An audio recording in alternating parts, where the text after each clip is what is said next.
Hello everyone. Hello Ace enjoyers. Hello Clover enjoyers. Hello Snake enjoyers. Hello Junpei enjoyers. Are you still out there? Hello? How's it going? June enjoyers.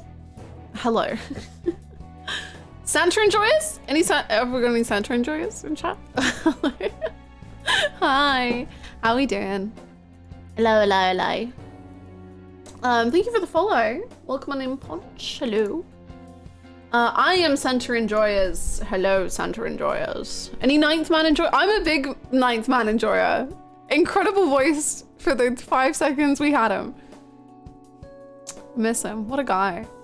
Hello everyone. Hello to Random Person, Batman, Repulsor Raj, Artisian, Chill, Gyro, Indie, Artemidian, Giratina, Chrissy, Elliot, Mike, Nati, Joker, Agfodo, Beta, Centipede, Bluebird, Grey, Sherlockian, Sunfish, Blip, Sweet Caribou, Mecha Kima, Mr. Pylon, Smidge, Win, Kurizu, hello. I'm a Ninth Man enjoyer. I enjoyed when he got turned into Nyunks. Me too. It was a beautiful moment. It was like one of the first beautiful moments that would precede a lot of other beautiful moments. Can I get some water? No. I have some. Majal, hello. Yes, Final Path. It's happening. We're gonna do it, I guess. End the game. Hi Evan, how are you? I missed last stream. What have we seen? Hell. Or heaven. I now have this as a permanent soundboard edition. It should have been me, not him.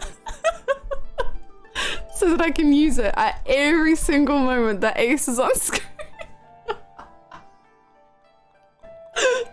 Oh. The stream that yesterday was, legitimately, I ended stream and I was like,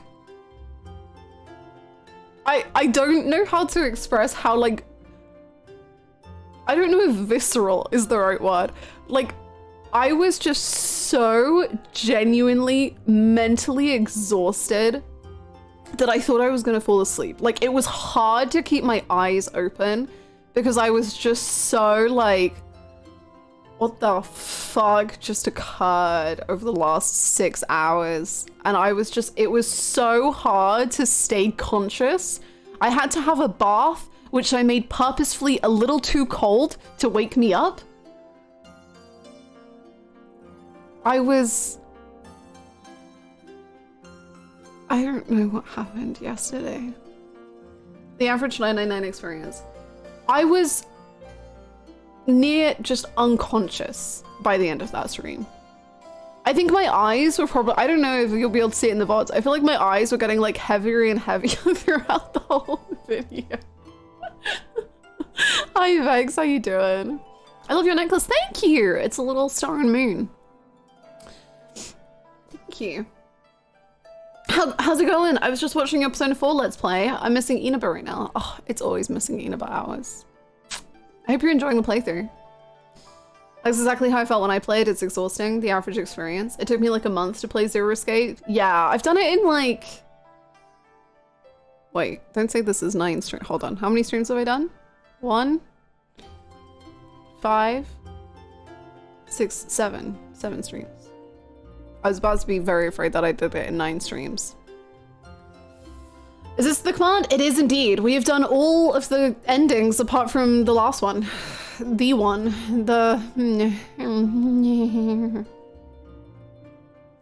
You still could? Hey yo. How's it going, Delicious? We need to still do 2 more streams.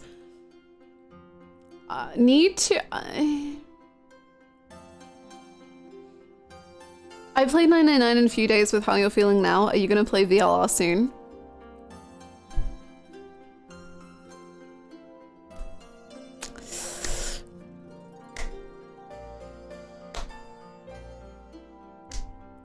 Who's to say? We've done all but the 9th ending. We have the 9th. Hello, Penguin.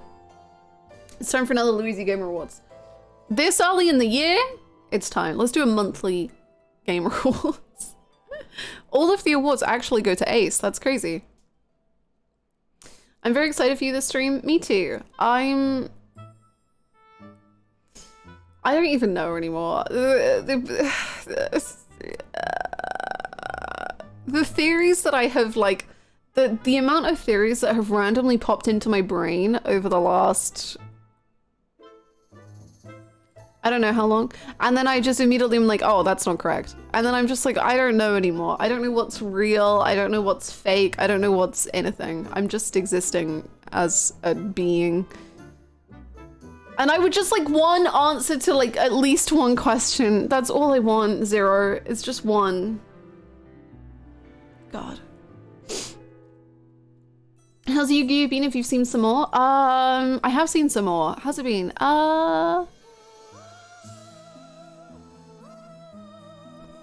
I think that Marek is like one of the funniest guys ever. I think it's very funny to me that Marek became evil Marek and he only got funnier and he didn't get, like, he got significantly less evil. And now I just see him and I'm just like, God, you're just so stupid.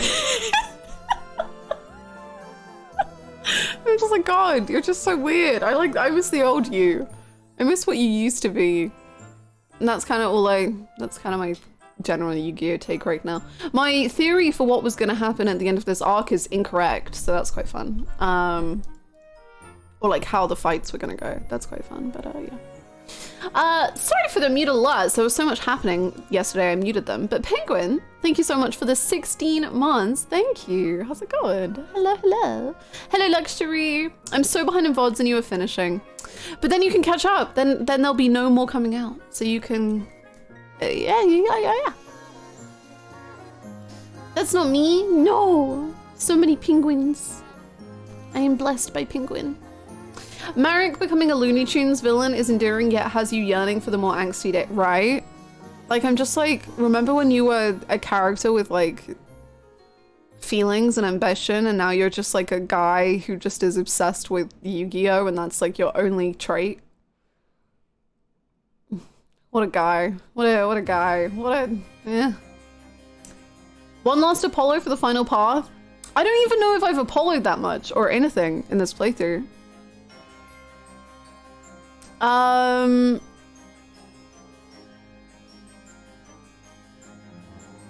trying to think of all the random theories that have popped in my head so I can just like say them all at once and maybe one of them will be right. Okay, we've had we are all telepathy together. We are all being telepathically blah, blah, blah, blah, into this like game. I also had it popped into my head until Santa was like, she died. But I thought Santa and June could be siblings. I thought Ace and Santa could be father and son. I thought,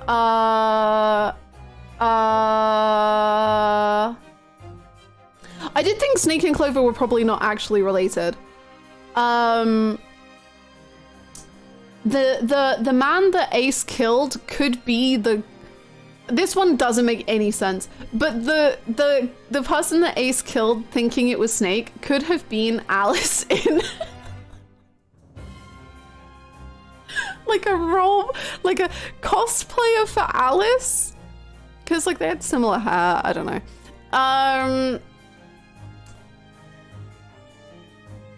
It's not real. I still want June to be 0 immensely with every fiber of my being so that I can have my my June and Ace dreams.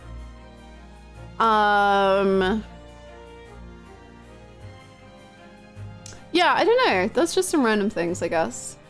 Could someone please explain to me this bit of Hannah lore? Why is it called Apolloing? So basically, God, I'm gonna get my facts wrong a little bit here because I don't know the myth well enough. But basically there's this thing of like, someone saying a random thing and being like, I want this to happen, haha. And then like Apollo, the god, being like, yeah, get fucked. It's happening for real now. So basically, I consistently in so many games will just make a random joke, and then like hours or minutes later, maybe even seconds, that thing comes to fruition in like a bizarrely accurate way. So like when I played Persona 4, I guessed like within the first 2 minutes of the game, I like made a joke about what the game's ending would be, and I was entirely correct.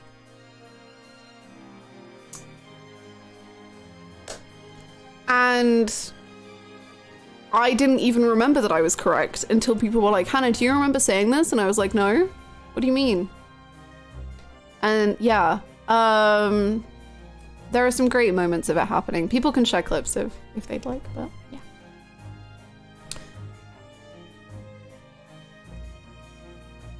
Yes, thank you, Luxury. That's like the perfect, Luxury's link is the perfect summary of it.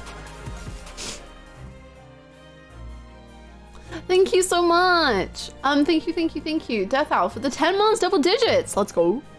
Thank you. How's it going?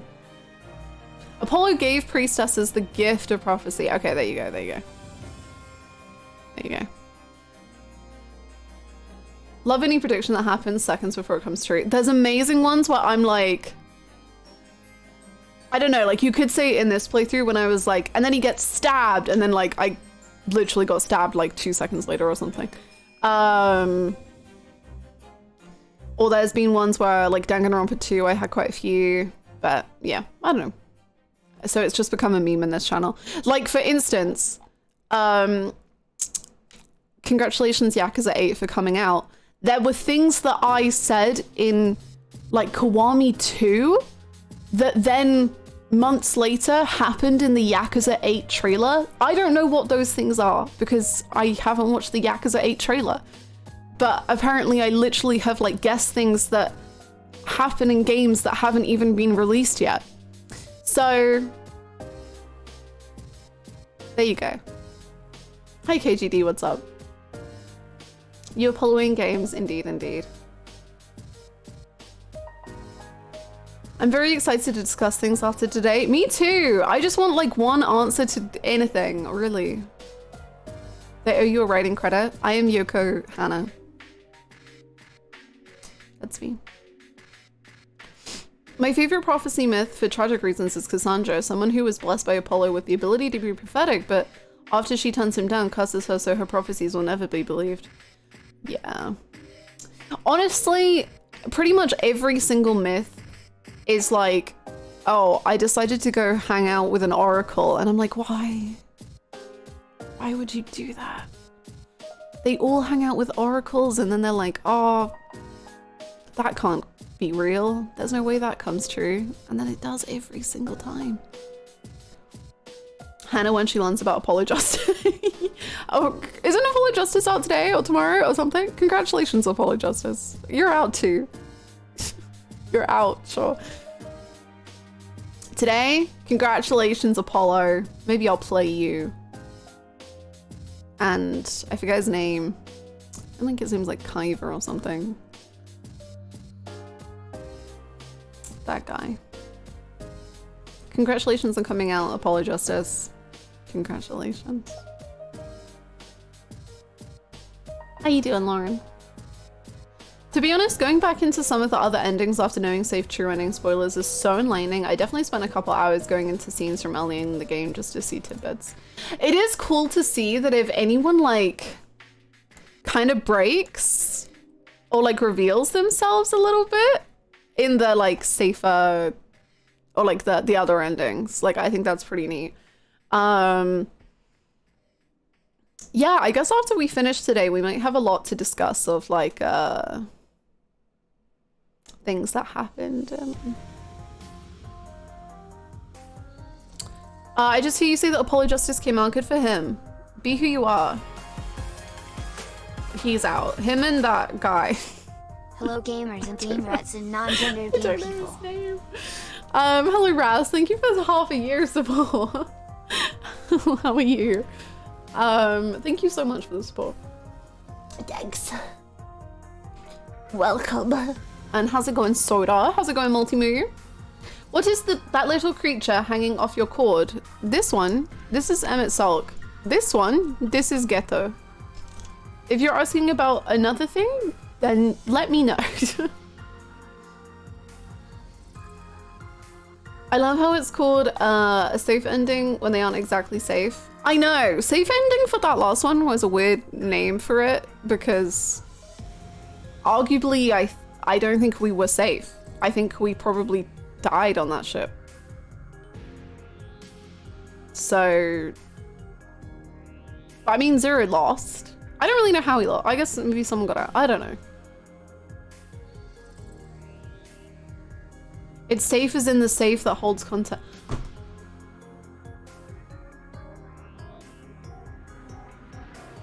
Wow. Did you know that words mean multiple things? That's crazy. Damn. Wow. I did not read it that way at all. That makes more sense. It literally had a picture of a safe as the ending picture.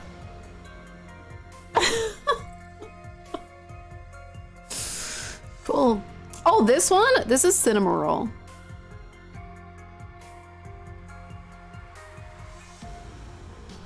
The cloud shape. Oh yeah. Okay, yeah. This cable. This one is Cinema Roll. He's my favorite. I love him. Why did you think safe is in we're safe? Because when I see the word safe, that's where my brain, like, that's what I think. I don't often think about safes as in safes. Pretty simple, honestly. Maybe in the submarine ending, everyone gets back up and they all go out for sandwiches. Ah, you go to Subway. Or anything homo, basically. Homonyms, homosexuals, love it. I'm ready for the finale, even though I have D&D in like 30 minutes. I'll finish the game in 30 minutes. Don't worry about it. I'll get started. This is a lie. I'm not gonna do that. But there's a chance I finish in 4 hours. It was funny yesterday because the Clover ending happened so quickly. And I was like, oh, so the other ending's gonna happen like fairly quickly, I guess. No. Maybe like 4 times as long. It was loaded. Just like the gun that I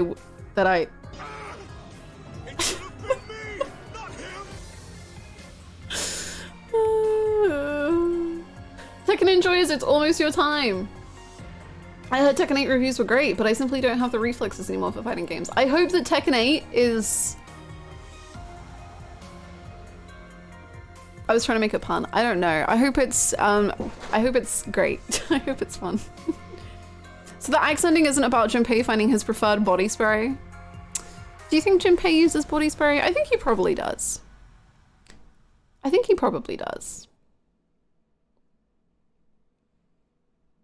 This game has a very long epilogue, so it'll take a while. We better get cozy. You hope it's Tekken great? Yeah. I want Tekken 8 so bad, but Yakuza comes fast. They'll always be there. So we all agreed we renamed safe ending to thirst ending. For this chat? Yeah. Are you kidding? Yeah, absolutely. Hey Baden, what's up? Tekken 8 is great, mate. I rate it 8 out of 8. Nice. I've seen a trailer of one character in Tekken having a very Majima-esque laugh and I'm intrigued. Ooh. The character I want to main in Tekken 8 is voiced by Nobara's VA. Ooh, that's fun. I actually just started watching last night Shihaya Furu, which Nobara's VA is the main character in, and I was shocked to say the least because I can't hear it even slightly. Oh shit, I just remembered I have to go buy groceries. I already put on sweatpants. You can buy sweatpants. Wait, no, you can buy groceries with sweatpants on. Or at least I would. As loud as I am about thirsting here, I've honestly never experienced this thirst literally anywhere else ever. As in like you personally, or as in the community? Hannah, why don't you talk about how you hate my children and how they look in China? Okay. I love the art style of Chihaya Furu and I think it's very cute. However, both the children and the adults have the freakiest eyes I've ever freaking seen. They are terrifying. Their eyeball, like, okay, they have their eyes and they have the pupils, but then the pupil of the eyeball is like, gravity doesn't exist for the pupil. It's just like floating up there somewhere in the eyeball. And I can't, if I like look at it, I get a little uncomfortable and a little freaked out and I have to just stop because I'm just like, this is disturbing to me. It's just, I just can't, I'm gonna get the picture to give you the evidence.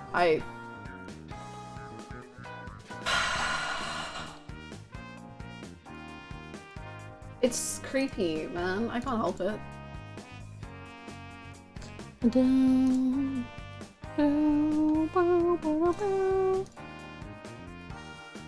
Like, look. I don't know how. Look what the pupil of the eye is! And why, like, I can't look at it. I just see like a little fish eye. And I'm just like, you know, when like fishies have their eyes like slightly, I don't like it. I just can't look at their eyes because I'm just like, it's so creepy.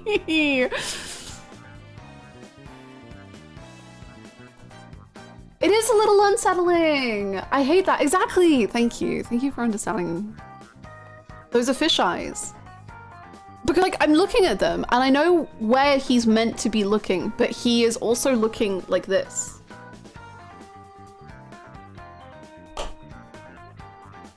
And it's just getting a little, you know, I just have to get used to it. The basic rule for looking at something is to draw the pupils first. And where is this child looking? 2 different directions. I don't know.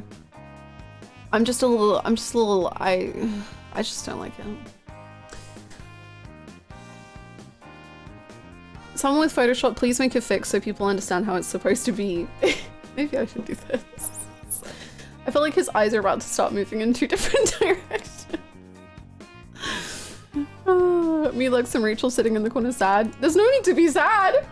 I mean, the art style's beautiful, but the eyes are just, I mean, I'm sorry, I can't help being made uncomfortable. It's not my fault. Ruins popular anime for her viewers. Still strong anti-orphan stuff. Stop. How are you doing, Bookster? It really is getting more upsetting the more I look at it. Just give him Simpsons eyes like circles with dots. You know, sometimes they go all like chibi and I actually really like their eyes like that. They're very cute. I also cannot draw eyes, but I like to think I know where the pupil go. And I will say, it's not just the kids. It's bad when they're adults too.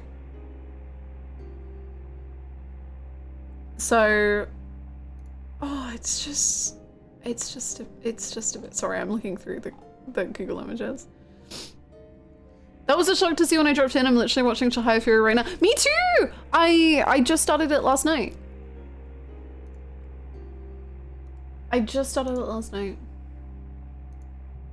God, word P files, you're the worst. Hold on. Look at these kids' eyes. Hold on.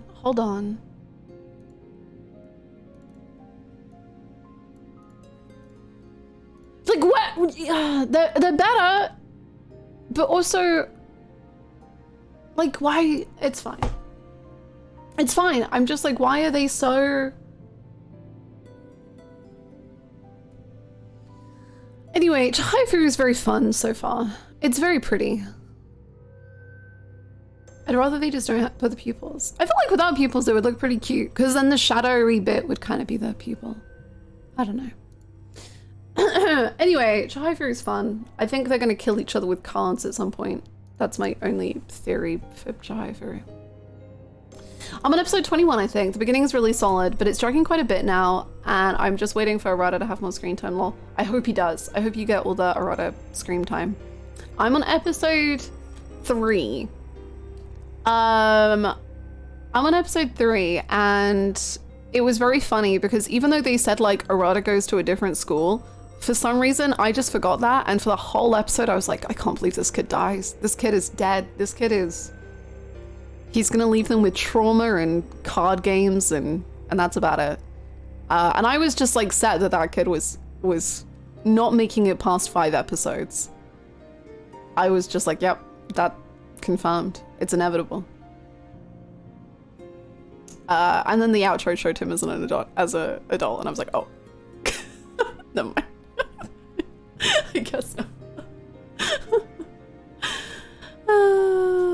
I don't know, homie. Something about it actually works for me. It's super weird, but I like their freaky ass fish eyes. I can't put it into words, but I think it gives them a slightly empty expression that works. I don't know.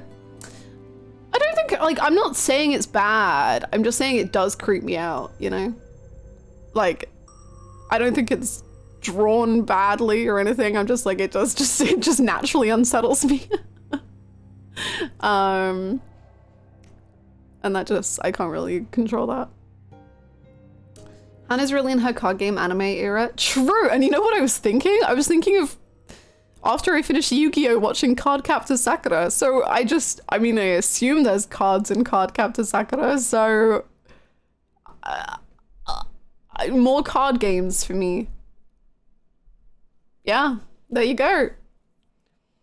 I saw baby Taichi in the stream thumbnail and came running. He's so cute. I love him the most. I think he's my favorite character right now. He's so sweet. I'm actually in the middle of watching that right now. Let's go. The time for Sakura is approaching. The time! It is occurring soon. Well, I have like 100 episodes of Yu-Gi-Oh!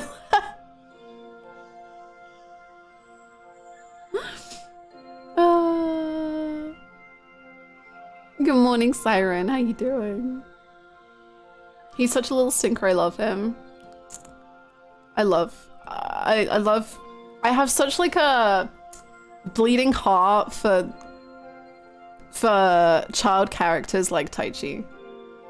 Like, it's the same with Shoya in A Silent Voice. I'm just like, God, they're just the best. Like, they're just so... They just need help, man. They just need to learn. Ugh. Have you figured out Taichi's VA? I believe it's Mamoru Milano. You feel protected of them? Yeah, like they're just sad and they just deserve, like they just want to fit in. And I'm like, you don't have to fit in. You're just a guy. You're just a boy. Oh. Have you ever watched Kaiji? No, I don't think I know what that is. Thank you for the posture check. I remember watching Cardcaptor Sakura in Japanese with subs when it was airing on TV, like the first anime over here that wasn't dubbed and wasn't like Pokemon. Ooh! I really want to watch Cardcaptor. It is pretty much purely because I saw an edit of 2 boys being in love. But I'm excited for the cards and for the magical girl-ness that I think it has.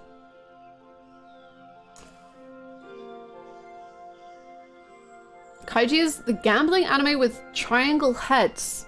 Triangle heads? Kaiji anime. Oh, whoa! Their heads are crazy! Whoa! They look amazing! Whoa, their heads are all sorts of shapes. Why is he bleeding? I thought it was gambling. Well, I guess maybe gambling can get violent. Jesus. Oh my god, if they play CeeLo in this anime.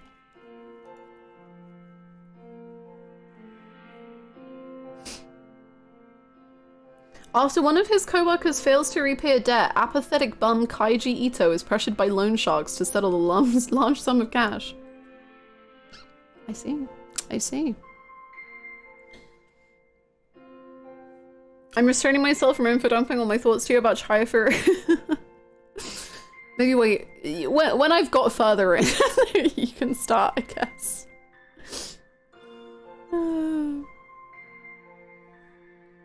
Apathetic bum, yeah.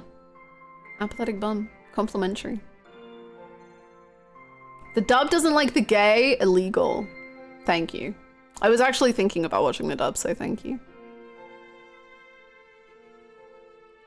I watched Cardcaptor years ago on YouTube with Spanish subtitles. I speak neither Japanese or Spanish. Excellent! You were learning 2 languages at once.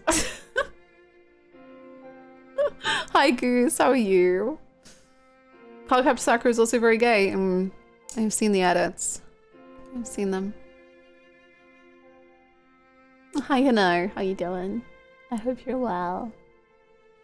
Hannah pivots to being a competitive card game player. I was genuinely really close to looking up Koi Koi online. I don't know if I can play Koi Koi online, but last night for some reason I was thinking about it and I was like, I really miss playing Koi Koi. I really want to buy a Hanafuda deck, but the thing is that nobody I know knows how to play Koi Koi because why would they? So I just want to play Koi Koi so bad. Kakaguri is also very gambling and gay. Kakaguri is fucking nuts.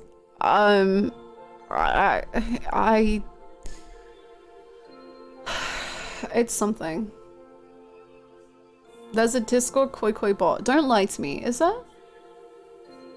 I bought one, but no one wanted to learn the rules to play with me. Please, we gotta. Great, it's time. We gotta play Koi Koi together. Make AJ learn. AJ, are you still in chat? How willing are you to be forced how to play Koi Koi?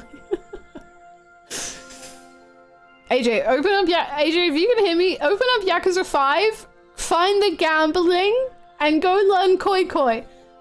Please, it's from me. Please, I'll buy us a beautiful Hanafuda deck, please. AJ, you're not talking in chat, it's worrying me. AJ. The dub also tried to cut down on the gayness, but I don't think it worked. Interesting. Okay. AJ, get in here. AJ. AJ. AJ left the chat. Oh.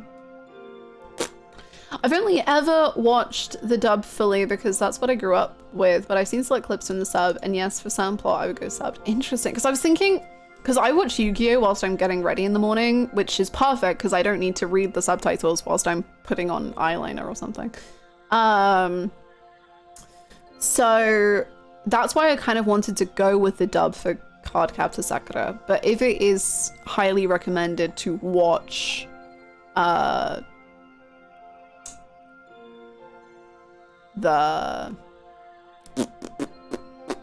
sub, I'll do that.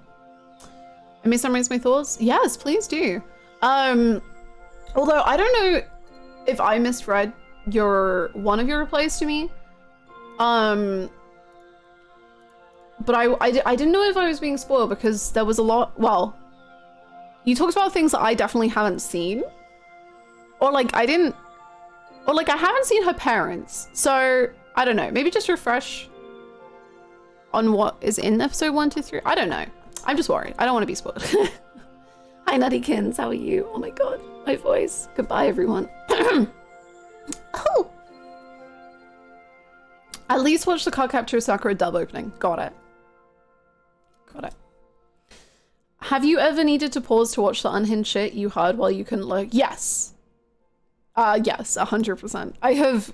There are so many times in Yu-Gi-Oh where I've been like, whatever is being said right now is freaking insane and I need to watch with my full attention. Thank you for the hydrate.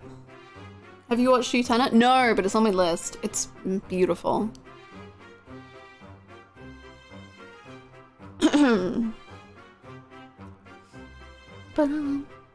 AJ is opening Yakuza as we speak, actually. That's why AJ's not in chat, is because AJ is opening up Yakuza to get on the Koi Koi level. Hello, AJ! Hi!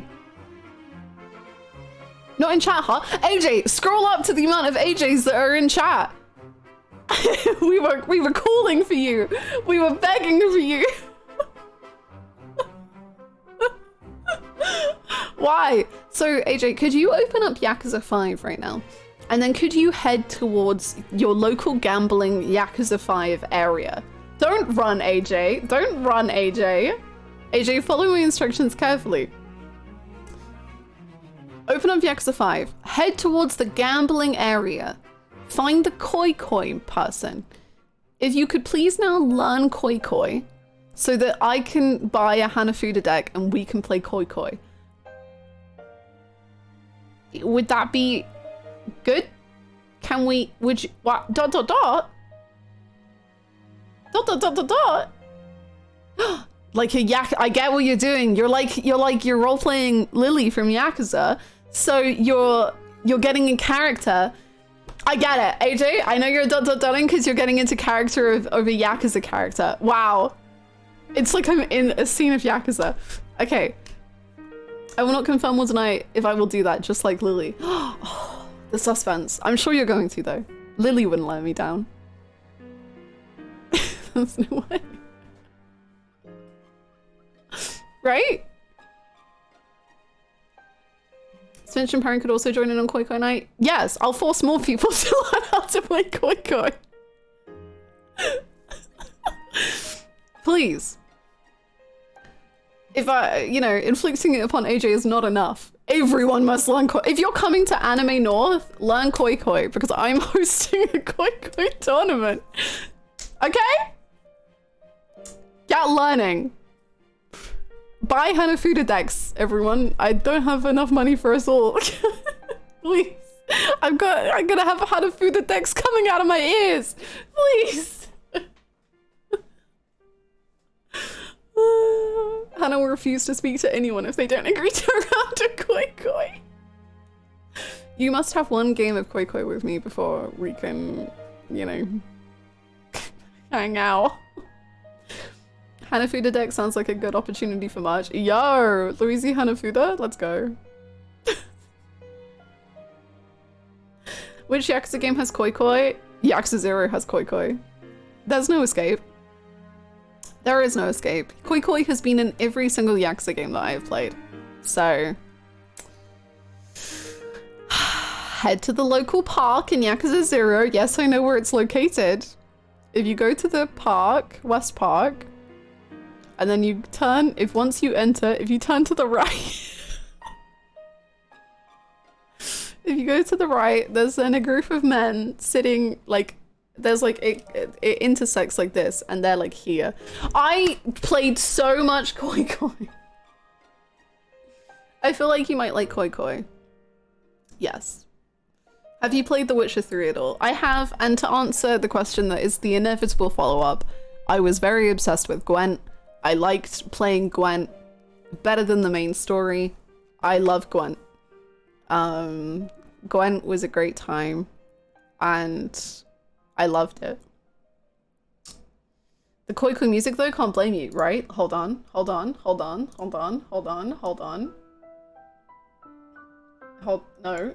No.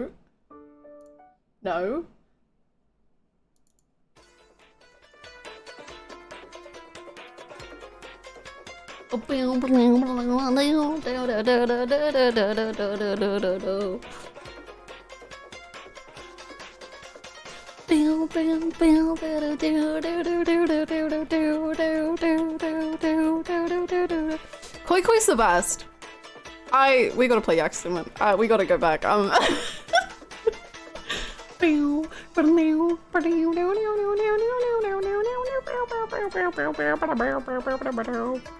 Okay, I'm back. Right. Making some Gwent cards missable in the story made me rage quit. I lose to it.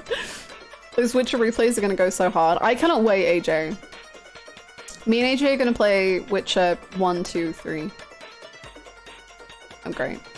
It's gonna be great. I'm very excited. What I was going to say was that you'll be like a Gwent NPC, but it's Koi Koi. Someone comes up to you and it's just press X for Koi Koi. You definitely need to have the music ready when you play Koi Koi IRL.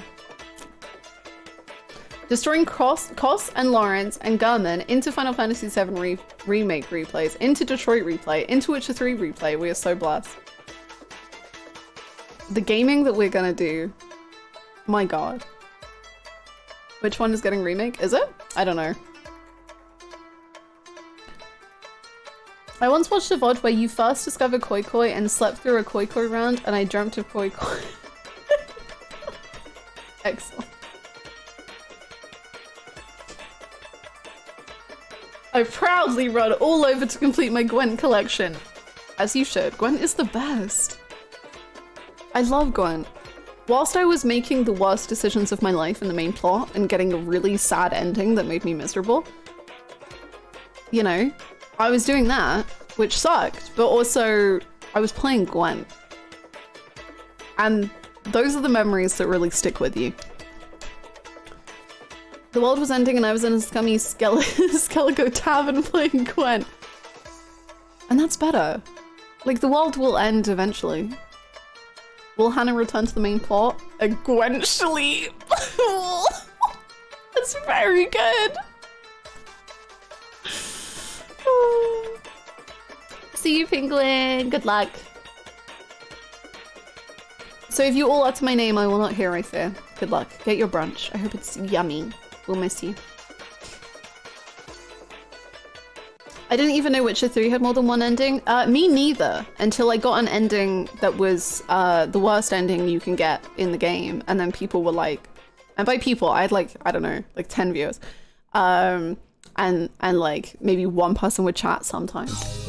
And then they were like, do you want a happier ending? And I was like, what? Happier? What? Huh?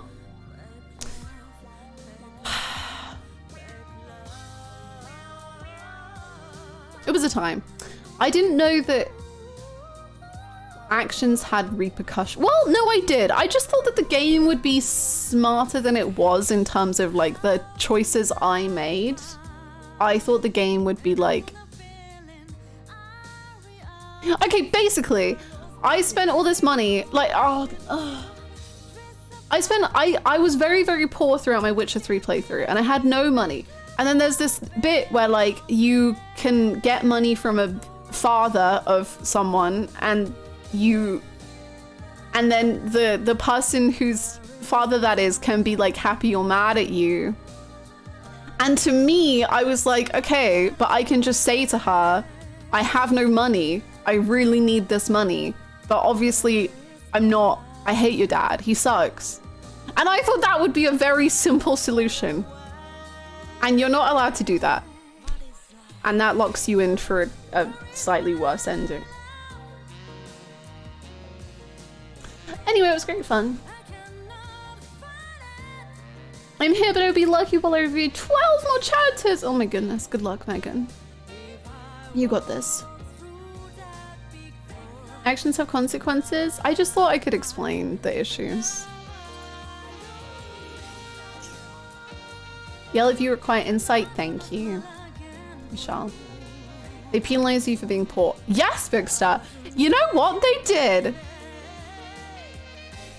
How is your money problems her problem? Exactly. Why does she care? Huh? Huh? Exactly. I know what you're trying to say is that she should be upset, but also, if she expects me to feed her and give her food, maybe she needs to deal with it. I was too scared to make any decisions in The Witcher, and I did follow a guide. I just didn't know that that was a thing. Like, I didn't know that there was actual decisions to be made in that regard. But if I had known, I probably would have followed a guide. Because it's really picky as well, yeah. If only games understood the difficulties of trying to make rent, right? I don't really know where Geralt stays, ever, but I couldn't afford anything. Like, I had no money. I just needed like 100 of anything. Pennies, just the tiniest bit of money. Geralt rents a duplex. He stays awake. He's a witcher. What kind of rent does Geralt have to pay? I feel like he drinks a lot. I don't know. The first comes around and you get an Elden Ring, you die too.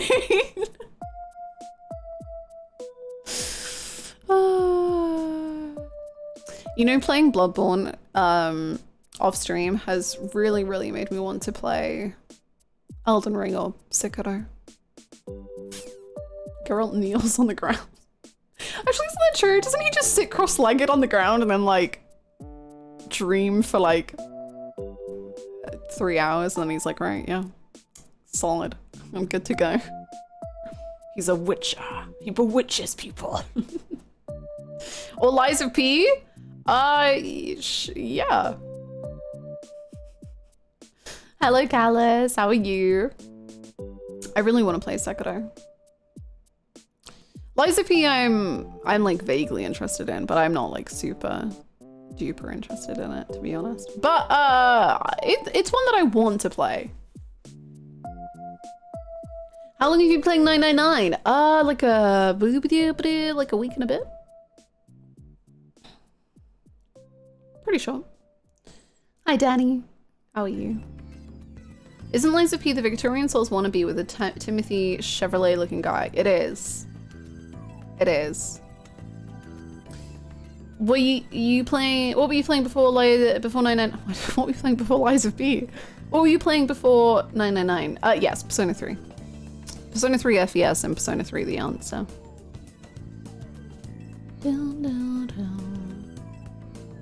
I like the P organ in Liza P. I don't know what that really means yet.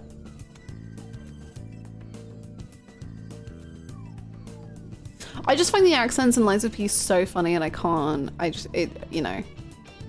I'm worried I'll play Liza P and people will want me to take it really seriously and I'll just be giggling the whole time.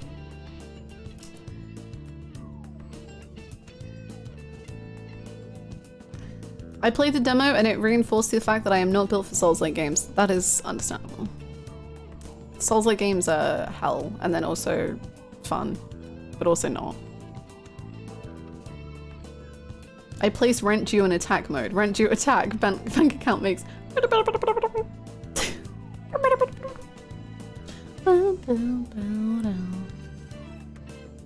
remember Ludwig took me a while. I have this like actual issue in my brain where I am ridiculously stubborn. So if I can beat a character at a certain level, I will refuse to go above that level. Because if I go up a level and then beat them, it doesn't feel like a win and I get literally no joy from it whatsoever. So I spent like 2 weeks on Ludwig, maybe. The stream had to put up with me losing my marbles. However, I beat him on level 69 and then on my replay that I've done, I beat him on like level 64 and then I just beat Orphan of Kos on level 68. And then I'm trying to beat Lawrence now. And then I only have Lawrence and Gurman left. And then I'm free. And then I've won. And then I'm done. And Lawrence is now in my top 3 Souls-like bosses ever. I love him. What a guy. Do you ever think about Lawrence and Ludwig and how Ludwig ascends and Lawrence descends and how they... Anyway, I've been really thinking about looking up Lawrence and Ludwig on AO3, much like I have been thinking about looking up Connor and Hank on AO3, so it's a pretty confusing time in my brain. Have fun at your work meeting!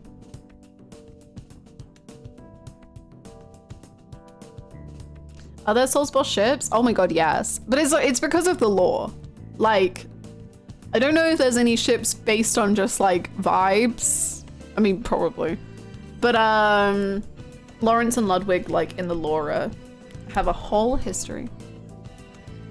I think Lawrence is my least favorite Bloodborne boss. Really? I think his design is just so beautiful. And his lore is just incredible and like heartbreaking and so freaking cool to me. So my 3 favorite Souls-like bosses are Pontiff, the Dancer, and Lawrence. They're just so cool. They're just so cool. Let the Connor and Hank into your life, Hannah. No, Soda, please. I'm only so strong. Help. I remember hearing about the lore with Maria and Garmin. It's so good. The Maria and Garmin lore is amazing. And then the doll. And then the one line that gets me no matter what is, of course I love you, isn't this how you've made me? It's so good. It's just so good. God, Bloodborne's amazing, man. My favorite Soulsborne bosses are mostly those from Sekiro. I want to play Sekiro so bad. I've really got to freaking start figuring out what games I'm going to play in a year and then not letting myself think about any other games until I play the games. Because I'm like, yeah, I'm going to finish all of Yakuza. Anyway, what if I did do the whole trilogy or whatever it is of 999? Anyway, what if I also played, who's to say, like, Sekiro? Just, we'll slide that in there. But also Final Fantasy VII is coming out. Also, I want to play Persona 3 Portable. Also, I want to play Persona 3 Reload. Also, I want to play...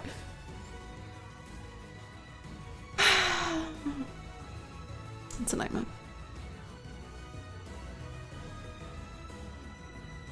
Yakuza cancelled. Yakuza chat in shambles.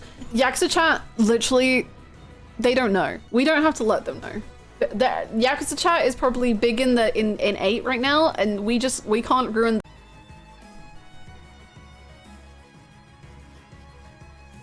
Hello? Hello? I should be back. Maybe. Yakuza chat teaching Hannah a lesson.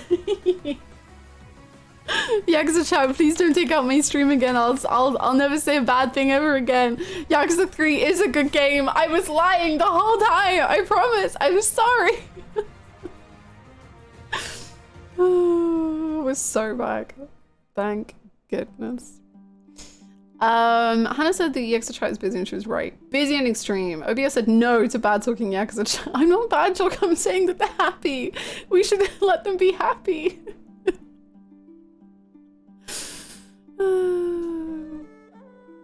Ramladu, hello, how's it going? The list of games never ends. That is why I will for sure play every game when I retire. Golem! We're gonna play so much Golem. I can't wait. Basically, Golem is hinging on whenever I have finished the alerts for Golem, it's time. Like, the second that those alerts get done, we're in.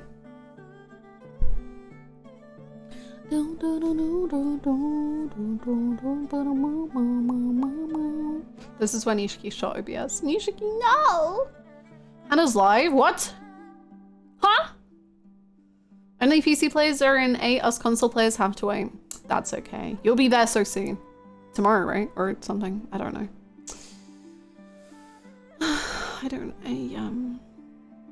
Golem era starts now. Get ready to Golem. It's Golem time. Tomorrow? You'll have it so soon then. That's not long at all, luckily. Golem tier list? I can't wait. I never thought about the fact that Golem might have characters in it. I don't know why. I don't know why. I really just assumed it was like Golem. Like you just were Golem. Like you just like walked around like empty expanses. I don't know if there's more characters than that. I just really thought you were just Golem in an area and then they're just like, yeah, go be Golem. That's all that I envisioned for the Golem game. But I guess maybe you can have like 1 Golem, 2 Schmeagle. Or 1 Schmeagle, 2 Golem or something.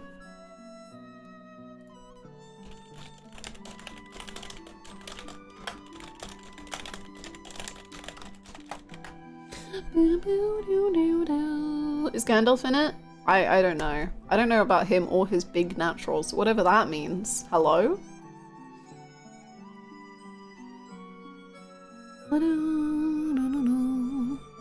Maybe there's Golem's wife.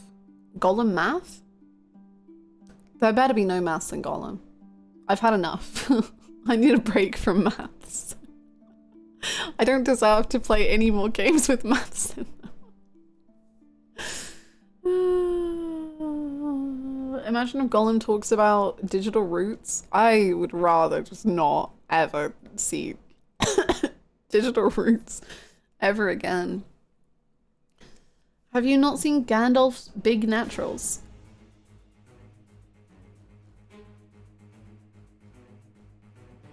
I don't... I'm afraid. I'm really afraid.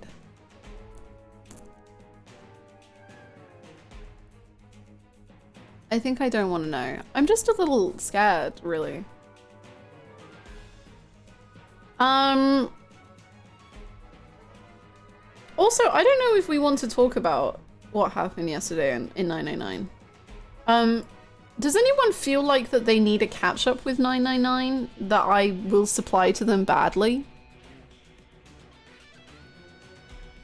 Because I'll tell you that no matter what I say, it won't be a good enough description. Thank you, Sarah. How are you? Okay, what happened? Okay, so in the first ending we did yesterday, Clover found out that, well, Clover decided, okay, so in the first ending we did yesterday, we didn't make friends with Clover.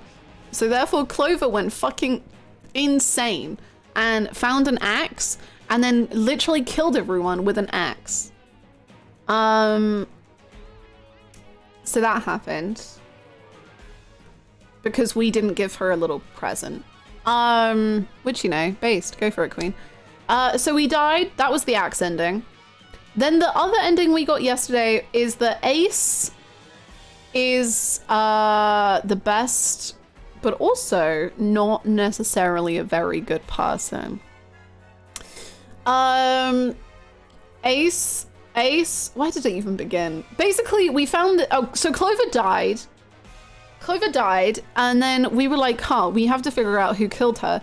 We then like unlocked a safe, which had some clues on it from Cradle Pharmaceuticals. We then, honestly, it was probably my favorite scene from yesterday was Junpei catching out Ace. It was freaking sick. It was really good. I loved it. I think it's probably one of my favorite scenes in the whole game, if not my favorite. Junpei was like, oh, well, I took this from you.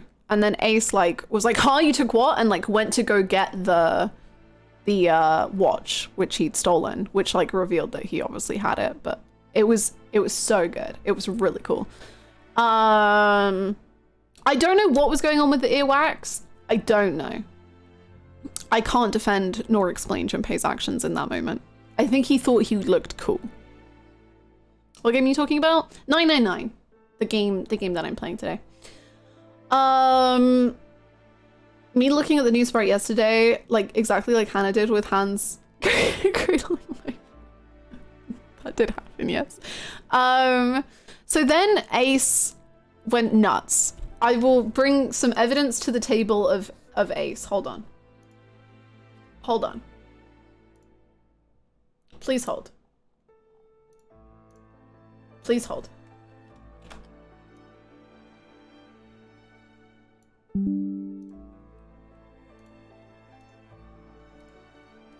Here is the Ace evidence. Vegetables. The When the vegetables are great, but everything else is so wrong, cause like wow, that was alone and also like wow, Clover is like he can't even understand wow, anyway I'm a normal amount of fin.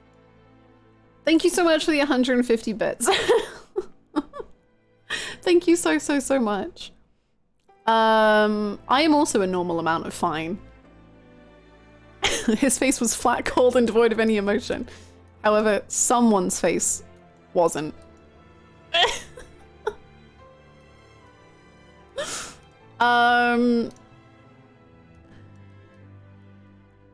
Anywho, so that was Ace. So Ace is a baddie.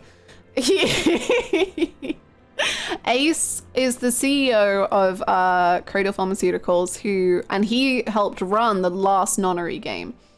And because Snake and Clover were in the well, he didn't know about Clover, I think. I don't really remember. Snake was in the last nonary game, and Ace has photosynthesis, which means that he can't like read people's faces. Like he has face blindness. He can't like read the differences in people's face. So he thought he killed Snake, but he didn't. He killed Literally some other random man who we don't know who he is. Sure. I do have a small issue with... It's fine, whatever. Anyway,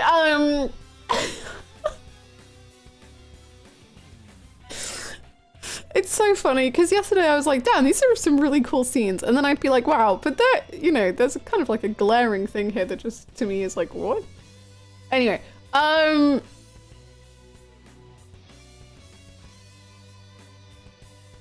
anyway, so he killed that guy and then he was like, fuck, I didn't kill Snake. And Snake was in the coffin. Guess he was right the whole time. Me. And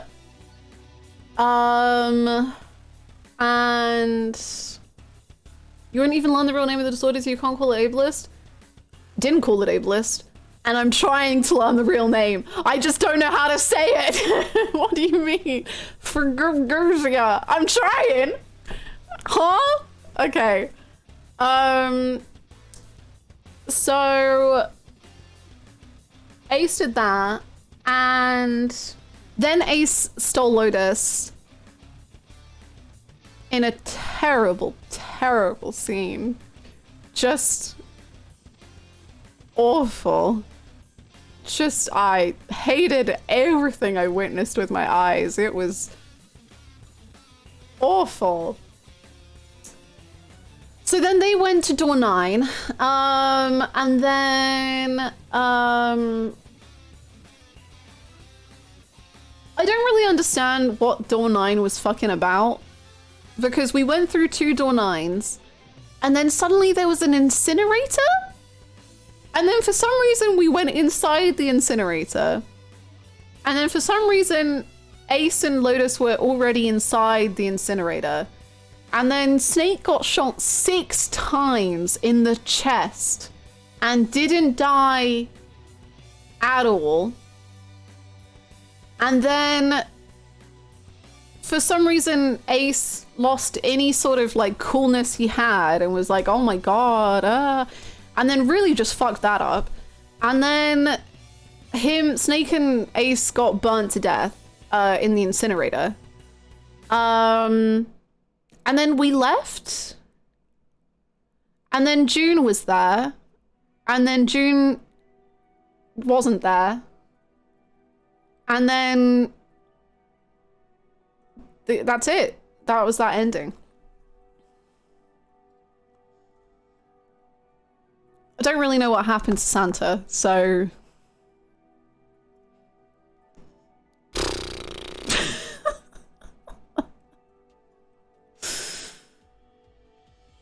Ace is so pathetic, I love him. I do love a pathetic character. Ace going over and over is hilarious. Oh my god, there was one when he was like, shut up, be quiet. It was so funny. Like the way he was just like, shut up, be quiet. Why?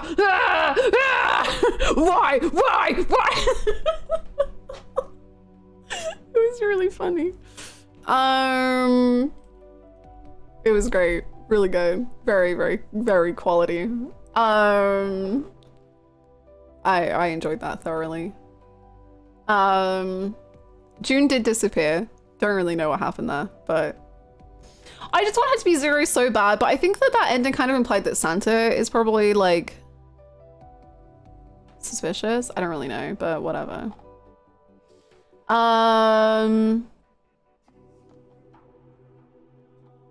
Zero also talked to us cryptically in that ending. He did. He was like, I guess I lost, and I don't really know what that meant. So that was nice. And then there was like a random person who stood outside the door, and then Junpei couldn't see them. Which I guess would be implied to be Santa, unless there's another person on the ship.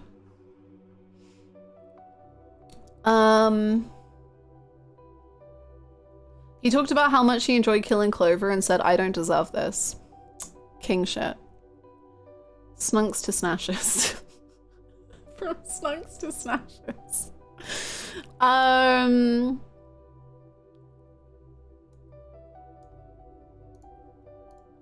He doesn't. He deserves worse, and I love him. I'm just realizing how many pieces of 999 just fit at the end, but only at the very end. Oh, yeah, right! Believe me, I don't feel like anything has actually really been answered. And that's fine, you know? Like, I'm hoping to get... Honestly, I'll be so honest. I don't even expect to have every question answered. I was trying to get to sleep last night and I just had this like overwhelming fear that the telepathy bullshit has literally just been random info dumping for the whole game and is going to amount to literally nothing. So that's fun. Really excited for that to happen.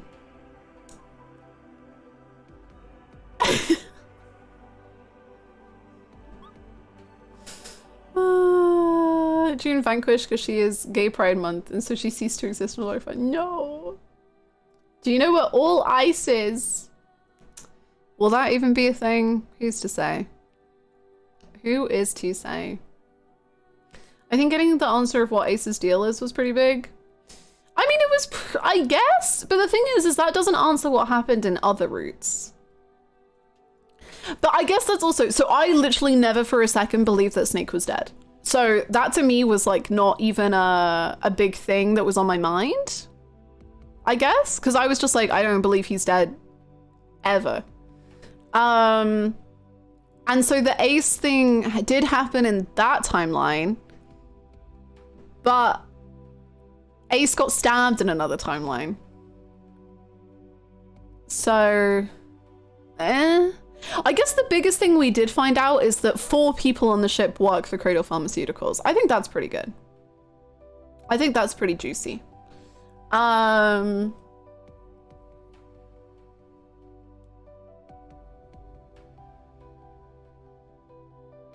we know the 9th man was one of them. We know Ace is one of them. We know one of them is the stockholder, which I assume is Santa. And then we know one other person is working for them.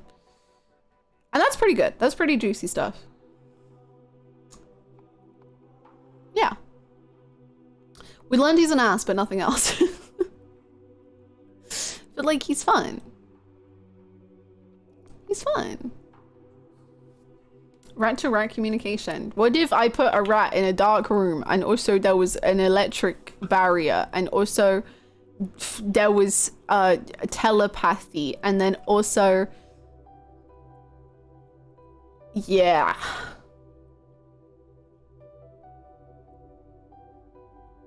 Should we just save discussions for things that happen in other endings for later if the true ending doesn't spoil? Yeah, I think I get what you're saying. Yeah. We can do all of that in the last ending, I guess. After the last ending. And also it was underwater. I mean, sometimes you get kidnapped and forced into a death game at Cradle, but the PTO is good and the salary is very competitive. What was I gonna say? I was gonna say, okay, like I love the Frognasia thing a lot. Like I genuinely think that's a really cool thing for Ace. I think that was a really fun twist and I really liked it. However, the whole like Junpei being like, I'm Santa, like they have entirely different voices. So I feel like maybe that would have worked on the DS better because you didn't have any voice acting. But like in the game where I'm hearing the 2 voices and they sound incredibly dissimilar to one another, I'm like, why would Ace ever, why wouldn't Ace just be like, that's not true, your voice is not Santa's voice. So I feel like maybe that was better on the DS, but that's fine. I'm chill with that, I guess. It's quite different for different people. Oh, like, so sometimes it can also do voices. I rationalize it to myself as Ace just panicking. That could be very true. That's a good point as well, Holly, for sure. Ace sweating at the number cars was also so funny. It was so funny going from me being like, I don't think Ace can count to, oh my god, he has photosynthesis.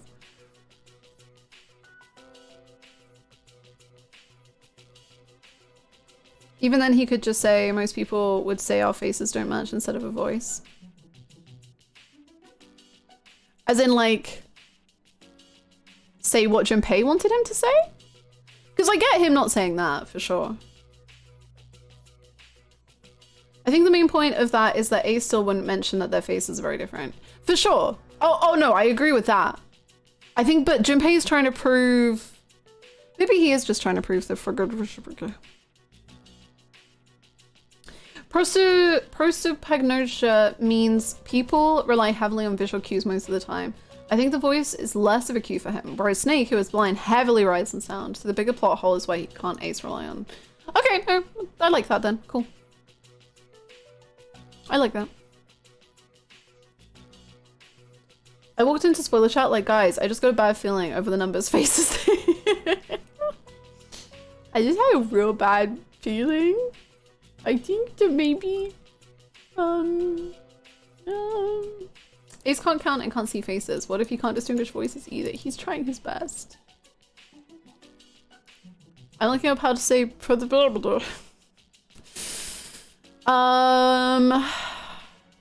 long are you willing to stream today? I do have raid night, so we do have at least a cutoff, but you know, aside from that, we've got 7 hours.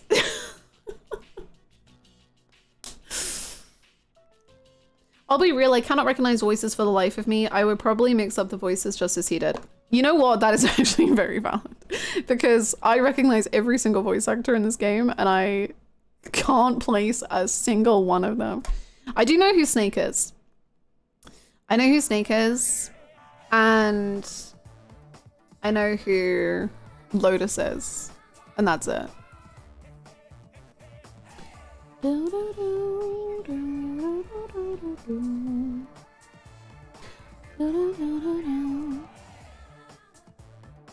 I think the point was to prove how Ace figured out who was who. If he said your voices don't match, it would still show he was using something other than faces. That's true. That's a good point. That's true. I thought Snake was Snake. True. Honestly, surprised we haven't got Santa yet. Santa is the one that it's driving me insane.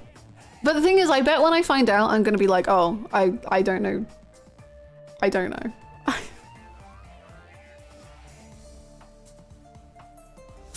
Did you not get him instantly? Snake, no, I didn't get him instantly.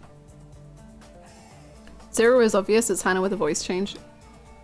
I don't know what you mean. When you find out, you're gonna be like, how on earth did I not realize this? Oh, don't say that. Oh.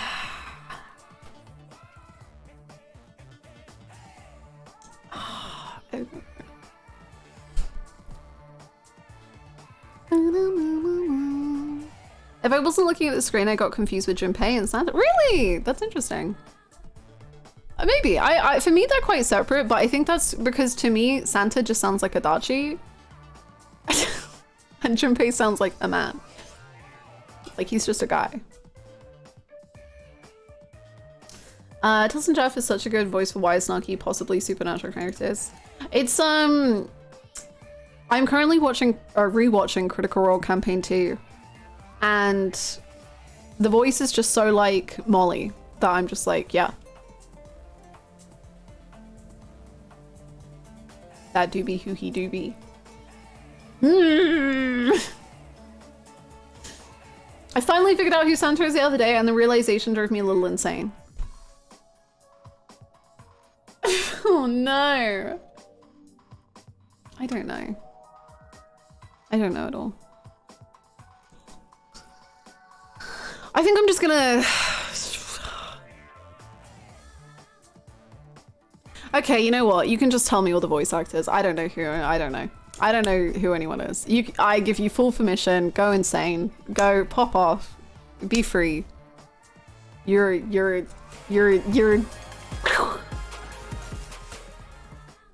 Louise, Thank you so freaking much for the 2 months, Ponch. Thank you. Welcome back. Thank you. Censorish on Chiplock. Tucker! I thought it was Tucker and then I didn't want to say it for so long!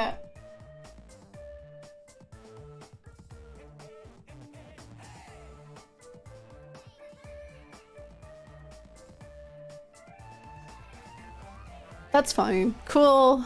Whatever. That's fine.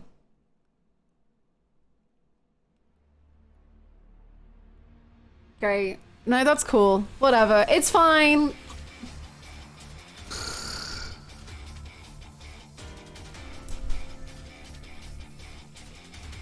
It's fine. I promise, I really thought it was Taka, and then I didn't believe it myself enough. And then for some reason I was just like, yeah, it's, well, to me it does sound Sylvaney still, but damn.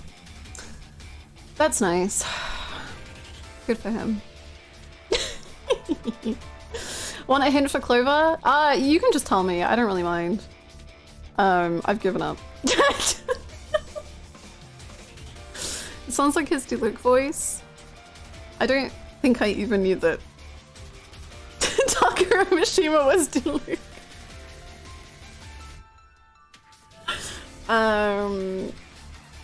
That's cool.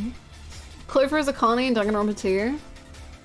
Oh yeah, okay, I can kind of hear that. Yeah.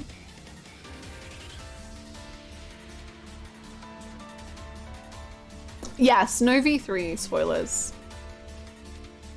Luckily I didn't see them, but no V3.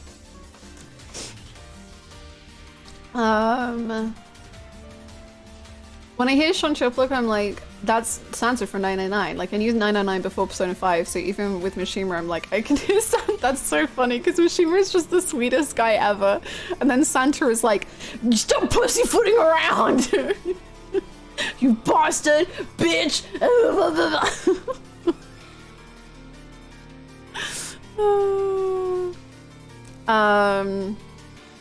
Who else has voices that I want to know? I think that... Yeah, we knew Ace already.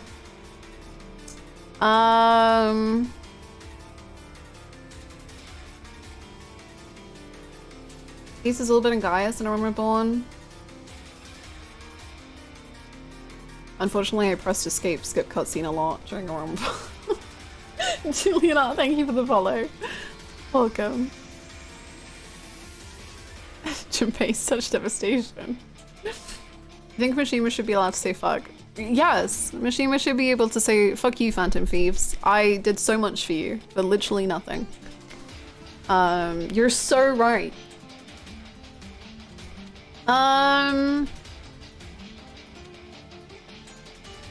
You missed the most insane, incredible line in A Realm Reborn, and it's by that voice actor. Oh yeah?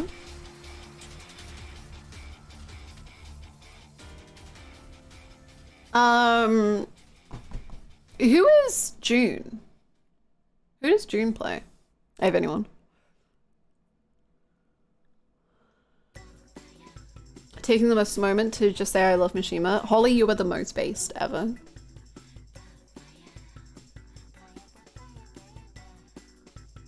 What Mishimas do the most? Apologize to Shiho.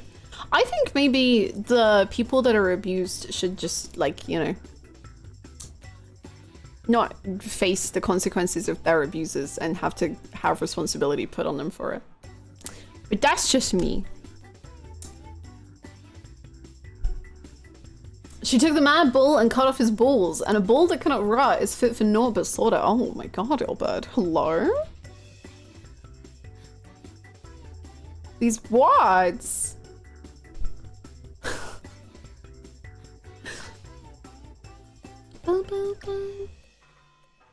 I never figured out who June is. She's not really in anything you've played. Okay, cool.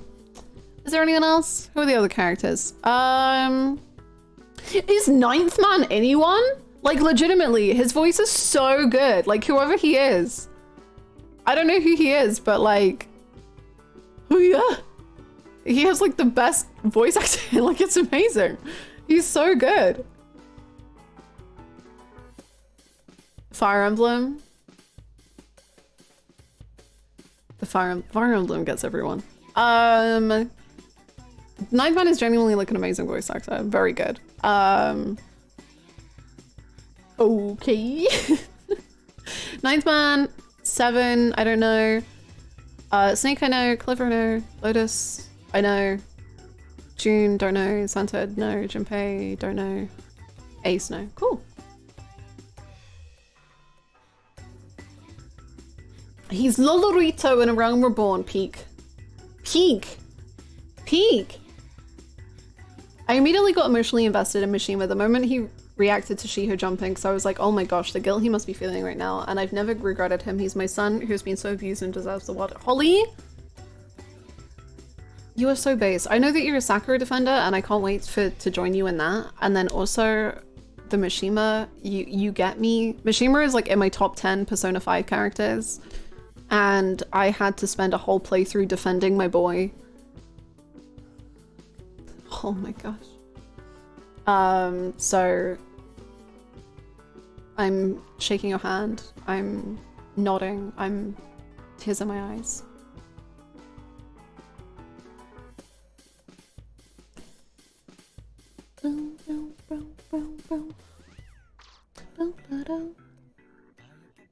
Simba from Kingdom Hearts 2, peak. I'm so sad I'm gonna miss the stream. Oh no!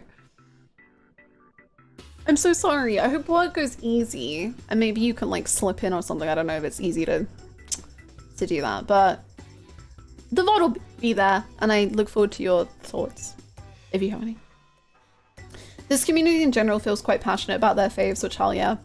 We're a big character kind of community. I'm very glad to have been blessed and have found people who are as willing as me to just chat about their favorite characters non-stop for like 7 hours a day. I'm blessed, genuinely. Like it's my favorite thing ever. Yeah. Official Simba spin-off voice actor. What a title to have. Why is Mishima hated? Or is there a can of worms we don't want to open? I'll say that the very simple version of it is that people, for some reason, do not consider Mishima to be like as much of a victim of Kamoshida. And then also just think he's like creepy and useless and like kind of nothing. I don't know, but a lot of people don't finish his social link, and just, yeah, like I say, just decide that he's not a victim, which is kind of really weird to me, but yeah.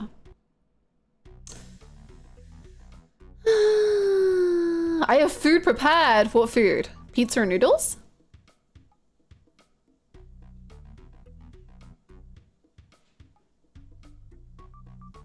I love his social link. Same. People hate when people are slightly annoying and decide to ignore every other aspect of their character. Yeah. It's wild to me the hate Mishima gets because, like, I can understand not vibing with him personally because that happens IRL through no fault of their own, but the lack of empathy wild to me. I think that's a big thing for me, is like, even if I don't like a character, I feel like, well, okay, it's very rare for me to really not like a character, but I think it's the difference between like being like, I just don't vibe with a character, and then also being like, this character is bad. Whereas I feel like you can separate a character with good writing who you don't vibe with, and then that doesn't mean that they're a bad character, it just means that you personally don't vibe with them. And that's a very different thing. Love your nails, thank you! They glowy. Honestly, I really want to like Mishima, but he reminds me way too much of someone I had an awful experience with. I agree he's a great character with a great arc, but I will never really like him. Exactly, like I think that is the most based way to be like, I don't really like them that much. But like it's not their writing or whatever. It's just like I have personal things. That's how I feel. I think the character that I can say that the most with for me is Rhea in Fire Emblem, because Rhea to me, I don't really know how I feel about her writing. Like I don't know if I think it's that good yet, but I have every faith that it could be good. But for me, she just like, she picks on certain things that from my life are just like a lot to deal with. So I find it very hard to like her because of her attitudes. because of real life things that I have experienced. I don't know if I like her writing that much, but I don't also think I can say it's simply bad writing. But that's more of a problem with Fire Emblem as a whole, I guess, rather than like Raya specific. But I don't know. Hopefully that made sense.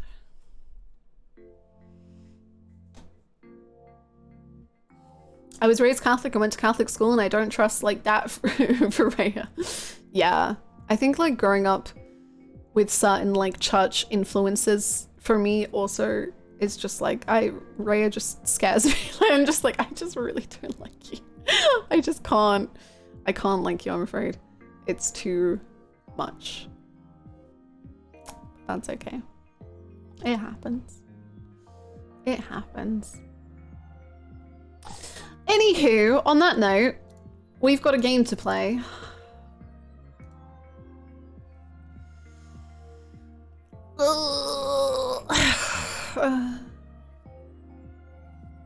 I'm so ready for this.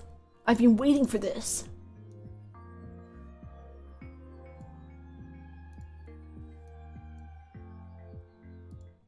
I'm sure that this is going to go very calmly and my brain is not going to hurt even slightly.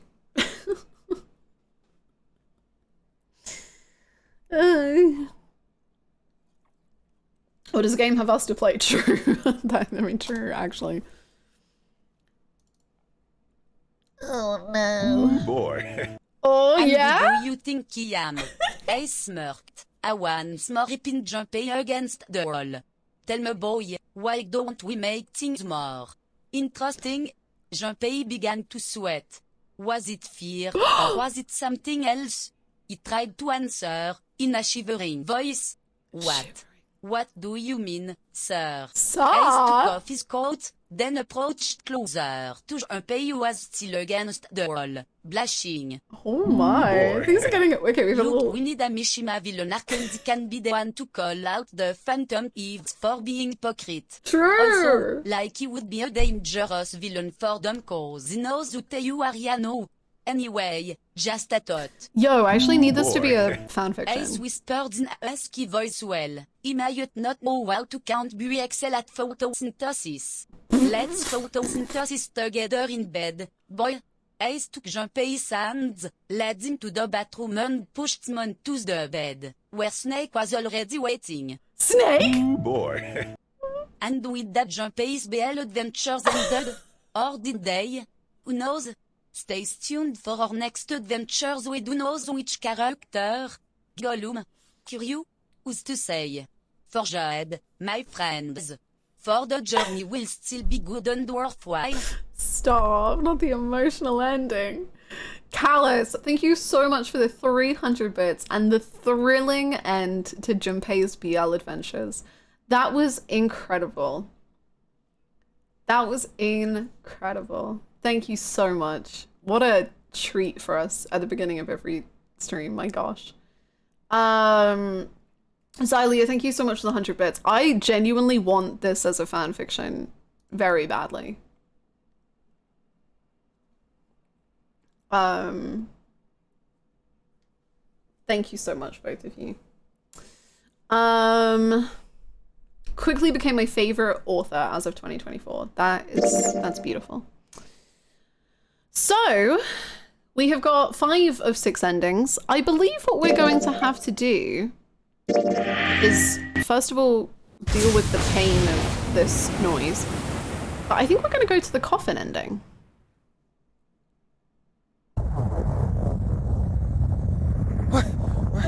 What the heck? I think this is what we do. I think this means that we have this key, which can then open the coffin in this timeline. I think that's... I mean, I don't really know how that works, like, actually, time-wise, but... Back in the womb.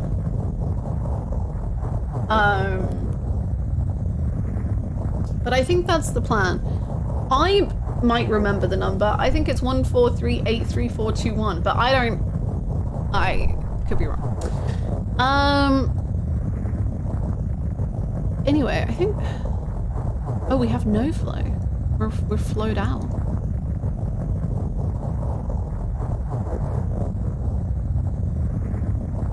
11037. Sounds of being born. Whew. I don't remember the flowchart in the OGDS version of that new. I believe so. I believe the flowchart was not in the original.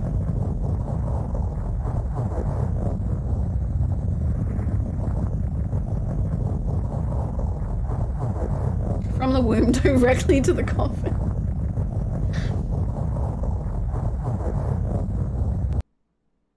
I think this is where we're going. Maybe I should double check. Megan, are you here? Megan, is this right? Is this? I think this is what I meant to do, but I don't know. Is this good? I'm pretty. Yes. Okay. Thank you. Okay. I'm glad I was right. I'm glad. I just got scared. The room fell silent. Junpei, Clover, and Seven had been left behind.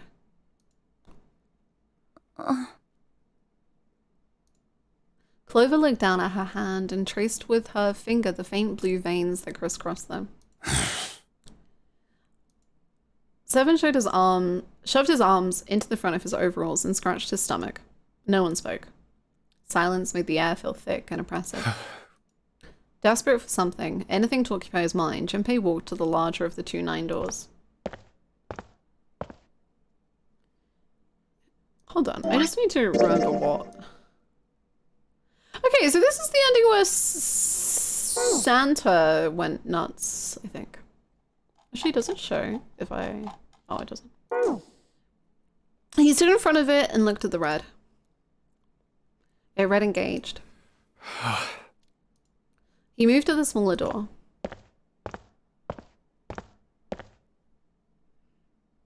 The red read vacant. God. The digital root of the remaining people was 7. There was no possible way for them to open a door with 9 on it. Junpei touched the surface of the door. June. He thought about June. About Akane Kurashiki. Was she safe? That was all that mattered to him. If she was alive, if she had escaped this horrible boat. That was what Junpei prayed for. 7 came up next to him. He pulled off his hat, scratched his head, and sighed. So, what do you want to do, Junpei? What do you mean, what do I want to do? What can we do? 7 opened his mouth to respond when...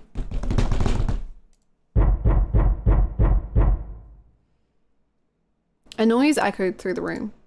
Someone was pounding on something vigorously. It wasn't mechanical.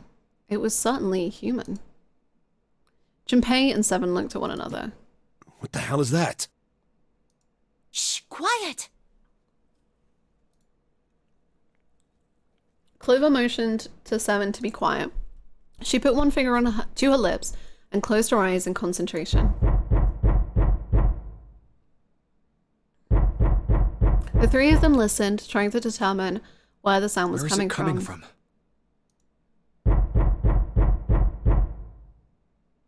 Could it be? Hey, I think it's coming from this coffin. You're right! Let's open it. But how? What are those muscles for? For show? You're telling me to force it open? Just shut up and try! Junpei and 7 grabbed hold of the coffin. They tried to get a good grip with what little purchase they could find and pull with all of their strength. Damn it! Man, it won't even budge. There was some sort of keypad attached to the coffin. Its purpose would not have been difficult to determine. Their eyes were almost immediately drawn to it. Not another one. Yeah, looks like it. Do you think we have to put in the right password or it won't open? I think so. The noise wasn't stopping. In fact, it was getting louder. Whoever or whatever's inside this thing wants out. And now. I know that. But how? Without a passcode, I don't think there's much we can do. They couldn't even tell how many numbers the passcode needed to be. Isn't there a hint somewhere? Well, let's look for one. I'm so curious how this is going to go differently. Unfortunately, there didn't seem to be anything near the coffin. Clover ran to examine the pews and 7 investigated the desk, but they turned up nothing. There's nothing here. Not making this easy, are they? The sound still wouldn't stop. It wasn't a noise that belonged in that room.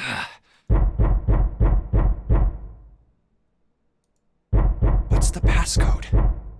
What am I supposed to do? How can we figure it out? I need something. Is the game just gonna end again? The world blinked. Oh.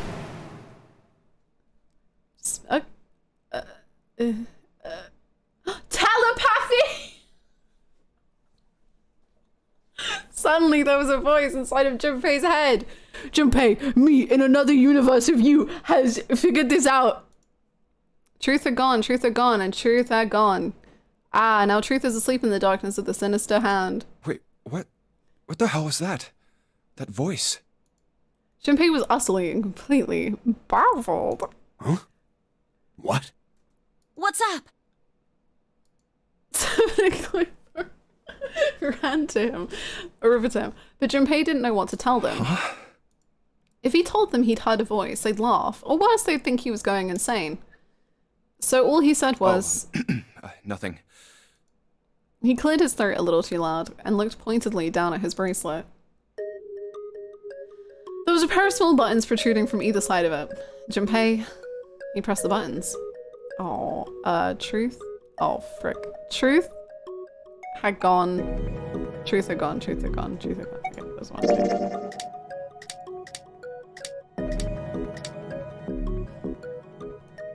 That was it.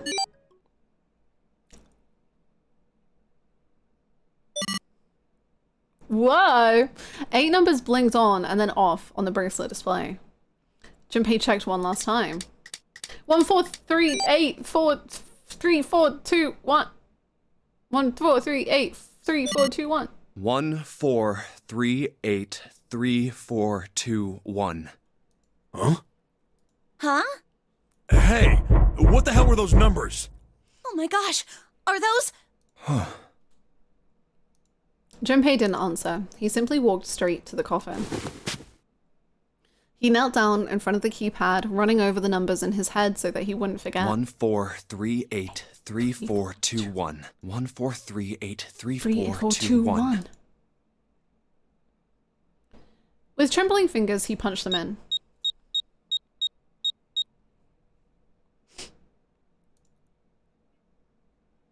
That was all of them.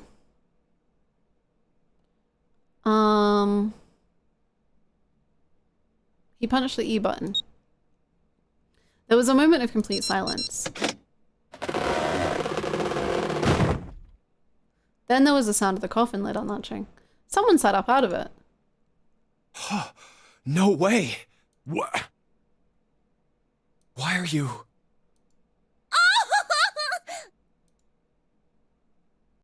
Oh? Is that you, Clover? I apologize for worrying you. Ew. Snake! Snake! You? Why? Junpei? And 7? Is that you? Is everyone else there as well? Just like Rip Van Winkle.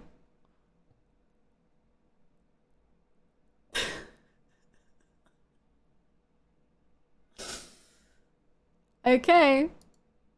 Still.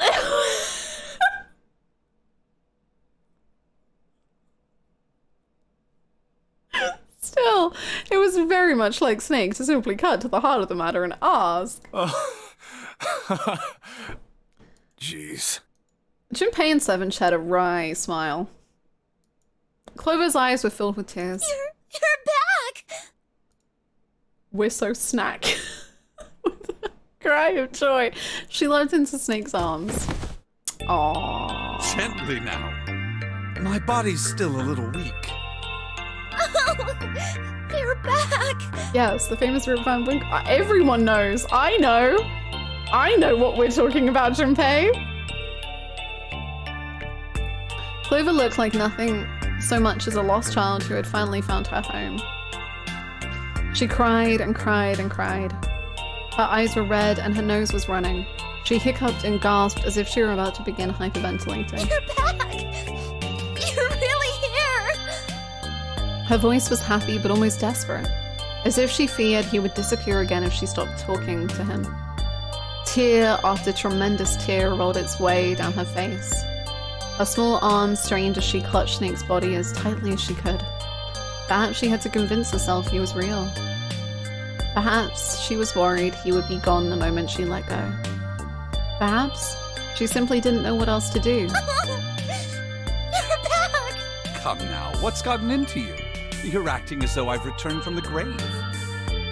Not as though! You did! I really thought you were dead! Huh? You jerk! Idiot! Idiot! Idiot! Clover broke into sobs so great she could no longer talk. It was a touching reunion between brother and sister. Even though Junpei knew they had little time and every minute they waited was a minute they wasted, it felt cruel to pull them apart. Junpei and Seven sat down on one of the pews, waiting for Clover to calm down before explaining to Snake what had transpired.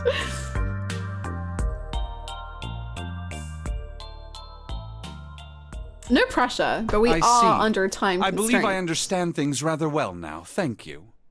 Are you okay, Hannah? I am okay, thank you. Yes. In the shower room, there is a dead body wearing my clothes. Yes. Because of that, you thought that I was dead, correct? Well, I didn't, but the rest of them did, yes. He had quickly and neatly summarized the events of several hours. Yeah. Junpei nodded. You also discovered a corpse in the captain's quarters, and Santa turned on you here, in this room. Correct. Do I have it straight? Well, I wouldn't say so, but yes, you are correct. Well, the dead body in the captain's quarters is a surprise. Sorry, there wasn't a good time to tell you. Don't worry about it. Well then. I've got a pretty decent idea of what happened while I was indisposed, but it's still something of a mystery who did all this, and why. The corpse in the shower room that looked like me, and the corpse in the captain's quarters. Why were they killed in the way they were? You don't know? No. Why would I? Thank you for the follow. The guy in the shower room. We don't know who he is, so let's just call him Mr. X. Guy X, I prefer, but... Anyway, this Mr. X is wearing Snake's clothes. But you're wearing some kind of weird robes. That means someone took your clothes and put them on Mr. X. We need to figure out who that was. I apologize, but I have no idea who might have done this to me. I only just now woke up. I was unconscious during all the events you just described to me. They must have undressed me and changed my clothes during that time. When were you knocked out? When we split up to look for the red. Where did they get you? Do you remember? It was a small room in one of the hallways on C deck. What happened? The same thing that happened to every one of us when we were abducted. A canister releasing some sort of gas was thrown into the room. I believe the gas is some sort of incapacitating agent. Then that means it was... 0. Looks that way, huh? There's nothing else I have to tell you. When I woke up, I was in this coffin. Junpei crossed his arms and thought. Why? Why did 0 make Mr. X wear Snake's clothes? How would that benefit 0? I don't get it. What the hell does any of it mean? And I have no idea how I got the passcode for the coffin either. Telepathy! Truth had gone, and truth had gone. Maybe. Where did those words come from? Why did I feel compelled to push the buttons on the bracelet after hearing them? You're a All I rat know in is a... my fingers moved on their own. It was like I did it subconsciously. I don't get it. What the hell does any of it mean? Also, Snake and Clover had been subjects in a similar experiment 9 years ago. The ability to access a morphogenetic field is affected by a couple of things. The first is epiphany, and the other is danger. And someone did actually die. A girl. What if that was Santa's sister? Her name was... There had been another experiment conducted on this same ship 9 years ago. And a girl died during it. Morphogenetic field theory. The 2 murders. Switching clothes. The nonary game. Huh. Zero. He's the ringleader. The person who trapped 9 of us on this sinking ship. Zero should know everything. If we can uncover Zero's identity, all of our questions will be answered. At any rate, we'll have plenty of time to decipher the details later. For now, it is of utmost importance that we escape. Who was Zero? Junpei had the beginnings of a theory. If he could only test it. Or perhaps... Oh, Junpei theory time? Oh my god, Junpei. Whatever strange thing was happening to Junpei himself, the maelstrom in his head spat out words and ideas that disappeared back into it almost as soon as he grasped them. But as he struggled through them, Junpei began to realize something. There was something that tied all of them together. Junpei's got a plan.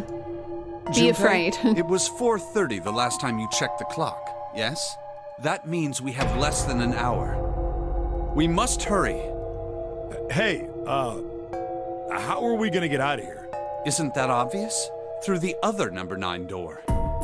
5 + 4 + Oh yeah, you're right. With Snake, we can open the door. Don't tell me you hadn't figured that out. As they sniped back and forth, Junpei glanced at Snake's left hand. He was wearing a bracelet with a 2 on it. Come on, you gotta tell me these things. I, assumed you'd figured it out. Forget it, let's just get going.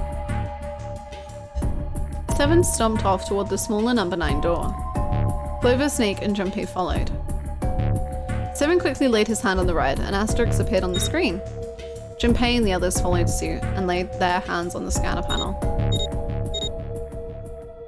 Soon there were 4 asterisks on the screen. 7 glanced at them, then laid his hand on the lever of the red. All right, you guys ready to go? Yeah! Yes. Yep. Oh. Junpei. Not yet. Oh, Junpei! Huh? Before we go in, I'd like to check something. You want to check something? Yeah, but before I do, 7, could you pull the lever? I want to make sure we can verify with just the 4 of us. What do you mean? We don't need... Just do it, all right? But if the door opens, don't go in yet, okay? Please, this is really important. I really need to check this, okay? Work with me here. Junpei looked directly into 7's eyes. The older man looked back for a moment, then nodded. Fine. I love when Junpei cooks. Me too, because I have literally no clue what he's cooking. 7 pulled down on the lever and the door 9 creaked open. Then they waited. 6, 7, 8.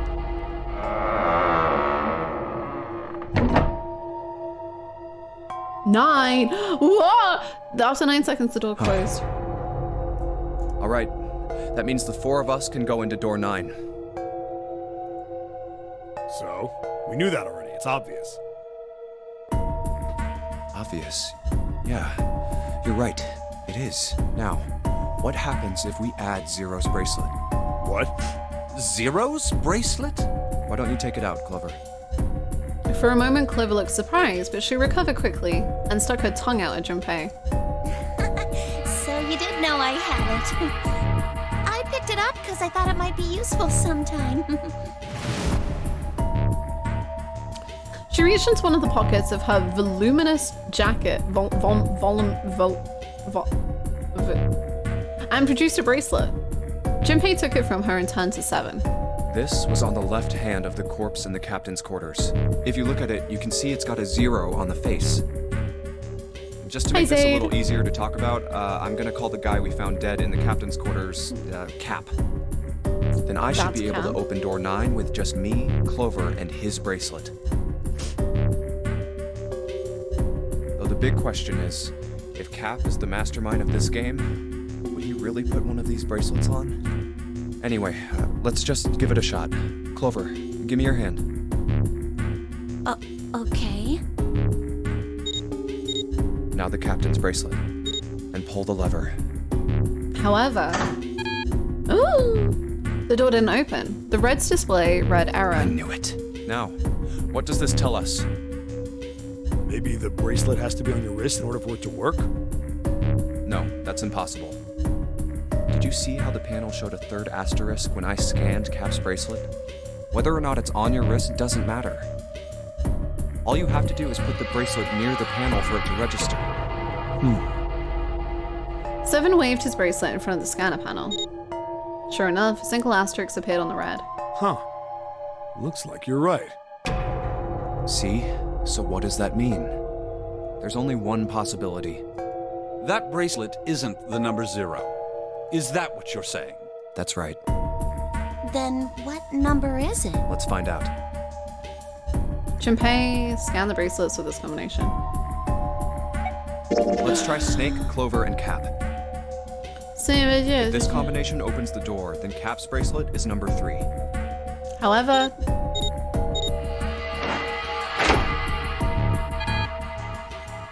Nope, it didn't open. Then the number isn't 3. Then... let's try Snake, Clover, 7, and Cap.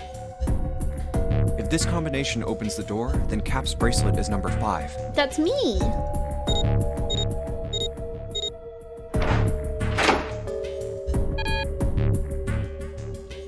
It didn't open. So it's not. How about...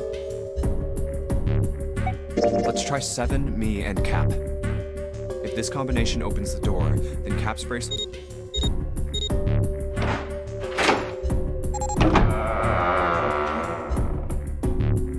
Hey, it opened! Had the door... What? Why?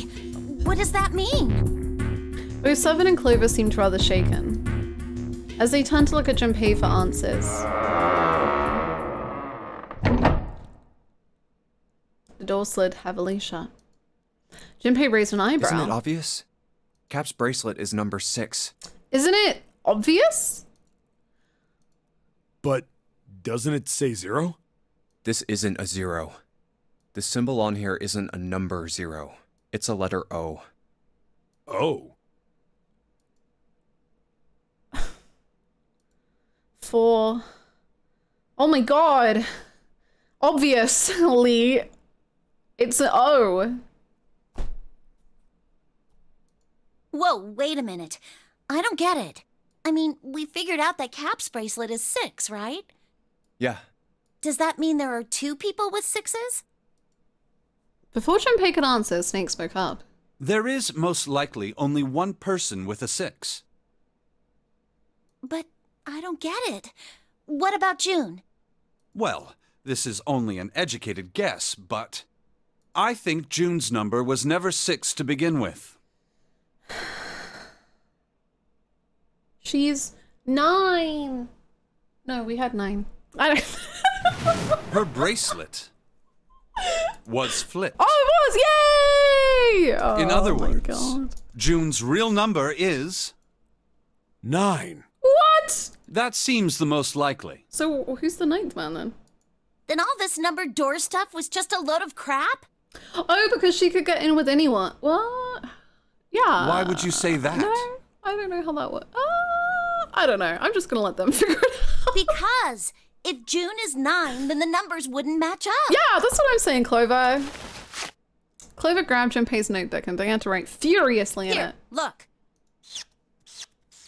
Junpei leaned over to look List at it. of all the numbered doors June's gone through. I'll let you know what I'm writing, okay, Snake? And that's everything. I wrote down which door she went into and with whom. And I wrote what all the numbers were. So if you switch 9 in wherever there's a 6, the numbers don't work. She's always been with 3 and 8. That means something, probably. You ever think about that? Yeah. If the digital root is 7, then you can't open door 4. If the digital root is 2, then you can't open door 8. Clover, do you notice anything interesting on that list? I do, Snake, me. I do. What do you mean? Pick me, please. You're talking about 3, right? And 8. 3? Santa's always in the room with her. That's what you're saying, isn't it? Yes, that's right. Oh my god, what if June was acting and I was so happy about it? What about it? That's quite simple, really. You told me that the first time you came to this room, Santa was the first to refuse to leave June behind. What about Lotus, though? Are we not gonna... Okay. Now, doesn't that beg the question why? Why would Santa do such a thing? The answer is easy. He has a crush. Or the sister theory is true. I'm just gonna stop speaking. I'm just gonna let them do it. Because Santa can't open door 9 with only 7 and Lotus. Of course, there's only one reason for that. His number isn't actually 3. Santa's real number, 7? Would you be so kind as to modify my sister's equations? Don't do that to him. That's mean. Yeah, sure. Oh wait, you're gonna tell him. I thought you were like, yeah, go on, 7. Figure it out. 7 took the pen from a confused Clover and began to adjust our calculations. This is what you were getting at, right, Snake? He's 0. He's 0. He read out the changes he'd made. When he finished, he looked at Snake. Snake smiled. Thank you. That is exactly right, 7. How could you see? Santa's true number wasn't 3. It was 0. No way. Santa is 0? And June was 9, not 6. Conversely, Santa Seven was read it 0, often. not 3. Oh, he did. You're right. Plus 3 and minus 3, they cancel one another out. Nothing appears out of order. Santa was still playing by the rules of the nonary game this whole time. Precisely. So you're saying Santa planned this whole thing? I'm not sure if he acted alone or not. 0 is not 6. 0 is O. 6 is 9, and 3 is 0. But 0 is O. Don't worry about it. But I think it is safe to conclude that he is 0. Ah! If my hypothesis is correct. But what about Lotus? Clover bit her lip. She seemed to be having some difficulty believing her brother's explanation. Junpei. Junpei remained silent and thought. Snake's hypothesis. Something doesn't seem right. June's bracelet being flipped. Even if that were possible, that would mean there are 2 number 9 bracelets. And if that's the case... All right, that's enough talking. Let's go. It's high time No. we went through that door. No, more talking. What?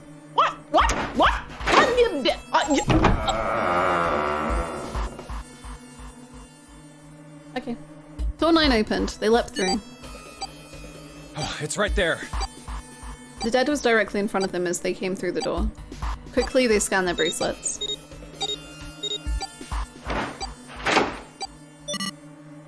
And the detonator stopped. Oh. After pausing for a moment to catch their collective breath, Junpei and his companions headed down the long hallway in front of them. Okay, new theory. Lotus, Santa, June, Ace are all in on it. That's why they went through that door. Or they all know each other. You know, they are... Ace is the CEO. Santa is the stockholder. June is insane. And Lotus is a MILF. And there you go. Done, I think. One person was research and development, but then I don't know who the ninth man is. And who's the other random guy? It doesn't matter. After pausing for a moment to catch their collective breaths, Junpei and his companions headed down the long hallway in front of them. Let's keep going. At the end was a set of stairs leading down into the ship. I think these stairs go to the bottom deck. They leaned out and looked over the side. Looks dry. Let's head down. After deciding it was safe, they headed down the stairs. The four horsemen of the apocalypse. CEO, stockholder, insane, MILF. Before long, Junpei and his companions found themselves on the bottom deck. Thank you! Time zones are difficult. Life is hard. I forgot to update my credit card. Oh, you read it out so well. Ryan, thank you for the 32 months. How are you? Thank you so much. That was poetry, my gosh. They turned left into another hallway, at the end of which they found another door. Hey, it's a... And of course, there was a symbol engraved over the keyhole.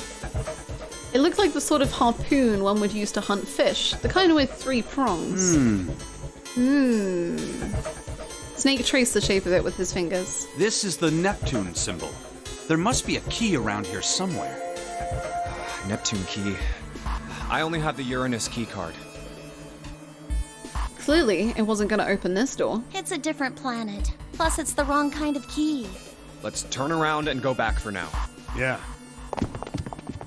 After examining the door for a few more minutes, they gave up and headed back the way they came. Hey, another door. With a little more searching, they found a metal door. And a card reader this time. A symbol was engraved onto the card reader. It's the Uranus symbol. This is the place. Your anus. He muttered to himself and slid the card through the reader. It beeped once and the light on it turned green. With a heavy metal groan, the door creaked open.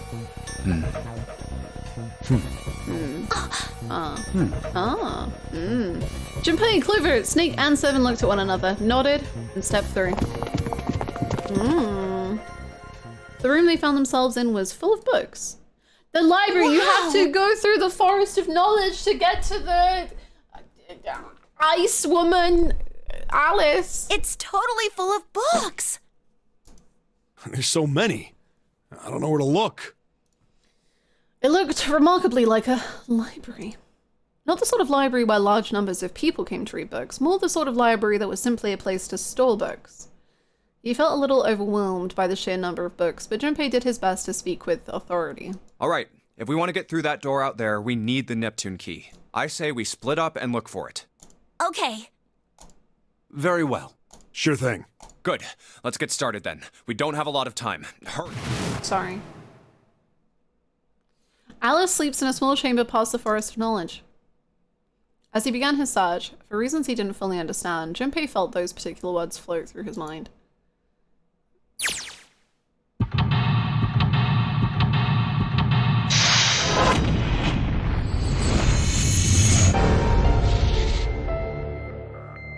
We're looking, we're perceiving, we have eyes, we are witnessing.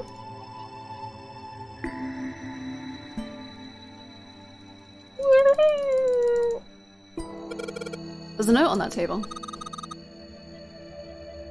Enjoy your pizza. Lights to the books. Huh? What does that mean? Let's set them on fire. Interesting. Well, intelligence often hides itself in darkness. Have you ever thought about the pages of a book? Each page only sees what, maybe 2 or 3 minutes of light before the reader is on to the next. They spend the rest of their lives locked in darkness. Rather like myself.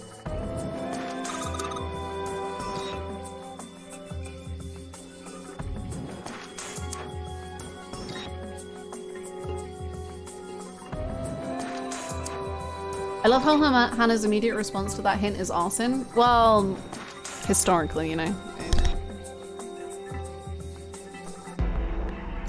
That's horrible. Oh, don't get me wrong. I'm not complaining. Not at all. I live in the darkness, yes. But that has gifted me with the ability to catch the truths others might miss. All I heard was arson. Welcome, dude. We're gonna set everything to fire. Yippee. I can hear the voices hidden in the darkness, you might say. The handrail is made of metal. It's a coat rack, like a place where you can hang coats and hats and stuff. Well, this one's not too big, so maybe just hats. A hat stand, you put hats on it. There's a note, it says lights to the books. I want to set the books on fire. This one says transition of extinct species. We need to hurry it up. We're going to end up in the pages of a book like that. Paleontology. This one's about fossils, right? A man, are pretty nasty looking. Mother Nature. Is that some sort of book about hippie chicks? Probably not, except perhaps tangentially. It's most likely about environmental protection. Your sticks. What's up, Megan?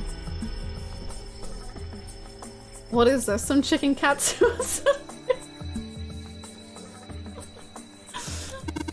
I was just trying to make a joke. Dude, hippie chicks? Really?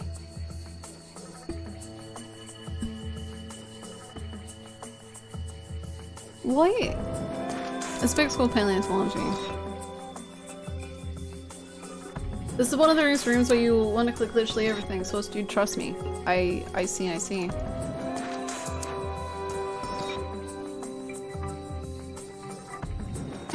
The theory of evolution. Heck, even I know this one. That's that Darwin guy, right? Well, yes and no. Charles Darwin wrote a book called On the Origin of the Species. In it, he put forth his theory of evolution. Yeah, I remember that part. He called it natural selection. Exactly. This shelf is a bunch of books about evolutionary theory. Introduction to geology, huh? Thinking about the Earth, even when you're on the ocean. Kind of romantic in a way, I guess.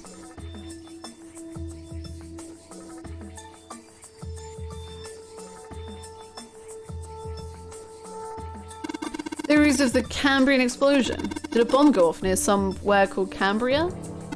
Wrong kind of explosion. Roughly 500 million years ago, during what is known as the Cambrian period, research suggests that the variety of living organisms increased by an order of magnitude. Why that happens is, however, still something of a mystery. There are a number of theories. This book is most likely a collection of them.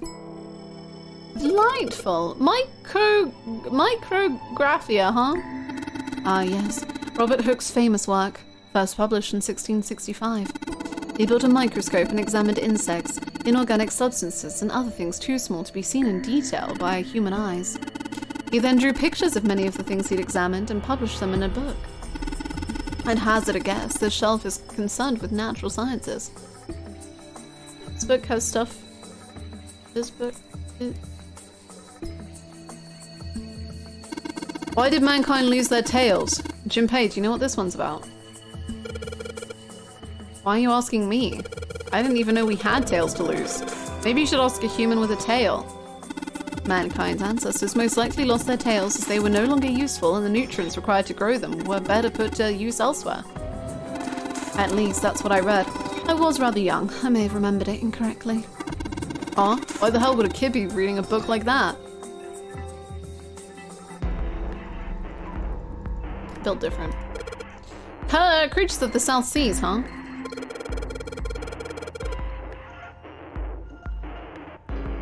Snake is like if Akechi and Yusuke had a baby. That is so correct.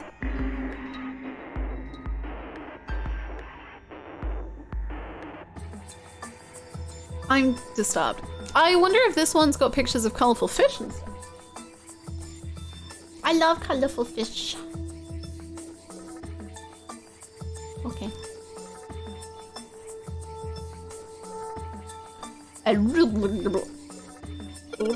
What's the deal with these titles? They're all just gibberish. Hey, what if we, like, switch them around? Switch them around? Yeah. If we move them around, maybe they'll spell something. Nope. Oh, I get it. Yeah, heck, it's worth a shot. Nope. Oh. Nope. Nice.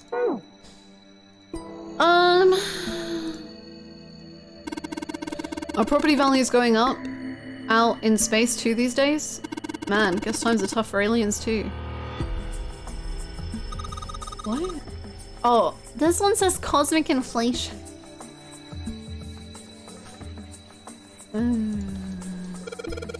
All that's here is Faraday's laws of electrolysis. I believe that's going to be about electrolysis in an electrolyte solution. These particular laws were set down by Michael Faraday. Lovely. Quantum gravity. 7. Do you have any idea what this is? How about you start by using real words? And maybe we'll get somewhere. Based. Theory of general relativity, huh? Oh, I know this one. That's Einstein, right? What's this? An overview of conformal field theory. Well, it's a theory that posits an invariant quantum field where conformal transformation can take place. Knock it off with this science voodoo stuff. You trying to put me to sleep? Supersymmetric string theory in 10-dimensional spacetime. They're just talking about superstring theory. It's a theory of reality where... how to explain? It says that all elements of the universe are governed by the vibrations, harmonics of tiny supersymmetric strings. I see. I see.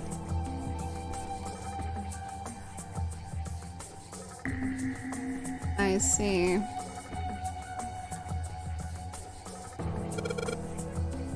Owen, huh? Owen isn't enough to go on. Perhaps it's about the English Revolutionary. Sheldrake. Sheldrake? Isn't Sheldrake? It's got the volume number written on the lower part of the spine. Hi Tristan, and thank you so much, Griston, for the follow. I prefer the silly string theory. Libres. This book is in German. It looks like it's the complete works of something. I've never heard of it. Well, if Snake doesn't know what it is, I don't think we'll ever know. Dad Kind. What the hell is this? Oh, that's Ace. Was that about a German mathematician? Maybe it's a compilation of his work. It says Riemann hypothesis. What is there to hypothesize about with a Riemann? Isn't it pretty straightforward? Heavens no. Heavens no. There are many factors. Length,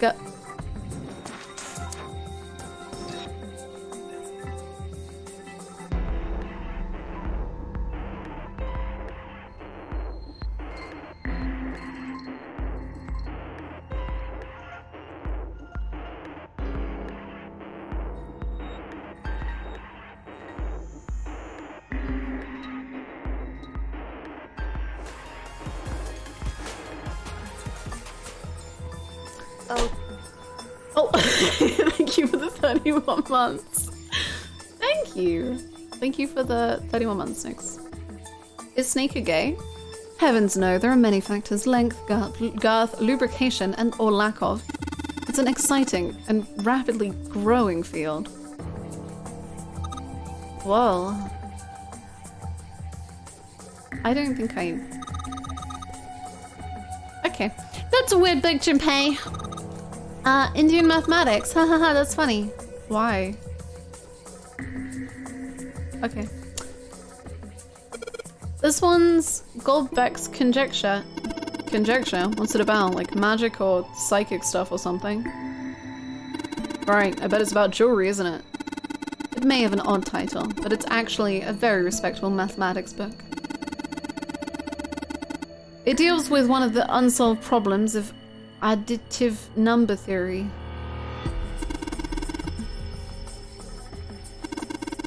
What? Sorry I said anything. Look, let's not get into this right now. Algebraic number theory, math, huh? There's another one like that over here. You mean something like primary number theory, or analytical number theory, or geometry? Oh my gosh, how did you know? Nobody said anything about those. Well, number theory is usually split into 4 chief disciplines.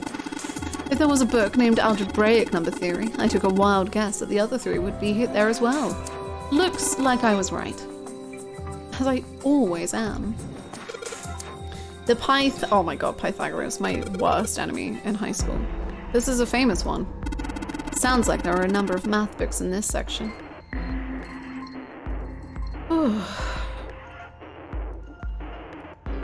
It's a small enclosure with 9 sides. There are 3 of these things that look like music stands. Am I supposed to put something on these stands? Maybe. There are books here in all sorts of languages, but there's something suspicious about the shelf on the left. This bookshelf is sort of a glass inlay. It's pretty big, but there are only 6 books on it. That seems kind of weird. Hey, it looks like there's something on the bottom. It's Junpei. I can't really see it though. The glass is a little foggy. The middle of the glass door is a cylinder lock. You know, the kind of lock where you rotate the numbers around until you've got the right ones to open it. Oh, what the hell is this? It's like they just gave us the answer. Guess I might as well give it a shot. What do you mean?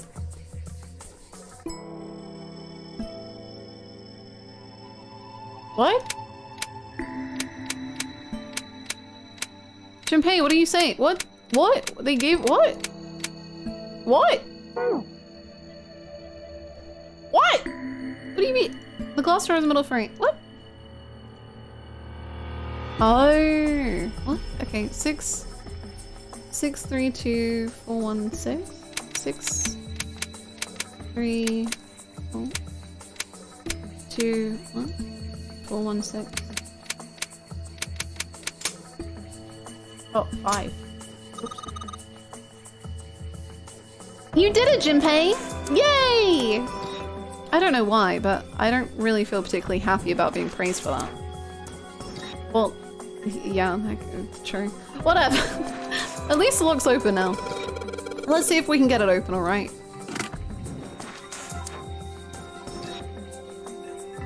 Oh, honey. Oh, okay. Oh! Powerful light bulb! Feels like a light bulb. Pretty high wattage too, unless I miss my guess. This should be generating quite a bit of light. Yeah, you know a lot about wattage, Junpei. Fair play, King. We all have our hobbies. Modern Japanese literature, huh? This one's on Japanese culture called Modern Japanese Literature. A picture book here. Looks like it's an old folktale. Don't you think it's a little weird that this book's the only picture book? Maybe you want to hold on to it. Book. It's got a magic wand on it. Okay. So, what's inside? Well, aren't you going to open it? Pretty sure it's just gonna have pages inside, smarter. Whoa! Whoa!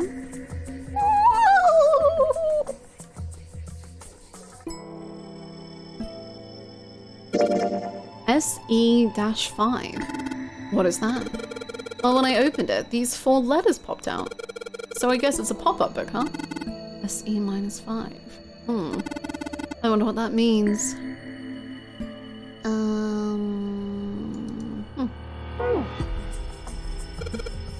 Agriculture and historical organizations and folklore. What's this? Origin of Japanese folklore.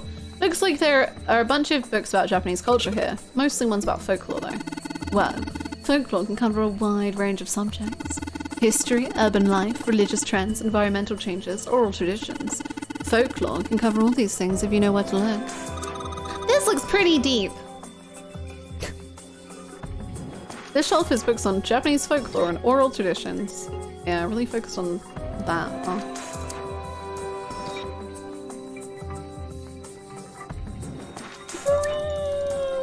The iron plate is bolted down. I don't think it's a door. I think it's just a wall. Nice. Okay, let's go back here. Bulb. Bulb. No, bulb. Dinf. Here. Nope. Nope. Here. Find bulb.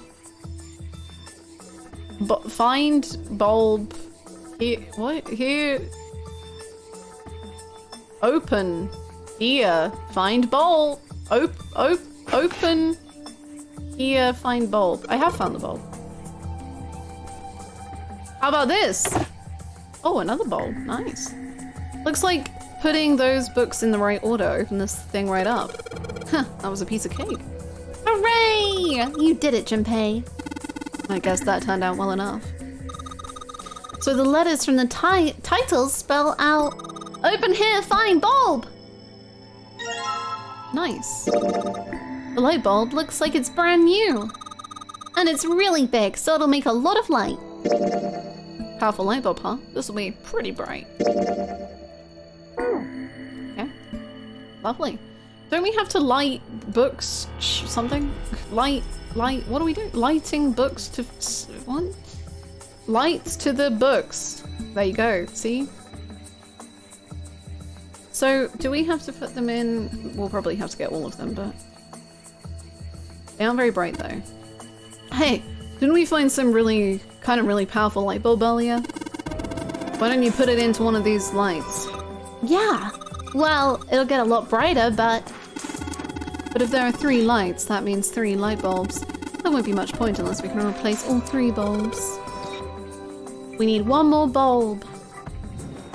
What's the wattage on this one, Jumpy? Has anything big happened today?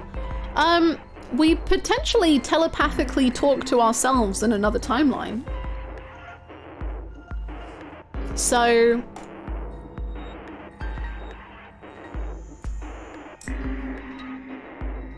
yeah. Yeah. Don't really know what else to say than that, but yeah, potentially.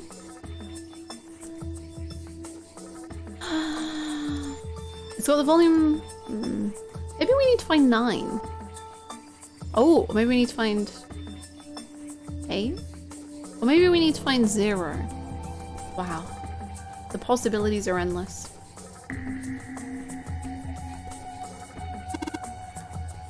Oh, another kid's picture book? Nice. Hey Junpei, take a look at this one. Native Americans, huh? Maybe it's got some... Whoa! Kill.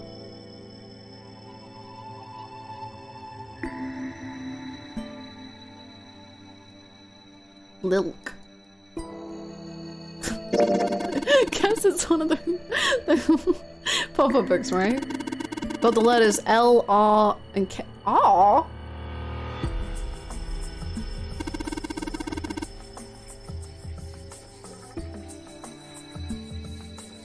Can't make sense of them though. Large, round, and kinky?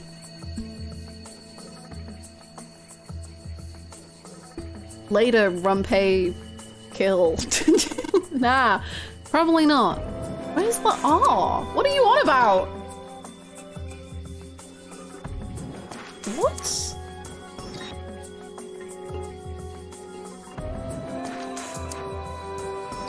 Oh, is it like R, L? Okay, I understand. I mean, I feel like this makes far more sense, but whatever. I'm not here to judge. What's Hellenism? I think it's something like a fusion of Greek and Oriental culture. Junpei knows something? Can we get a comment on your flowchart? Sure. Whoa! Oh no! It's so long.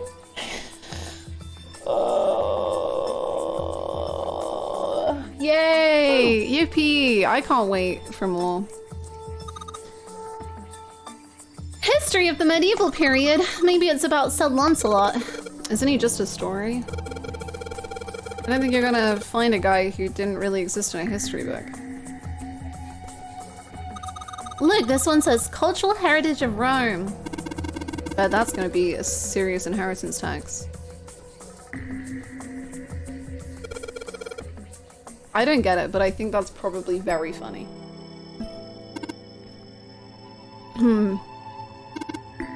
Permian creatures. Seems a little fancy for some kind of prehistoric critter. Not to mention most of them were likely reptiles and amphibians. Without hair, I can't imagine they have much need of palms. Oh.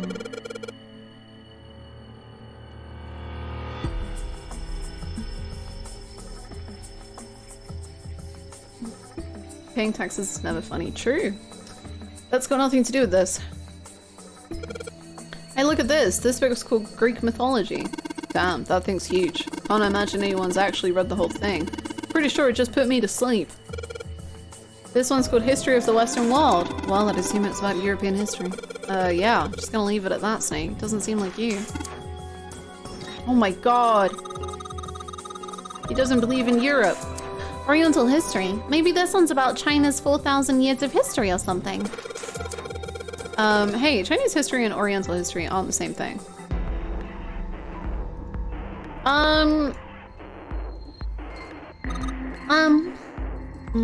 Why are you blushing at me? Oh, gosh. Do you think we should hold hands while they're on any handrails? Great question. I'm gonna go no, probably not, but I'll be fine. Oh.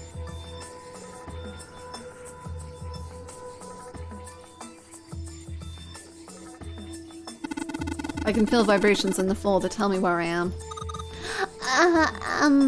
Yeah, that's not what I meant. Well, interesting.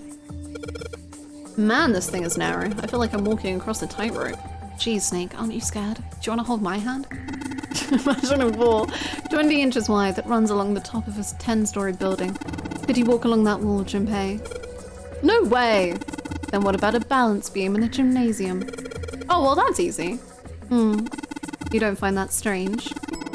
A balance beam is far narrower than 20 inches. So why is it that a balance beam poses no challenge to you, but the hypothetical 10-story wall does? The light can easily turn people into cowards. From time to time, a life in darkness can give you courage. Okay! Narrow parts of the scaffold overlap each other like a multitude of crosses. The big opening is the door to the library. It's pretty impressive. Almost looks like the door to a shrine or a church or something. There's another door after it, and then a passageway beyond that. At the end of the passageway is a door with that Neptune symbol.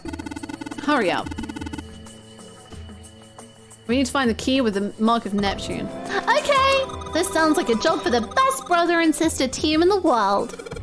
Man, it's like Seven and I don't even exist. She just asked to hold your hand, you little goober. What do you mean? Why is the bulb still in there?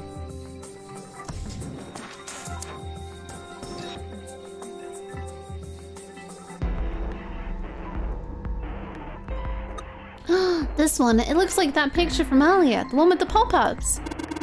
You think they're part of a series or something? They do have the same binding. She asked Snake, I think. Well, Snake said no, and then she was like, that's not what I mean. I thought she asked to hold Snake's hand. Oh, I thought she was asking us, and then Snake was like, no, and she was like, oh, yeah. Yeah, sure. There's a baseball on this one. Come on, Junpei, let's see what's in it. I'm gonna go out on a limb here and say it's probably baseball. Wow! Head. Kill head.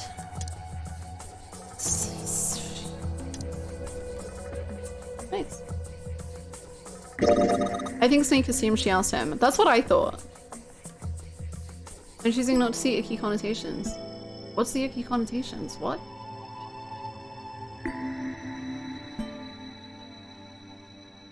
It may be that she wanted to hold Snake's hand because she loves him, and that's not what I meant was referring to wanting to hold Snake's hand because she thought he'd be in danger either way. Bugs, I think. I interpreted that as Snake's misassuming it was just to help him and her asking because she missed him, but I don't know. I thought she was asking Junpei, and then Snake was like, oh, don't worry, I don't need it. And she's like, oh, yeah, no, I was definitely asking you. But that's how I interpret. I don't understand. This is a pop-up book. It's got the letters H-E-A-D popping out of it. I think Clover is a bit of a crush on Junpei. Exactly, like that's why I thought she was asking about Junpei, because I don't think it's out of nowhere. But I don't know. I don't know. Sure enough. Cool. So I wonder if these are the books that we need to put in the like pedestal-y thingies. It's a small enclosure with 9 sides. There are 3 of these things that look kind of like music stands. Okay, how about we try putting these picture books on the stands? Screw the doors. This is the real mystery. This is a little weird. But I think it's gonna give us cool, you know, shadows. But we just need to find one more bulb. Which I have a feeling is to do with this, but I don't really know what it wants from me.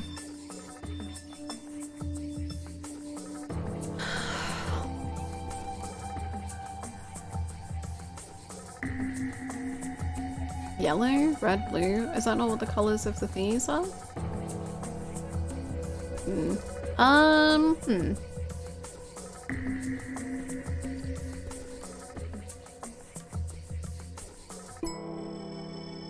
Maybe we need to put some hats on the hat rack.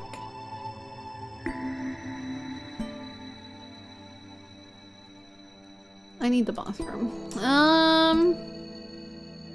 Dude, I would not survive 9 hours. I pee like 4 times a stream.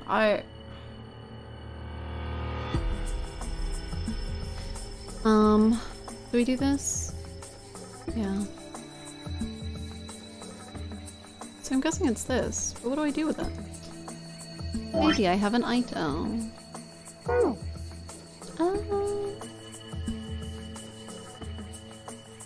I couldn't survive because I'm not smart enough. Without the info dumping, I don't think Junpei would either. Blue's bathroom habits did not prepare me. Not at all. All 6 books seems to be pointing at the cylinder number lock. Okay. I would need a notebook at least. True, and I'm glad Junpei has one. Not that I think Junpei's ever used it, but Clover has, so. The Black Hole Hypothesis, Gamma Ray Astrophysics. I guess this bookshelf has an astronomy theme. Energy Theory, Development of Nanotechnology Materials. Interactions between shortwave energy and matter. What else have we got? Just listening to you read those titles is giving me a headache. Can't say fancy technology stuff and I get along real well. Keep on talking about that stuff and you're gonna put me to sleep.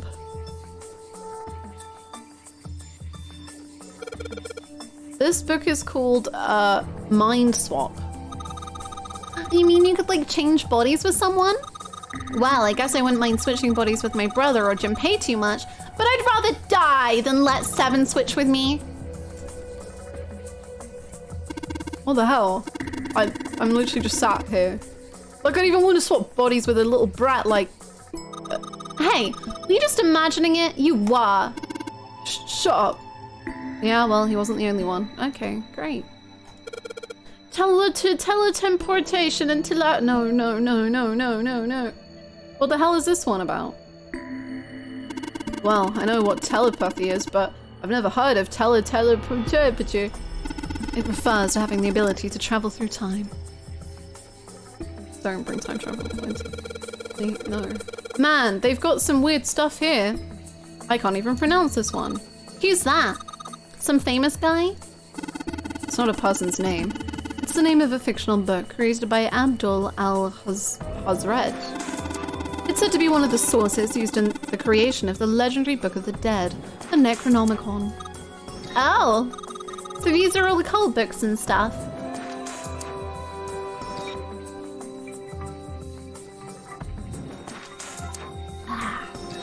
We're ready to go Freaky Friday. This one says the golden rabbit and the moon on it. Does that mean it's about a rabbit that lives on the moon? Rabbits are pretty cute, but what's the moon stuff about? It's talking about the Judas tree that is said to grow on the moon, according to Chinese legend.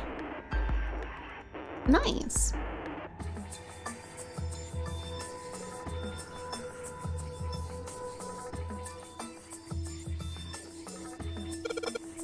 Automated robotic assembly line techniques, huh?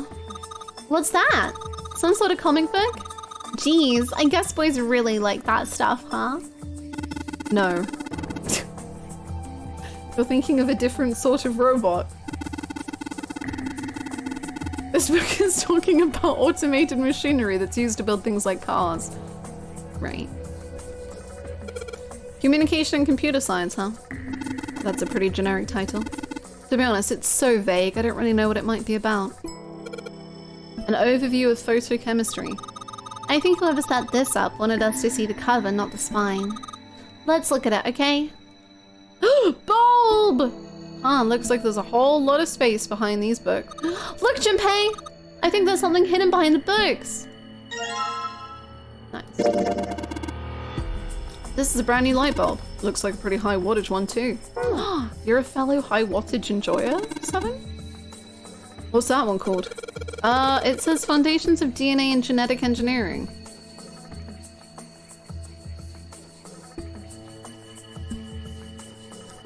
Okay. Okay, I'm gonna go to the bathroom then. Before we continue to put these light bulbs in their homes.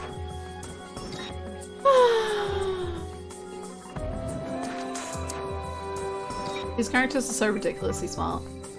To be fair, it's mostly just Snake at this point. Junpei's time. True. I will be right back. I hope the bathroom has a high wattage bulb, Bessie. Oh my god, that's so sweet. Thank you. Me too. I'll be right back.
Hello.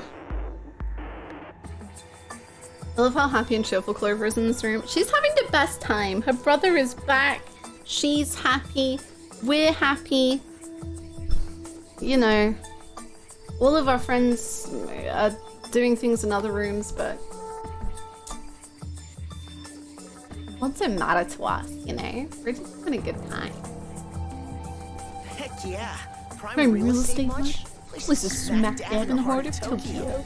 Thank you. Thank you so much, Hugh Jazz, for the 17 months. Thank you so much. How's it going? Thanks for the prime. Okay, we got the bulbs. It's bulbin time. All right, so there are 3 lights in here. I'm gonna change these bulbs. Now they should... Awesome! It worked. Oh. Way to go, Junpei. Good job, buddy. Aww. I'd love to get a meanwhile 5 doors away. I don't know if I like Happy Clover more, or Axe Clover, or Emotionless Processing Brothers Dev Clover, or Sassy Clover. She's just so like layered. Like an onion, that one. There's something projecting on the bottom. These letters, they seem familiar. Shelled Rake 5. Sheldrake 5? Oh, Sheldrake. Like the book. I getcha. I getcha. Junpei read the text out loud. I think I saw the rest of this collection somewhere. Yeah, I think it was somewhere around here. My favorite is Math Clover. I like Math Clover a lot, true actually. What is my favorite Clover? It's dark, but It's So Clover was very funny to me. But that is Dead Clover, which isn't a very nice Clover to have. I think I enjoy Suspicious Clover the most, like Clover accusing. I do quite like that. Like, you know, when she was like doing all the maths and she's like, that means that these people absolutely killed my brother. And I'm like, what? I don't know if that's true. I think that's probably my favorite. Clover with Stick. Clover with Stick was pretty good. Like, Axe Clover was cool, but like Clover with Stick was better. But I think Sleuth Clover is my favorite Clover. Let's go take a look. Okay. Okay. Seven and Clover walked off, leaving Junpei and Snake behind. Sheldrake. Have you heard of him? Sheldrake, I mean. Junpei grinned. Yeah, Lotus told me about him. There's a British biochemist named Sheldrake. He has a rather interesting theory. Morphogenetic fields, which relies on the theory of morphic resonance. Really? From Lotus, huh? Yeah. Well, Clover also said something to me about that stuff. She did? Yeah, what was it? The ability to access a morphogenetic field is affected by a couple of things. The first is epiphany, and the other is danger. That girl. I told her not to tell anyone. You did? Why? Well... Junpei's eyes narrowed. Look, man, I didn't push it because we're in a hurry, but I'm kind of sick of this. How about you just tell me, okay? Damn, Junpei. I know that Junpei's like talking like this. He's like, look, man, I didn't push it because we're in a hurry, but I'm kind of sick of this. How about you just tell me, okay? Tell you what? Don't give me that. About the experiment. Snake's shoulders slumped and he shook his head slowly. Ugh. He'd finally given up. Very well, fine. I'll tell you everything. But not here. Let's move to the top floor. Okay. Junpei nodded. With that, they climbed the stairs to the top floor. Junpei making a late bid to get Girl Boss of the Year nominee. Snake was silent for a moment after they arrived, then finally crossed his arms and spoke. I suppose I might as well start by telling you why I kept quiet, and why I made sure Clover did as well. To be honest, the explanation is quite simple. Zero told me not to. I had little choice. He didn't walk up and tell me, of course. He gave me a message engraved on a card. Snake reached into his sleeve and pulled out a small, stiff piece of paper. That's a Braille card. It looks just like the one you showed us earlier. So you had 2 cards? No, only one. Huh? What do you mean? I thought that card just had some rules for the nonary game on it. Yes, it did. And those were the rules I read you. However, they were not the only thing on the card. That's exactly what I said when we read it the first time. There was something I didn't read. Well, perhaps I should say, there was something I couldn't read. And that was? Tell no one of the events that took place 9 years ago. Tell, and I activate your sister's That does what it detonator. do.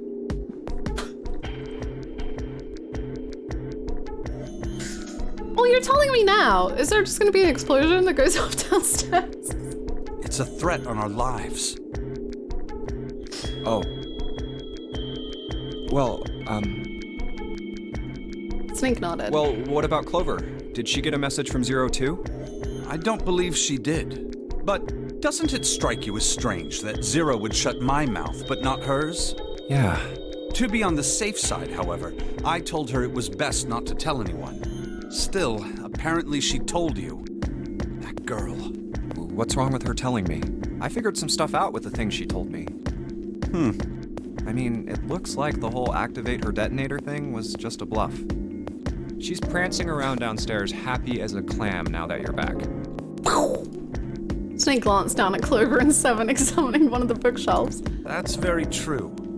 I've decided I can trust you. Yay! I've decided to tell you the truth. Okay. The chance that Santa is Zero is very high. I feel I can assume Santa doesn't have the time to observe us at the moment.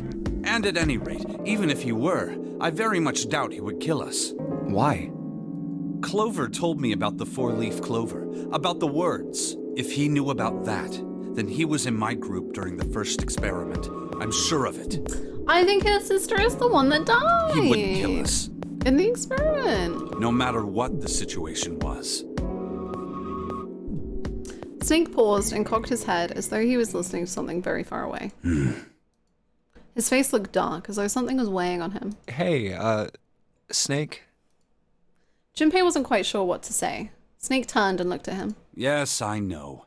You want to know what happened during the experiment? Yes, please. Yeah.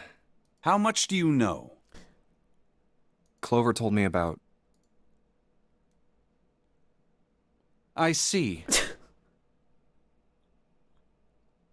Clover told me... And that's about it. The morphogenetic field in the experiments 9 years prior. How the experiments had taken place simultaneously at 2 locations, one being the ship and the other being a building in Nevada. And the girl that died during the experiment. She told you all that, did she? Snake looked down. His face was tight. A slight tremor shook his body and he tried to hide it. He was putting on a good front, but even Junpei could tell that he was holding back something deep and powerful. He made as if to brush something from his face and looked up at Junpei. At any rate, I now know how much you've learned. All that remains for us to determine is who did this and why, right? Yes. Can you tell me what happened? Yes. Snake nodded slowly. The people who organized the initial experiment were from a company called Cradle Pharmaceuticals. Cradle Pharmaceuticals? There were 4 of them running the show. 4 of them? Gentaro Hongo. Gentaro Hongo? Nagisa Nijisaki. Teruaki Kubota. Kagechika Musashido. Hongo was the CEO of Cradle Pharmaceuticals.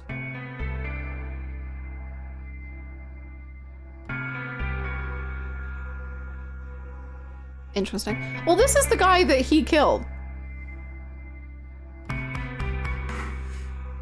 No? Nijisaki was his right-hand man and did the lion's share of the planning. He reminds me of Nishiki. Kubota led the company's research and development division. And is this the 9th one? Musashido was their majority stockholder. That looks like Santa to me.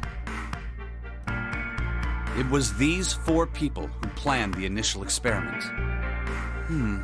Let me simplify it for you. Hongo designed it, and Nijisaki put it all together. Kubota developed the technology required, and Musashido provided the cash. So it's Hongo, Nijisaki, Kubota, Musashido... Junpei couldn't shake the sense that he had heard those 4 names somewhere before. Of course, more than 4 people were required to conduct an experiment of this scale. To that end, they organized a top-secret team to assist them with their research. All in all, they gathered 10 people or so. Those 10 completed their team, and they were able to begin the project. They named it the Nonary Project. The purpose of the experiment was to research the prospect of controlling a human mind through sheer will. The vessel, I suppose you could say, for this control was the morphogenetic field. Huh. Why did the glycerin suddenly begin to crystallize? Why did the crystal structure of EDT undergo a sudden change? Why did the rats improve their puzzle-solving skills with each generation? Experiments with humans produced the same results. The more people who knew the answer to a question, the more there were who could answer correctly without having seen the problem before. Why is that?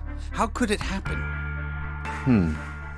The answer is that the shape of the answer has been stored in a field invisible to the naked eye. And through that field, the resonant event transmits information related to that answer. That's essentially the idea behind morphogenetic fields. I see.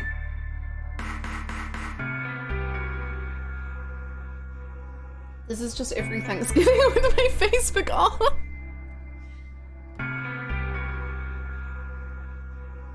I'm pretty sure this is what my granny hears whenever I try to describe what streaming is to her. I'm pretty sure that this is what she hears. But that's just a theory. Can't bring yourself to believe it? No. Let's say someone killed another person because the devil told them to do it. Okay. Whether the devil exists or not has no relevance to the murder. They believe the devil exists. Whether or not he does is immaterial. So what matters here is that Hongo believed in the morphogenetic field. That's right. Snake nodded. But I still don't get it. You said they wanted to figure out how to control people, right? That is what you were saying. Yes. So how are they going to do that with a morphogenetic field? I'll keep it simple. Let's suppose 10,000 people have solved a certain problem. The chance of you knowing that answer, even if no one has told you, will go up. Let's have another example, shall we? We shall. Say 1 million people were to do a handstand right now. Okay. Tomorrow, the chances of you doing a handstand would be higher, even if you had heard nothing of this hypothetical mass handstanding.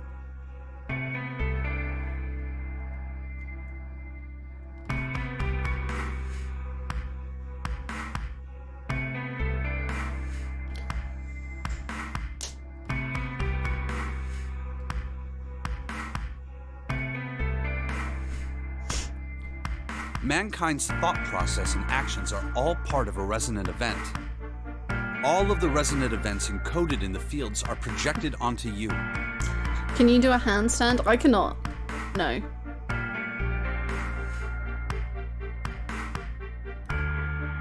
Of course, this assumes you believe in this theory. Do you follow so far? I do follow. Yeah.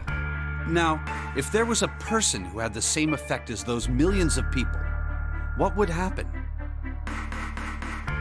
If that one person were to do a handstand, other people would find themselves wanting to do handstands as well. Can you imagine what a person with powers like that would be able to do? I don't even want to think about it, Snake. Come on, there's no way. I'm not done. Imagine another scenario. Imagine another person. This is an ordinary person. Let's say he does a handstand. Yes. What if there was someone who could grab the resonant event he created by doing that and use it to make other people do handstands? What would happen then?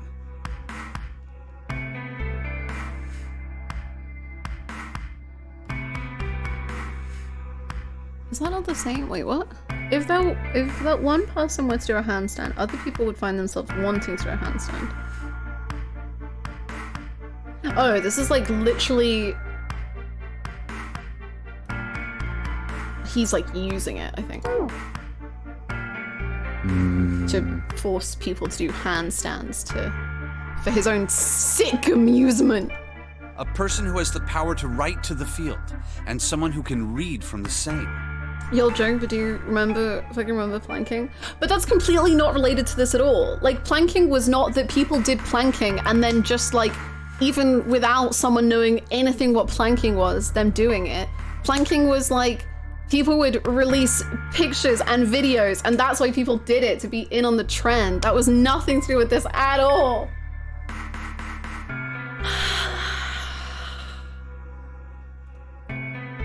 Okay, but Harlem Shake. Literally the same thing.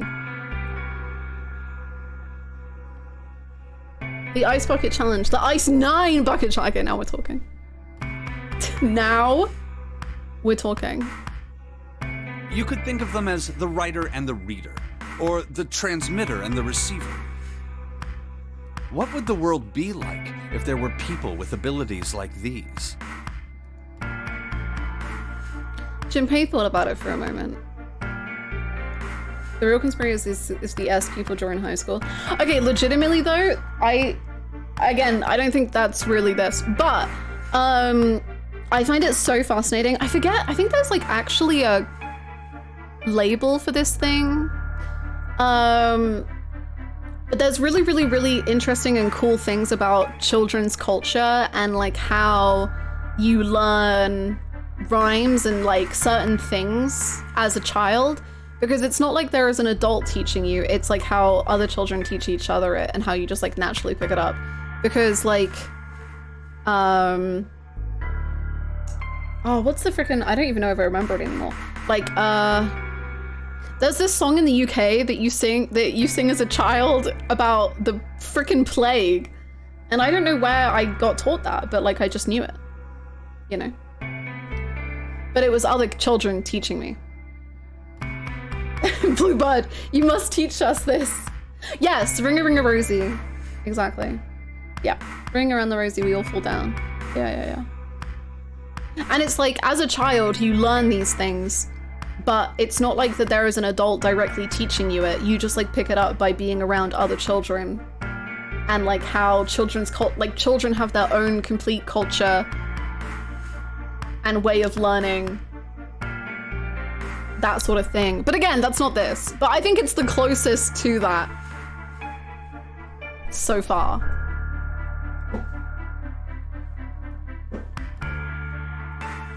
Yeah.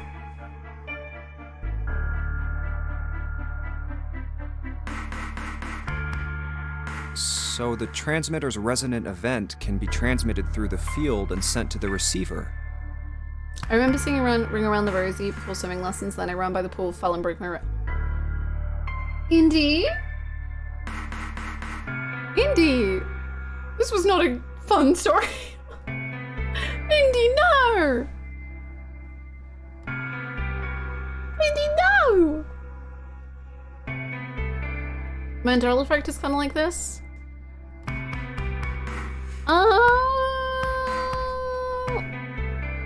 Maybe. I don't know. Because the Mandela effect, I guess, is you're wrong. But I guess it is people at the same time being wrong about the same thing. I don't know.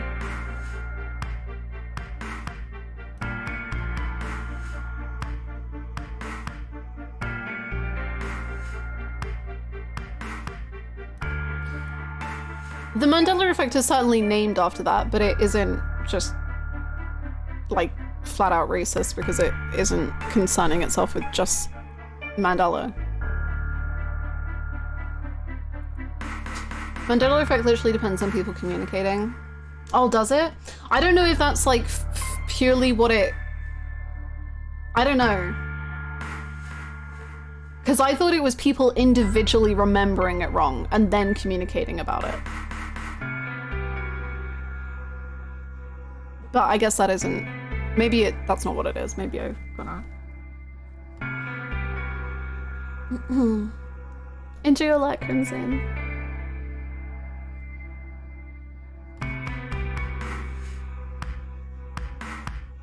Thank you.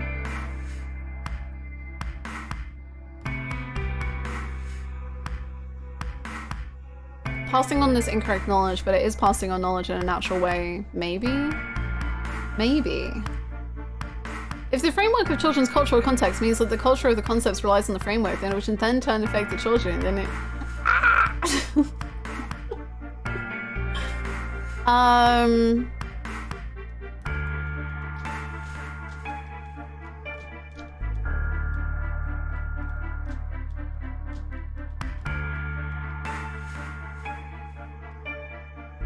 I have Buckle Bob. We called it It. We didn't call it Tag, we called it It. Actually, some people would call it Tag where it's from, but it was mostly It.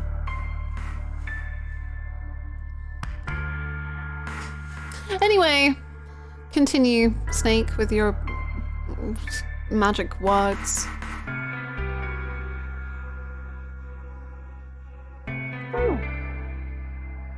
So the transmitter's resonant event can be transmitted through the field and sent to the receiver. So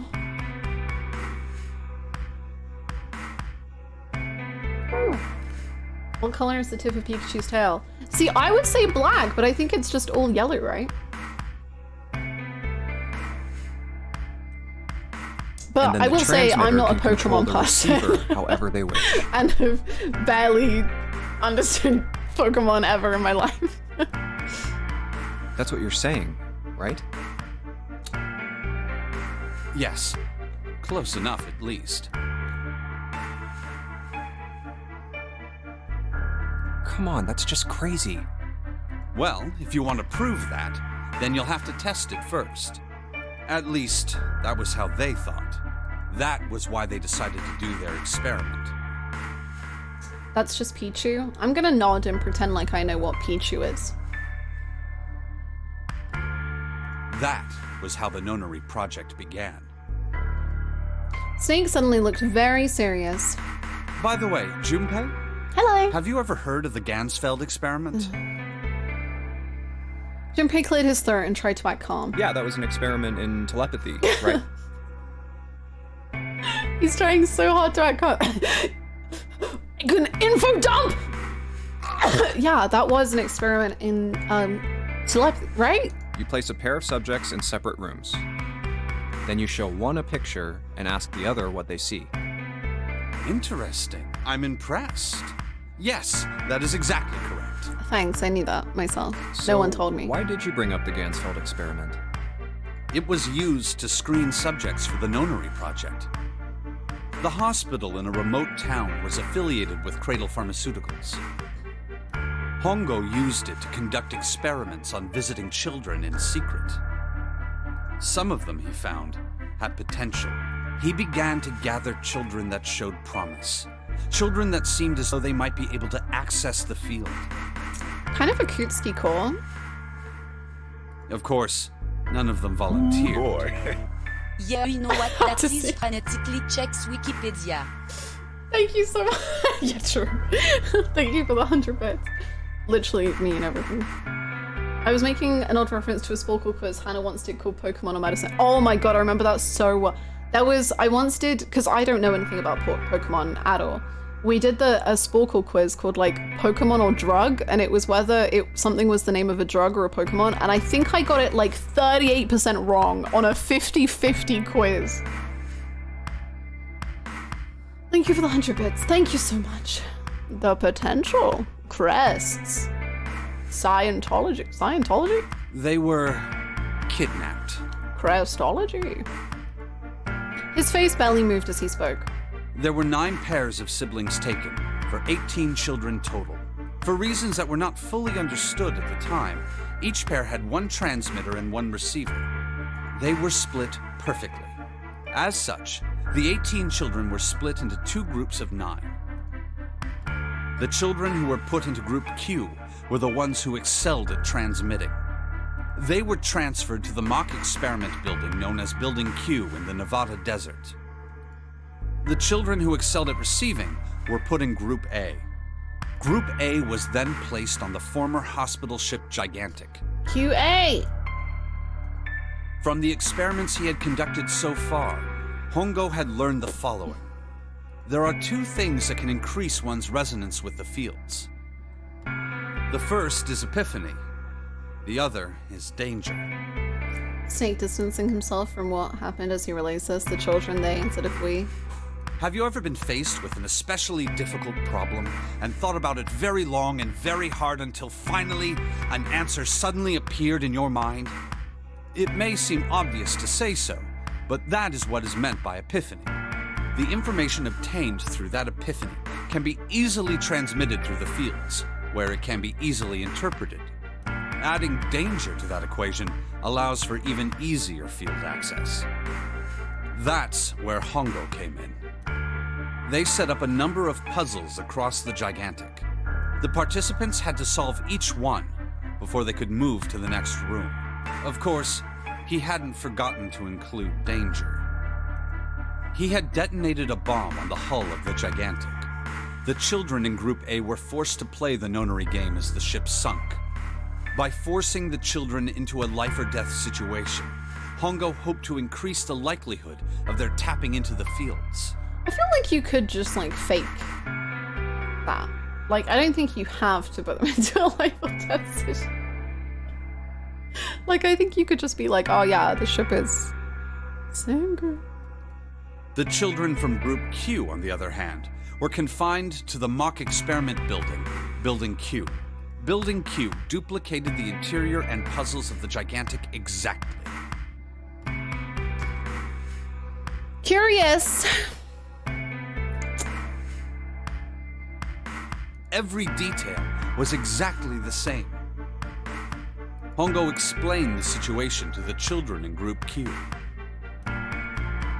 Solve the puzzles you find throughout the rooms. When you have the answers, transmit that information to the children in Group A. They kidnap 18 children. I don't think Ace cares about their safety. But arguably, like, it would just be cheaper. Like, it's not like from a concern of like, me being like, damn, this is out of character for Ace. It's more like, why would Ace do that? Like, isn't there an easier way? Like, just lie. You've kidnapped them. If you succeed, they will be able to solve the puzzles and escape. But if you fail, to make people then the hamster. Gigantic will sink, and your brothers and sisters will drown. Those were his orders. Do you know why the astronauts of Apollo 13 were able to return to Earth safely? It was because NASA had access to a replica of the Apollo 13 capsule. All of the equipment, the instruments, everything. All of it identical. Everything was just like the real Apollo 13. NASA was able to replicate the situation the astronauts found themselves in. By putting themselves in the same situation, they attempted to solve the problems the astronauts were dealing with. Once they found solutions, they reported their findings to the men aboard the actual capsule. That was how they were able to return safely. It was the same with the Gigantic in Building Q. The children from Group Q had to use the power of epiphany to solve the puzzles they found and transmit what they learned through the fields. The children in Group A, however, they had to access the fields to learn how they might advance to the next stage. That is the simplest explanation I can manage. Snake sounded defeated. His half-hearted attempt at derision served only to show how much the story had affected him. Huh. Snake, girl, shut up. Love you.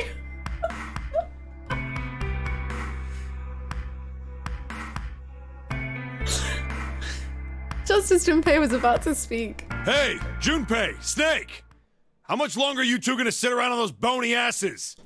Don't talk about our asses like that. How Get dare down you? here already! Experience this as part of the game. Slightly tipsy on soju is such an experience. I think being drunk would make this better. Severin's voice echoed up from below. Snake took a deep breath and blinked rapidly, as if waking up from a long nap. He's right. Let's go, shall we? We don't have much time. We need to get out of here, and soon. Snake headed for the stairs, but Junpei put out an arm to stop him. Hold it. There's one more thing I want to ask you. Hmm? Are you sure that there were 18 kids? Why? Well, I thought it was only 16. That's what we had in the newspaper. Oh, yes. That was what they said on the news, wasn't it? It was. Yes. I have no doubt that 18 children were abducted and used in Hongo's experiment. After all, you couldn't exactly play a nonary game with any less, could you? Whoa. Well, yeah, but are you saying that the news got it wrong? Yes, I am. There were 2 more children. However, they had no relatives that I'm aware of. I imagine no one filed a police report when they went missing. They were brother and sister, like Clover and I. The brother's name was Aoi. The sister's name was... Her name was... Snake couldn't seem to bring himself to continue. It looked as if what he was trying... it looked as if what he was... Oh my god. It looked as if what he was about to say brought him great pain. Her name was Akane.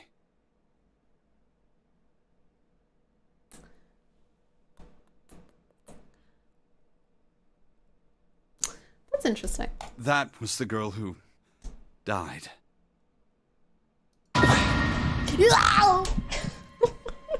Junpei felt as if he'd been punched in the stomach. His vision went blurry and his head felt light. Akane Kurashiki died? More than one person has the name Akane, but maybe. 9 years ago? Then, who is June? No. That's impossible. It can't be true. Akane isn't that uncommon of a name. If Snake had known her last name, that's a different matter entirely. Snake, what was her last name? So they share a name. A lot of other people do too. It doesn't mean anything. It was someone else. Of course it was. It has been. Junpei shook his head hard and pulled himself back to reality. I can't believe, by the way, I just want to say at the very beginning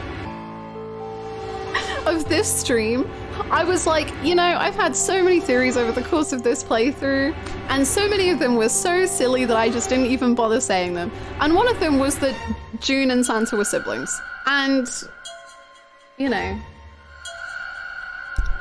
whatever. It's fine. Is something wrong, Junpei?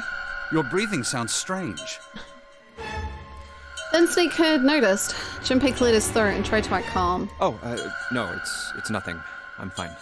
Let's get back down there, all right? Just ask what her surname is! What are you on? Snake raised an eyebrow, but said nothing. He headed down the stairs, Junpei bringing up the rear. I couldn't do it. Why didn't I ask? What's her last name? I just couldn't get the words to come out. With every step he took, the cold, hard sound of feet against metal dug at his heart. Would Snake know? I don't know. I mean, I get not asking, because he's probably just like, he would rather not know. But like, I would assume. Anyway. Sheldrake. This is him. This is what the shadow picture was pointing to.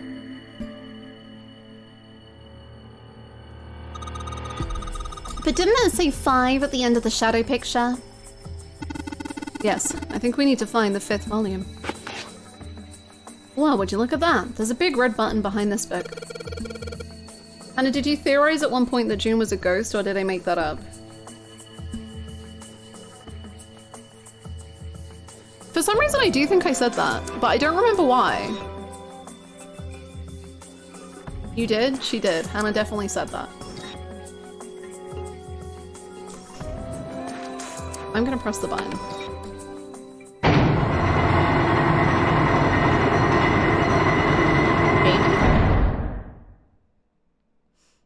You did as a joke, yes.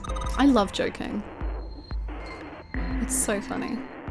I love cracking jokes. What was that sound? It sounded like something really big was moving. It came from the top floor. Alright, let's go check it out. There is quite a list I have noted down about things that I am waiting to know. Why do I talk about anything? Oh, God. Yes, Well, I bet you gotta type something on that keyboard. Yeah, but you can only enter letters. And it looks like you can only enter 4 letters. Let's see how that works.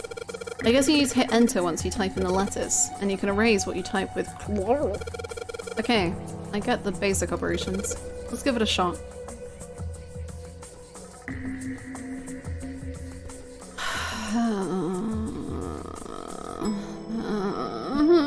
A, B, C, D, E, F, G, H, I.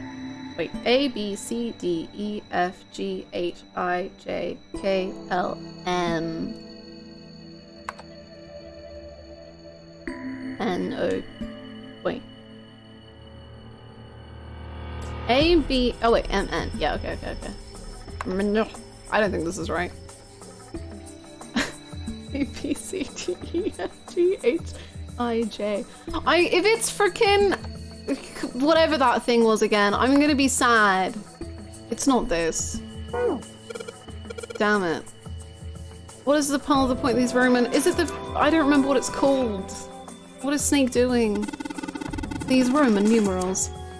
If you convert them to Arabic numeral, you'll have 13... Oh, okay, cool. You'll have 13, 14, 10, and 13.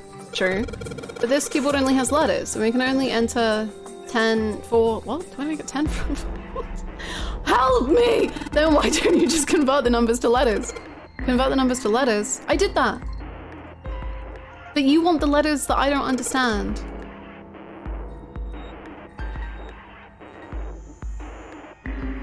Was A 11? No, was C 10 or A?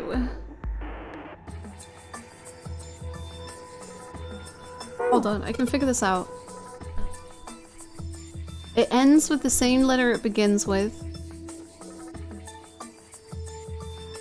And the letter it begins with, the next letter is the next letter after it in the alphabet, probably. And that's probably a vowel. It's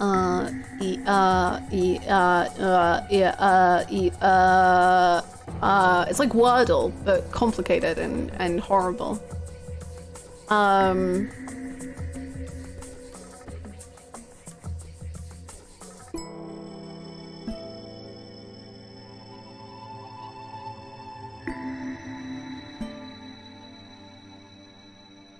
don't know. Why isn't this thing working? Hey, Jinpei, I was thinking. Isn't this kind of like that other one? Other what? Come on, you remember. I do, but I do. Oh, do I still have the file? Hold on. Great.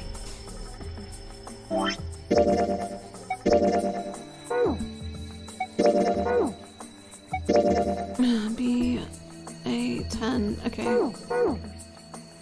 A.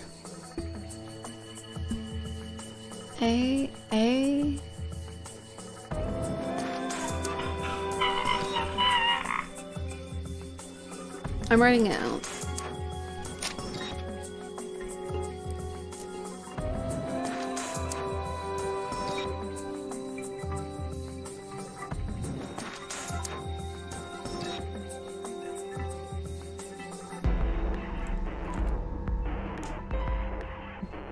Dead.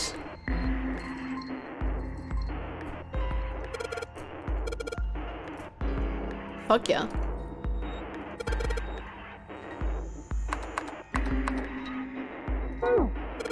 Why? Why the hell isn't this working? Oh. Was I wrong? I thought that was right.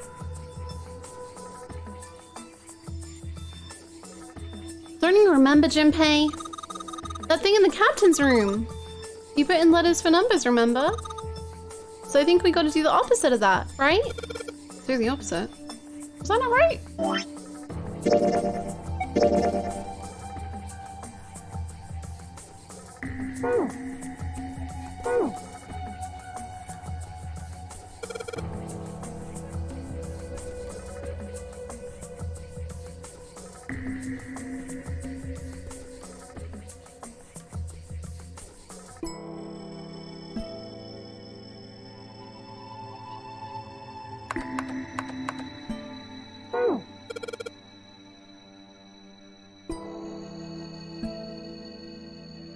Oh, am I not pressing enter? Fuck, hold on. No, I get it. Don't tell me I'm not pressing enter.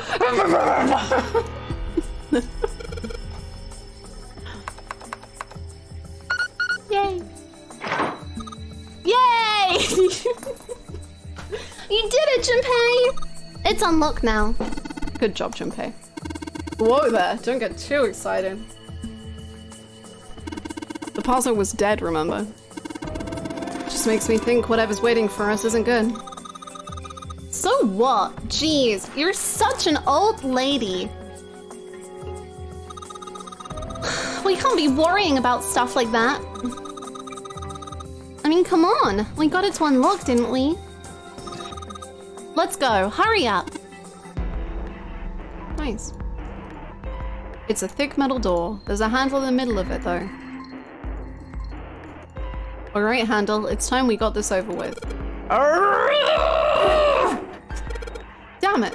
I can't get it to open. This thing won't even budge. What? Why not? We put in the password. What else do we have to do?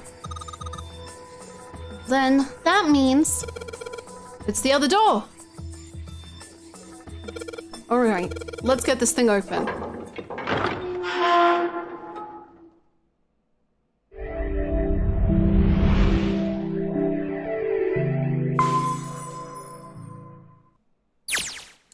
No worries, I enjoy suffering, and then I think it is funnier because then you just get me screaming.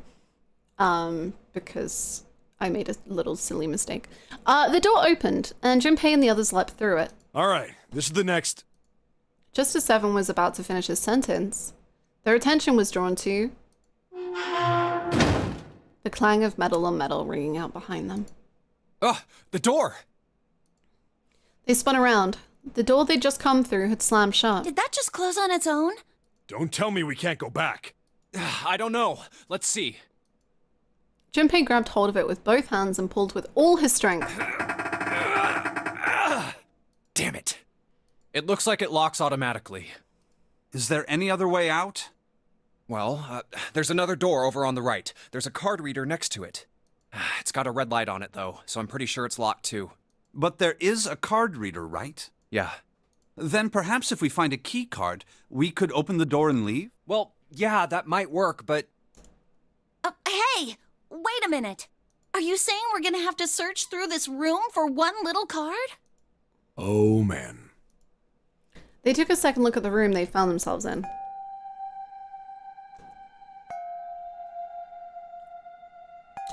That's not too bad, honestly.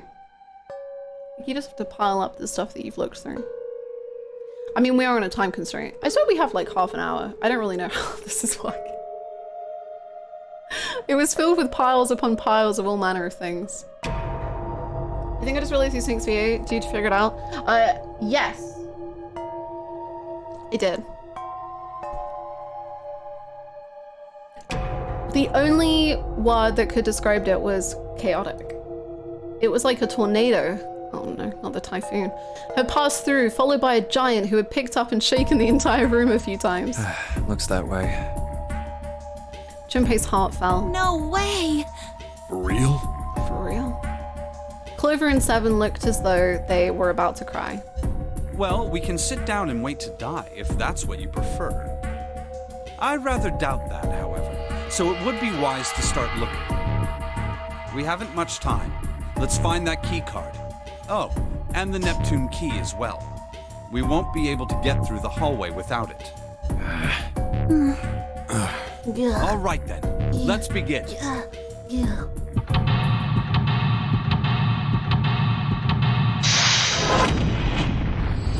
this would be a great time for you to give detailed descriptions of all the historical uses of all of the items in this room. What is a keyboard, Snake? Please, I must know. There are piles of crap everywhere. Man, this place is a mess. It's so messy. I don't know where to start. Some of this crap looks familiar. I think a lot of these are parts of the puzzles we've solved in other rooms. If that's true, then this room could be Zero's laboratory. Perhaps Zero would shut himself in this room to devise the machines and puzzles he'd need to see his plan come to fruition. It's just a pile of junk. There's nothing. Oh, are we not gonna search? Okay. There's a control panel in front of the big screen here. Wonder if any of these buttons do anything.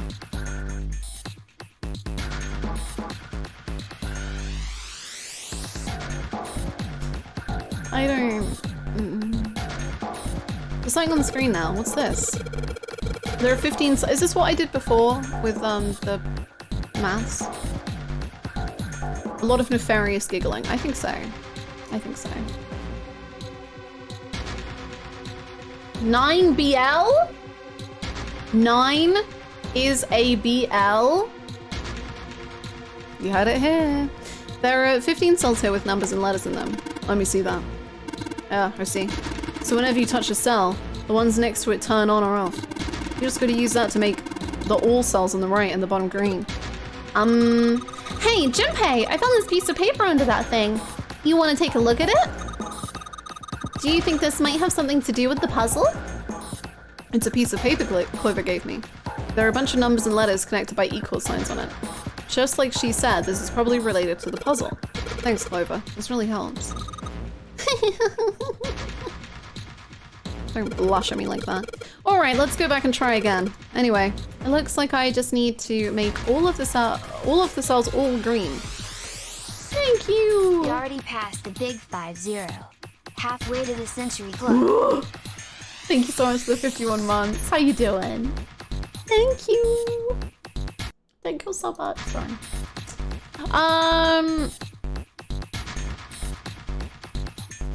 So A equals 10.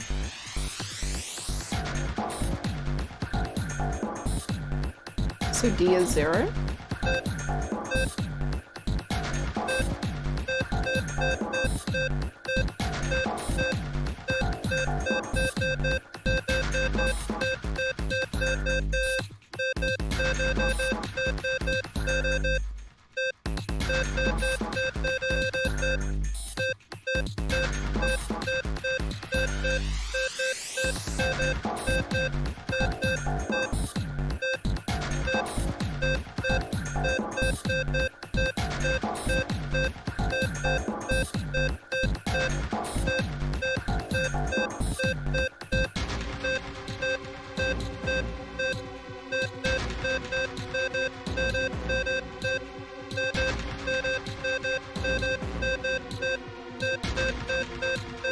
I'm really close, I can feel it.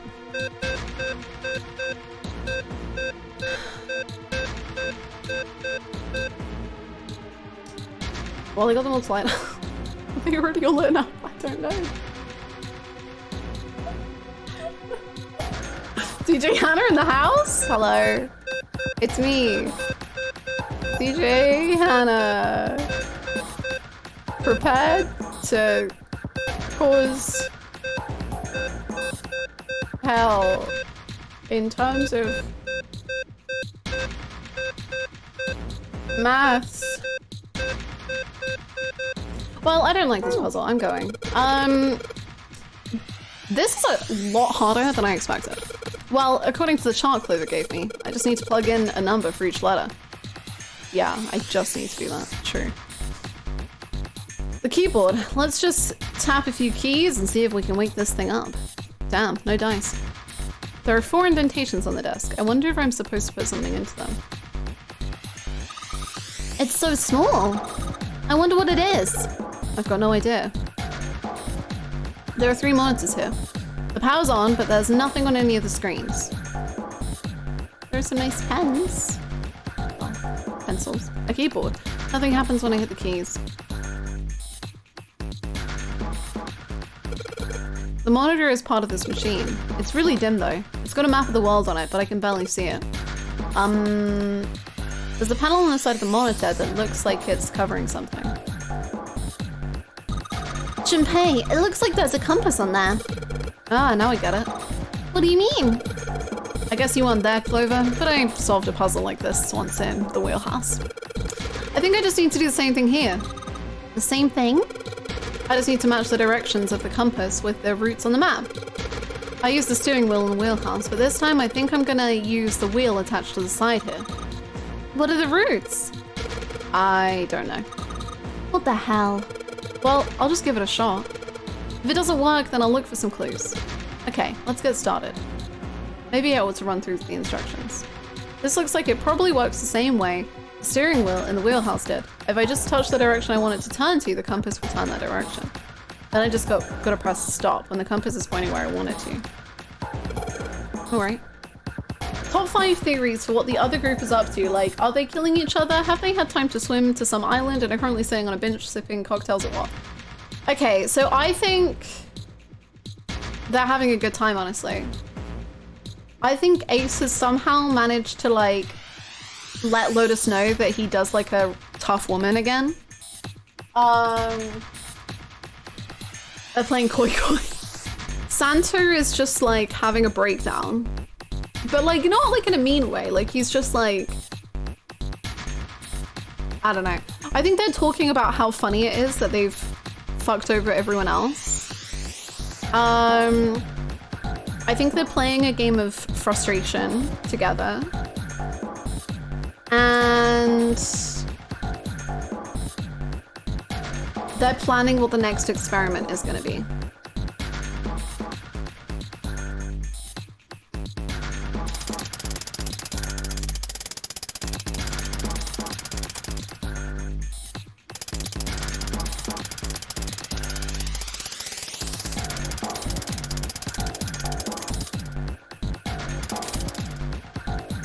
I am just putting in the exact same instructions that I got from the last one. I don't really know why, but I've just decided that's what I'm gonna do.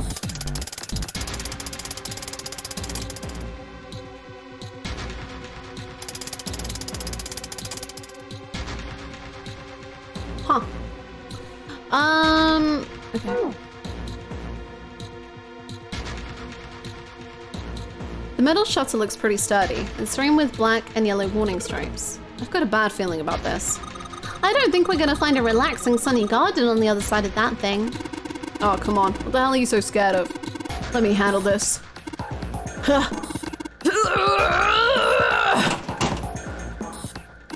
Damn it. Damn thing won't budge. I have to admit, I'm very curious about what might be hiding on the other side. Nice.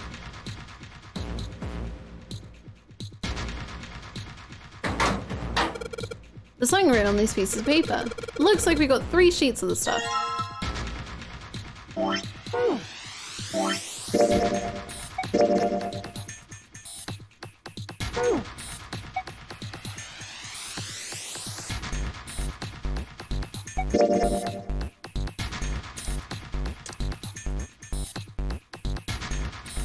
Oh, okay.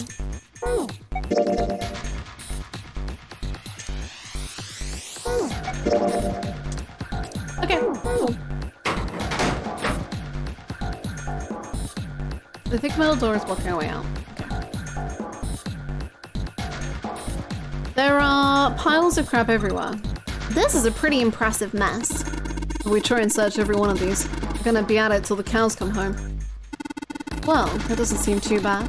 We won't have to go bring them in ourselves then. Don't you get smart with me, kid. How about we deal with this area later, okay guys? Maybe we should try something more promising?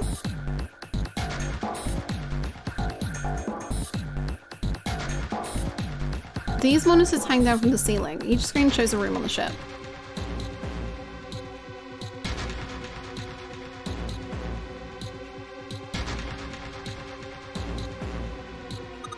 Hey Junpei, isn't this a nautical table? Yeah, I feel like I've seen this before. Nice. A ruler. A light. It's got this little metal arm. Well, that's nice.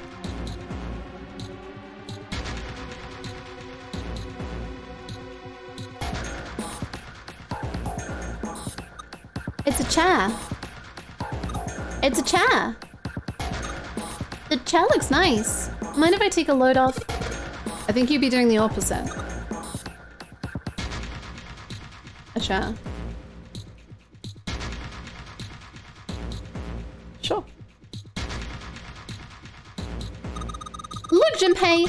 The rust on here looks like Elvis's face! Yeah. How exciting.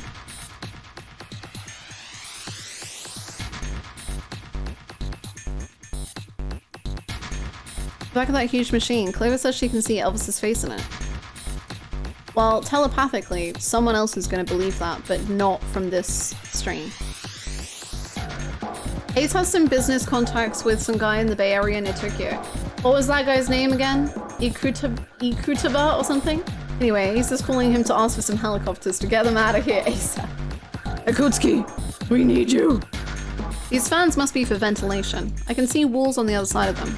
There are metal bars in front of the fan openings. I don't think we can get out that way. Before I try this again, I really should look over the instructions.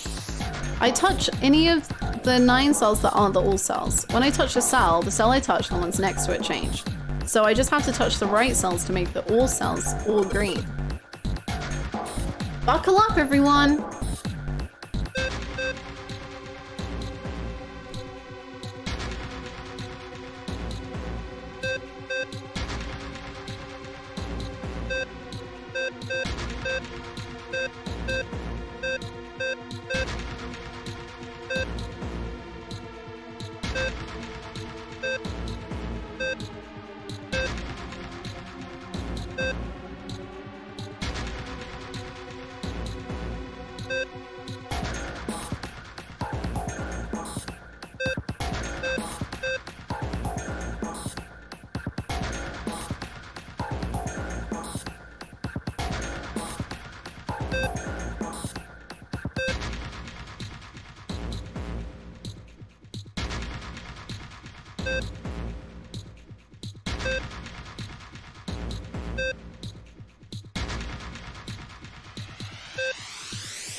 Let's just say that was strategized.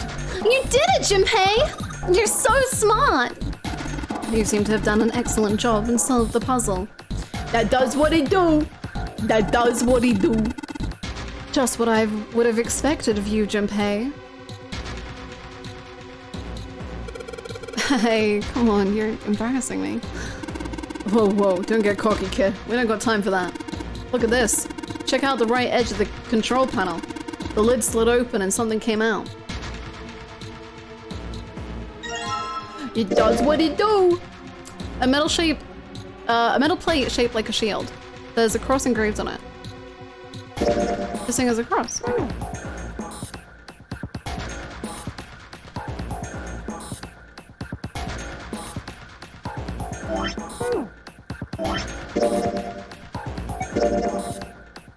A nautical table from the study. It was found on the drafting table. The faded line on the right edge must be connected to the line at the left edge. The faded line on the right edge must be connected to the line on the left edge.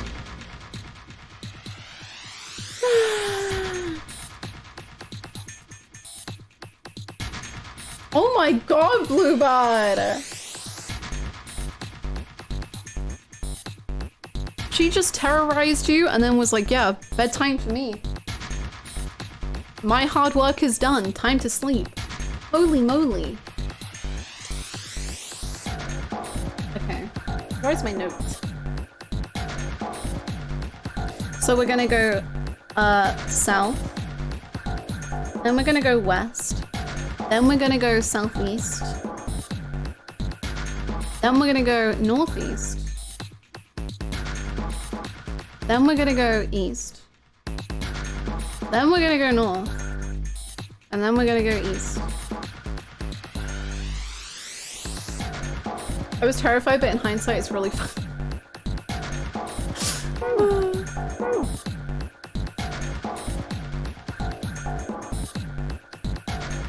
Older sibling scaring the younger sibling is so real. I'm trying to think what I scared my brother with. I made him watch the beginning of Monster House and he was terrified of it. Like, he hated it. Well, you've got the nautical table, Junpei. The rest ought to be super easy then. Yeah, you can count on me. I think I've got it.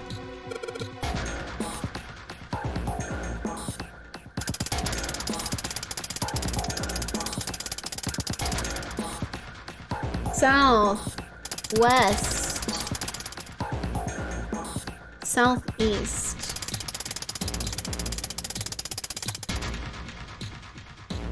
northeast, east, north, east. Yay! You did it, Junpei! Good boy! He's a good boy! Ugh, knock it off. Hey, we don't have time for screwing around right now. Am I a dog? Check out the right side of the monitor. Joey Pay. That does what it do! No!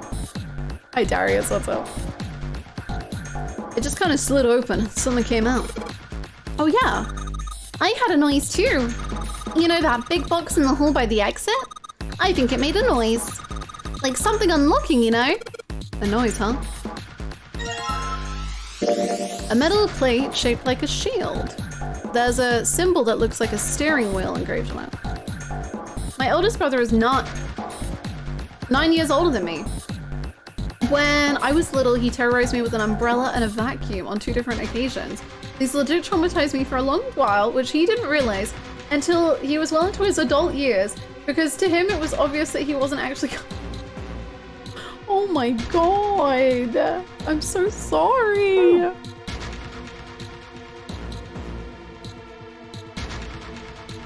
Don't worry, Jumpy. Well, it's frame. Alright, let's open up.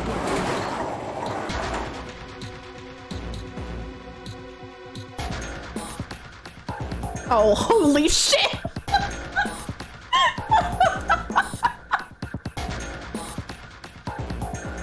Oh, holy shit! That is pretty damn creepy. There's a coffin in there. A coffin? A coffin? Oh man, does Seven think? Yeah, he's all pale. He's thinking the same thing I am. No way. Could this be? I'm sorry, but what's going on? It's a coffin! I wonder if there's a vampire in it. Right, I guess Clover and Snake don't know the story. Man, I can't bring myself to tell him. Well, at any rate, let's have a look around. There's a metal plaque on the coffin. Snake's touching it. All ice. Ah, the 2 machines. Holy shit. Man, this is serious. Oh well, let's open it, shall we? Clover, if you could give me a hand. Okay, I got it. Ready? 3, 2, 1. Ha! No luck. It doesn't seem ready to be ready to open. Yeah, but it's not like it's screwed shut or something. Yes, I believe it's locked in some other way. Hey, Seven, do you think you could open it with your superhuman strength? No, What's wrong? I think I'll just pause on this one, okay? What the heck? Very well. We'll just have to give up on the coffin for now. Let's look around the room a little more, shall we? Alice sleeps in a small chamber past the Forest of Knowledge, beneath the navel of the Gigantic. Is that actually true? Is that actually true? Whoa! Well, now we've got something on the screen at least. Huh? What is this? Oh, wait a minute. I saw something like this when I figured out that Morse code puzzle back in the communications office. Morse code? Yeah. The dots on here look like dits for Morse code. There's 2 dots on the first line, 4 on the second, and 1 on the last. Ah, I'm afraid I don't understand. Well, perhaps you should give it a shot anyway. Alright, I'll try. Before I do that, though, maybe I ought to run through the instructions. If I just tap the button, it'll enter a dip. If I hold the button, it'll die. I can also switch through the code sheets by touching the 3 icons over on the right.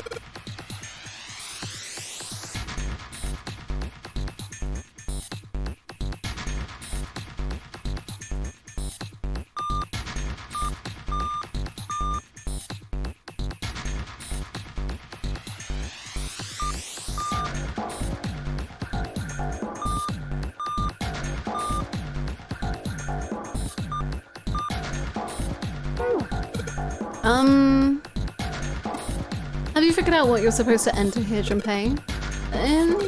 It looks like the word that's supposed to go here has 3 letters. It's got 3 lines, and I think each line is 1 letter. 3 lines, I think each line is 1 letter. Okay, I see. Well, if that is the case, then perhaps the letters you need are made up of 2 symbols, 4 symbols. 2, 4, 1. Okay. Junpei writing, I love June in Morse code and twirling his hair. I love that you say that when I immediately just put in yaoi. After all, isn't that what you just said? One line has 2 spaces, the next 4, and the last only a single space. I see. So in other words, I've got to enter either the dots or the dashes. What? In a set of 2, then a set of 4, and then just 1. Yes, well, so it would seem. What? No, what? What? What? What?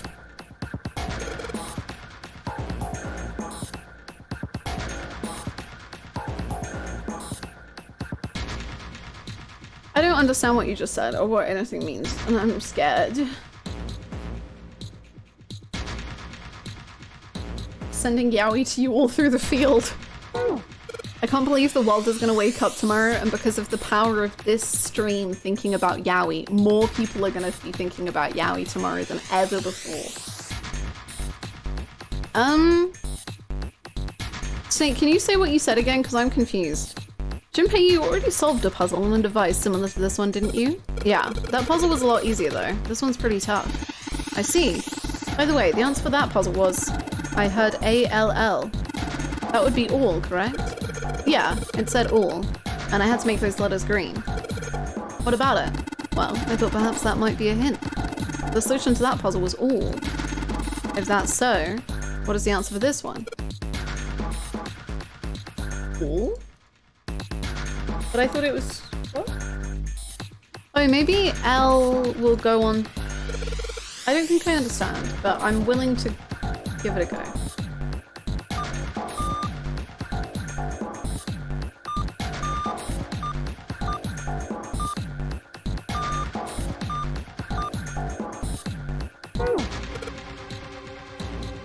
Junpei, I just had a thought. Would you care to hear it? What am I saying? Of course you would. Whatever. Whatever.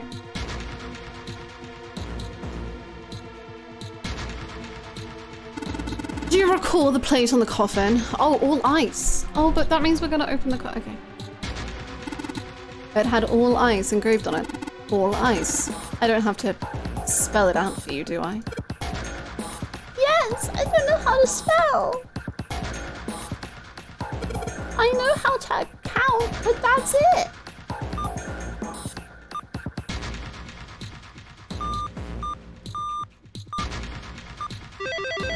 Yay! I see. It seems you have solved the puzzle, Junpei. Excellent work. The answer was ice. How did you know? All I had to do was listen to the sounds the machine made. After that, it was a trivial matter to decode them. Ah yes, I believe I heard a noise from somewhere on the right of the device after you solved the puzzle. It sounded rather like something sliding open. Do you see anything? Yeah, that's true. Ah yes, one more thing. I heard a sound from behind the shutter. Perhaps the coffin is unlocked now.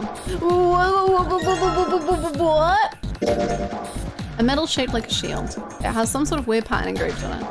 I don't know how to describe it. Considering where I found it, it's probably a code.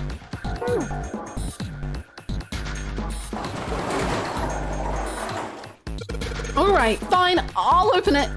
Okay, Junpei, you can do this. It's just a box. It's just a box. Oh, holy shit, this is a coffin. There is gonna be something horrible in there. I just know it. Okay, okay. Deep breaths. Here we go.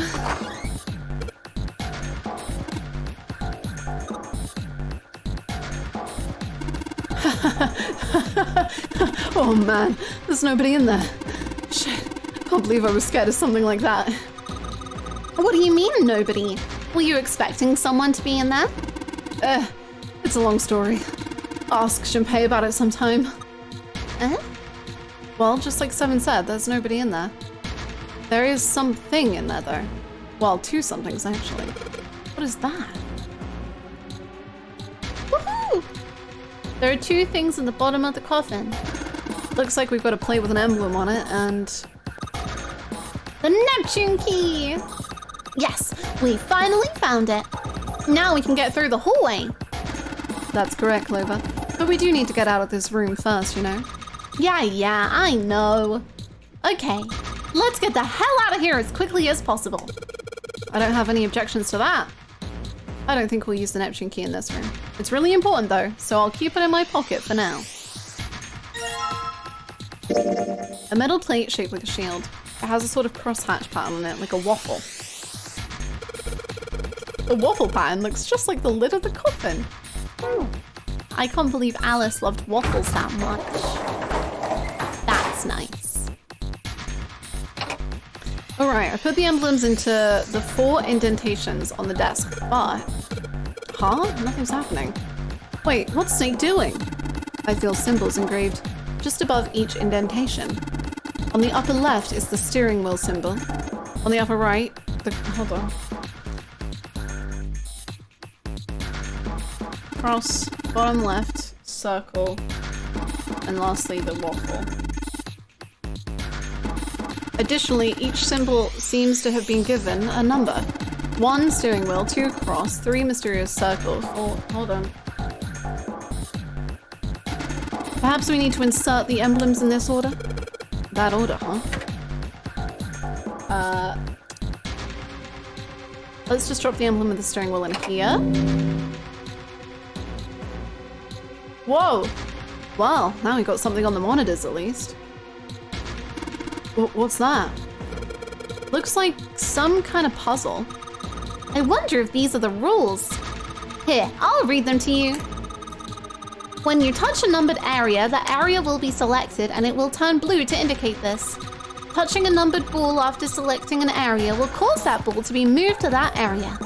However, you cannot move the red balls. You can only move 3 to 5 balls into a single area. Press the check button once you have moved all of the balls except the red ones, which you cannot move.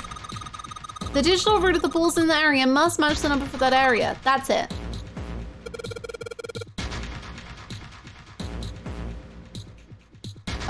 Still don't really get it. Whatever, like they say, practice makes perfect. I've not eaten a waffle in like a year. I don't know when I last had a waffle.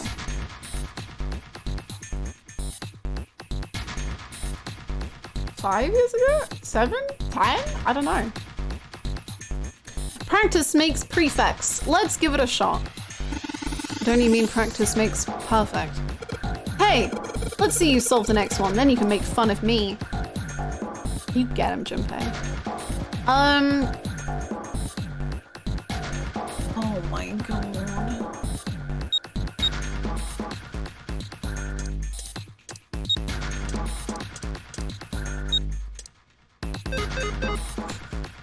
No way. Okay, 6, 10. Well, oh wait, so this can go in this one. 3, so I don't know what. How do I? Oh god, hold on. 1, 2, 4, 5.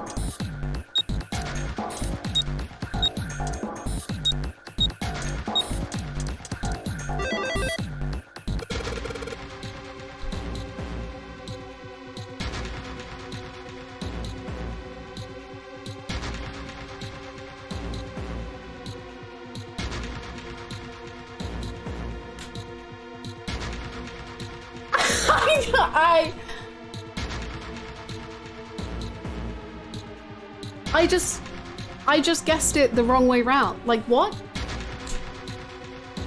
Okay, what the fuck just happened? Okay, this is it, right? But nothing's happening. There are still 3 more indentations left empty. I imagine something will happen when they are all filled. Doesn't that seem likely? What one do we need next? The cross. Okay, let's put in the emblem of the cross. Hey, Junpei, something just showed up on the screen. This puzzle sure looks a lot like the last one. Oh, not again. I can't do it again. That was a one-time thing. But there's more of those red balls you can't move. The numbers for each area are different too. It looks like it's got the same rules as the last one though. You sure you don't want to double check that? No, I'll be fine. If I get confused, I can just look at the screen over there, right? Anyway, like they say, a picture is worth 1,000 words. Let's give it a shot. Isn't that a picture is worth 1,000 words? Hey, shut it! At least I'm trying, alright? Oh, funny.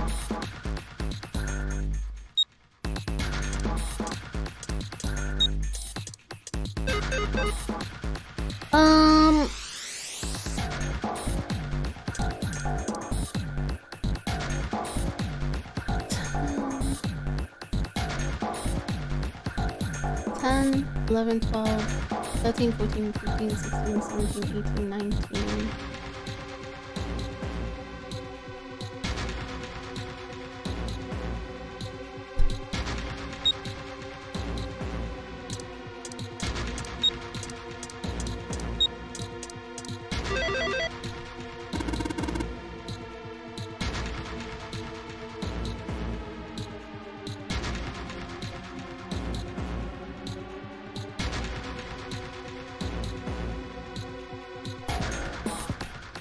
Your brain is no, my brain is not massive. I'm just randomly choosing 2 of them and then I get each one of them wrong. I don't, it's creepy. I don't actually, it's not my brain is massive. I'm just guessing and getting it right and it makes me actually uncomfortable.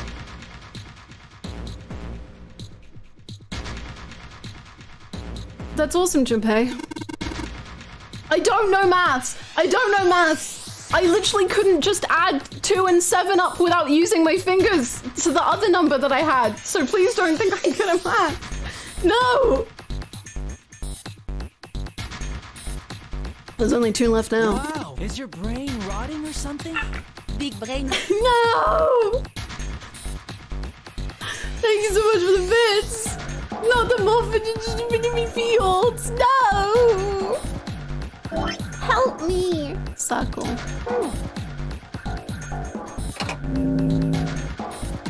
Damn, this puzzle looks a lot like the...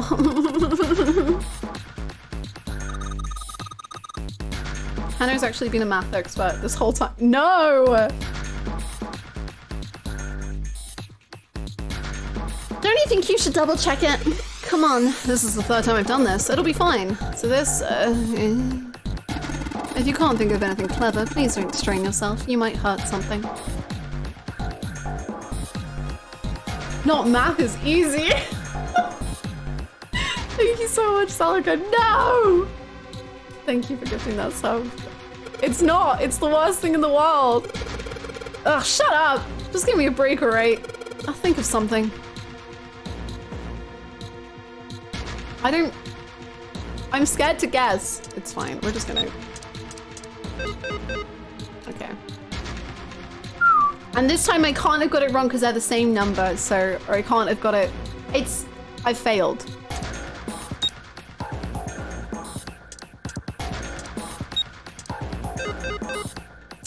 I'm actually gonna have to do maths for this one. Hannah's from the experiment in Nevada.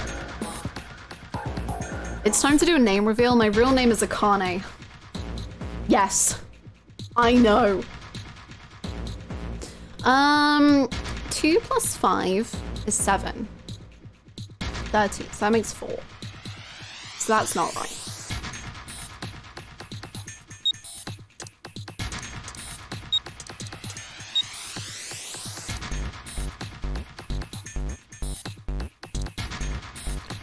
8, 9, 10, 13, 20. Oh, okay. 8, 12. So I need 4. Oh.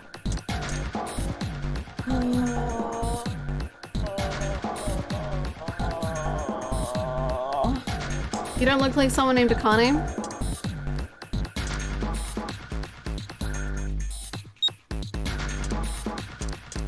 Maybe that's what I want you to think. Yeah. Yeah.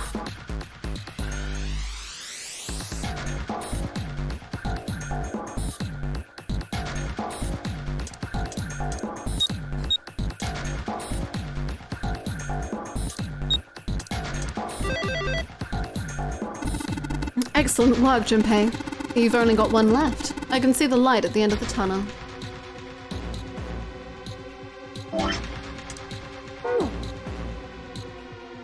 Let's see what happens when I put the emblem of the coffin into this indentation.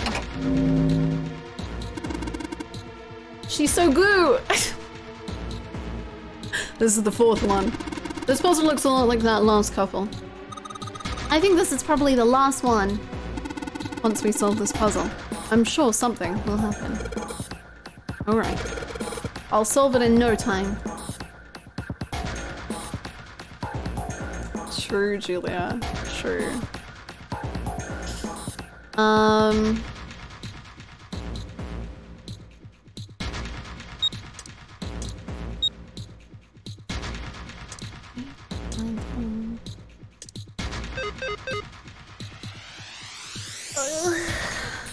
Eight, 10, 17, so it's just me.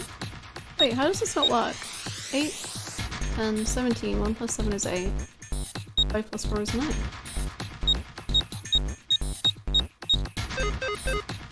Okay.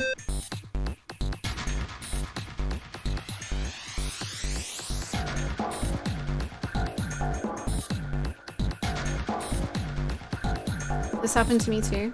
I'm getting flashbacks. Oh no. Is this a common... Like it works, but it just doesn't work because the game says it doesn't work.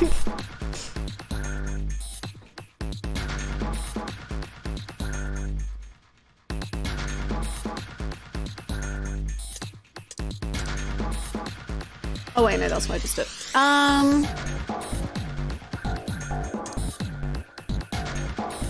Six.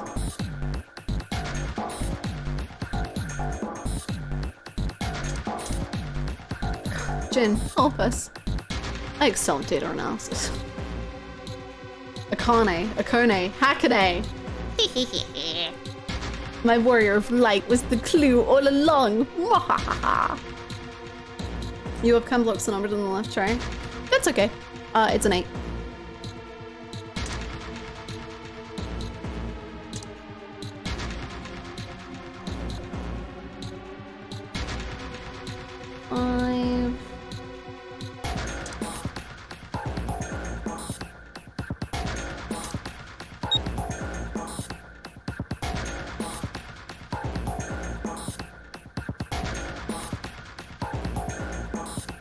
There's no cure for stupidity. Playtime's over, kids. It's time for the real deal. Oh, you're gonna pay for this. Shit! Son of a bitch! This is it. I ain't holding back. I've improved since our last fight.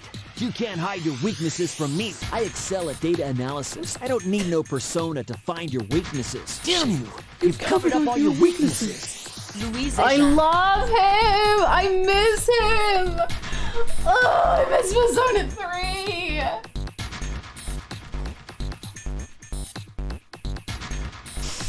Jin and Takaya saved me. Thank you so much, Julia, for the 1,300 bits. Thank you for bringing him back. I miss him so much. Thank you. Takaya? I miss him. I miss that little frog. 5.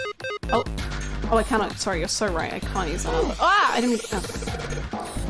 I didn't mean to press that. Damn it! I just don't get this at all.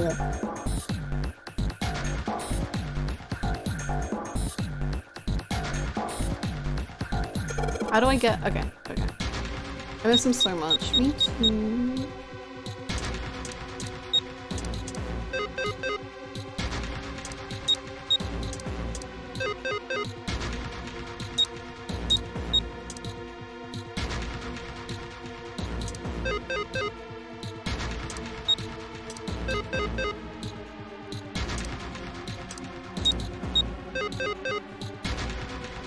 I don't know what we're doing here anymore. Remember when Strega? Those were the days, right? When my life was full of... Well, I don't know if joy was the word, but I was having a great time.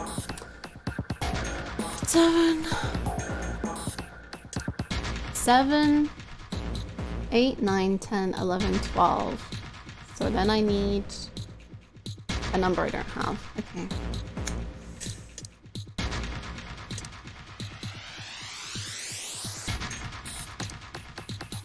8, 9, 10, 11, 12, 13. Oh, wait, so maybe in this one, I think that works.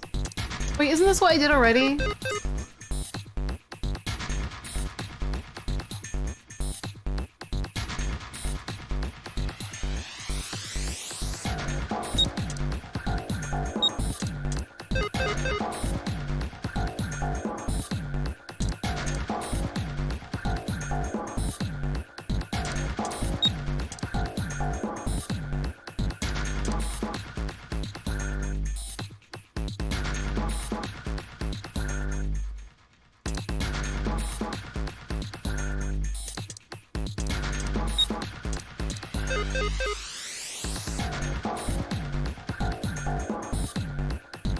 But we can't do it, I don't think. Oh, I must be able to, I don't get it.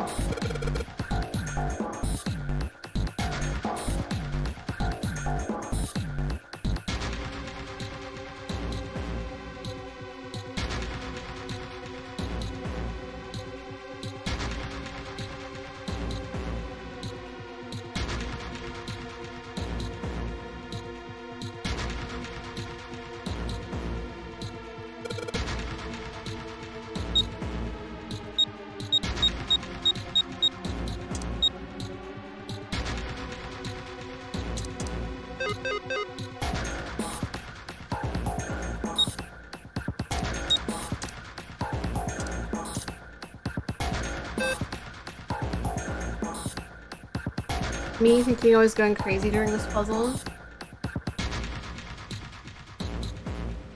This puzzle brings back great memories. I need to pee again. I think I just have started needing to pee as a defense mechanism in this video game.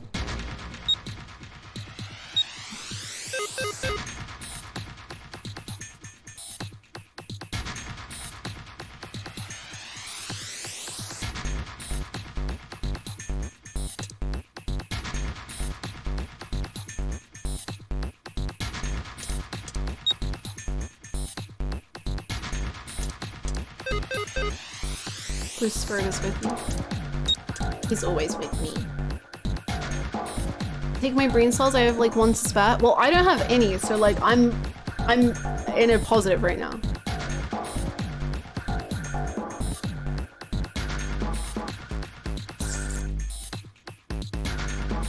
Epiphany will come. I need more danger. I was about to say I'll go to the bathroom, but apparently I need to do the opposite of that for the danger. To give me the epiphany. I'm gonna start just like pouring water on my face and like pretending I'm in a ship that's had an explosion. I need to pee so bad. I can't. Okay, I'm gonna go to the bathroom. Who's to say if I'll ask for a hint when I come back? I'll be.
Hello. I'm so excited to continue Maths Hell. Maybe. Oh, tapping out. Oh! Whoa, okay. Whoa. Das décivo cas sense of danger? Yeah, I don't like that one. Oh, okay. Please. Is this the sound devant Epiphany?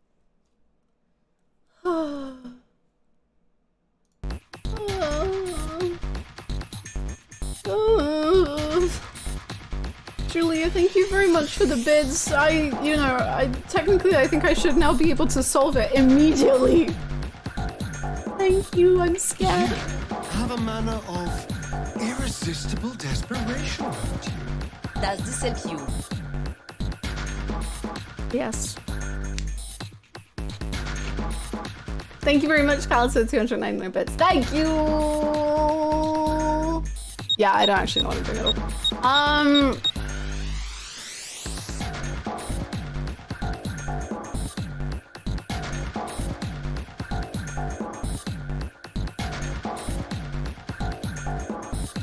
Hey!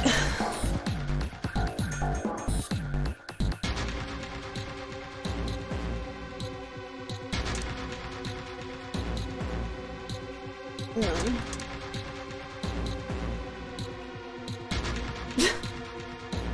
Now you guess it in one try. Okay, we're just gonna go with vibes. Pure vibes and nothing else, okay? Frick, I wanted that to work so bad. That would have been like amazing if it just like, that would have been great. I miss this map. Me too! I've not played Baldur's Gate in months, I think. Oh no, I did play a little bit. I played multiplayer over Christmas. But that was quite different. The check button stands for vibe check.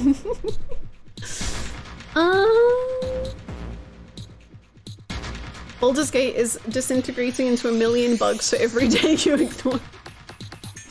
Honestly, probably not wrong.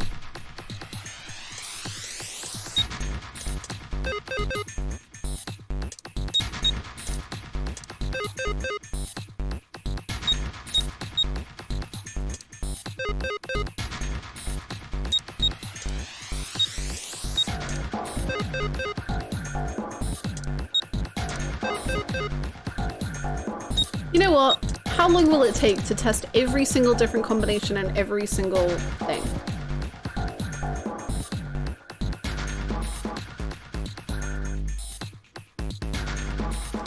I'm having the infamous Baldur's Gate 3 Act 3 burnout for some reason. Oh no! Act 3 scares me, it's why I burned out. I saw this thing that was like only like 12, like I think it was like 14% of people have actually finished Act 3. Which is crazy. Hi Danny, how's it going? Welcome.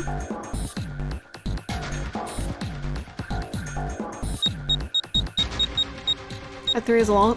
One day I'll finish Act 2. It'll be great. How many percent did you say? It was like 14. Under 20% of people have finished Act 3.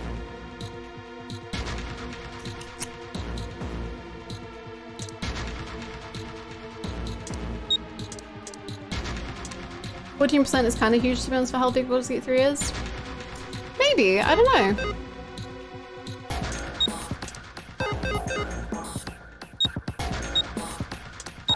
I do think that's pretty low.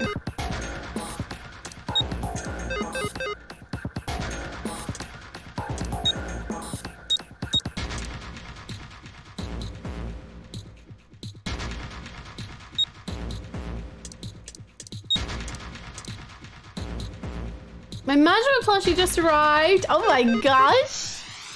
I hope he is so beautiful in his new home with you and you have a splendid time together.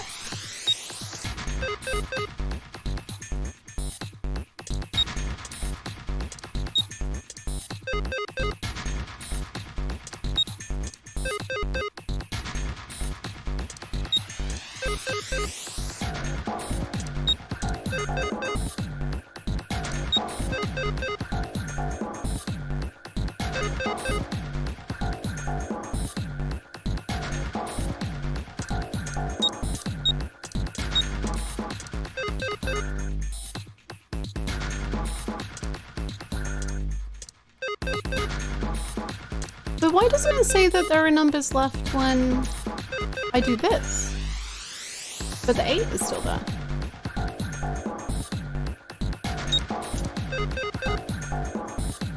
So I don't have to use all the numbers?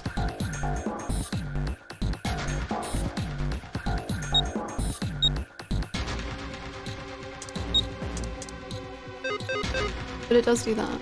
What do I do this?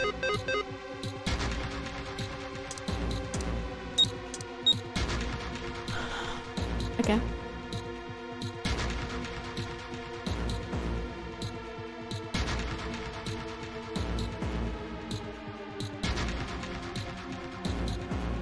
Act 3 for me is this weird combination of being chock full of content and fearing I might miss something because of the bugs, times on certain quests. Those two combined overwhelm me and make it less fun to play. What I have experienced with Act 3 is really fun though. I read an excellent fanfiction of part I finished even. Ooh! I can see, yeah, I think that makes a lot of sense. I think like the stress of missing stuff is quite a lot.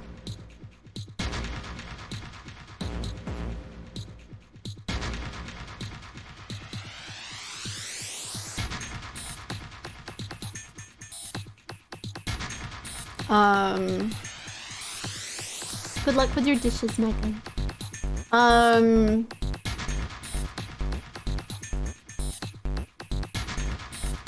Don't speak for all of us, I'm having a blast. I think a lot of it is because I'm Dudge. As in you have extra content as Dudge in Act 3.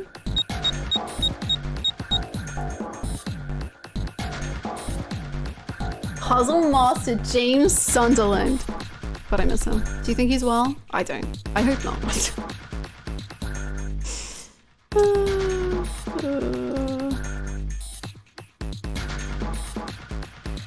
I didn't find any of the male companion characters. None of them?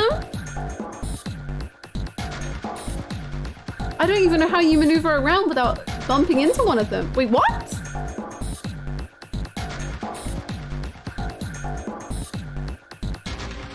In Baldur's Gate? You didn't find any? I don't even know how you get around the map without accidentally walking into one of them.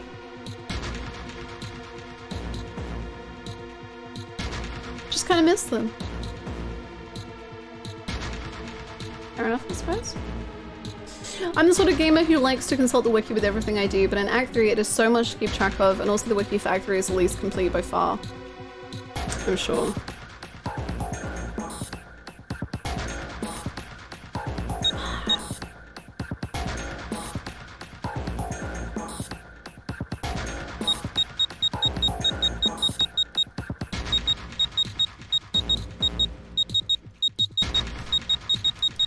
Every time I hear anything about Baldur's Gate 3, my fear of it increases 2%. I'm sorry for how much I've increased your fear of it.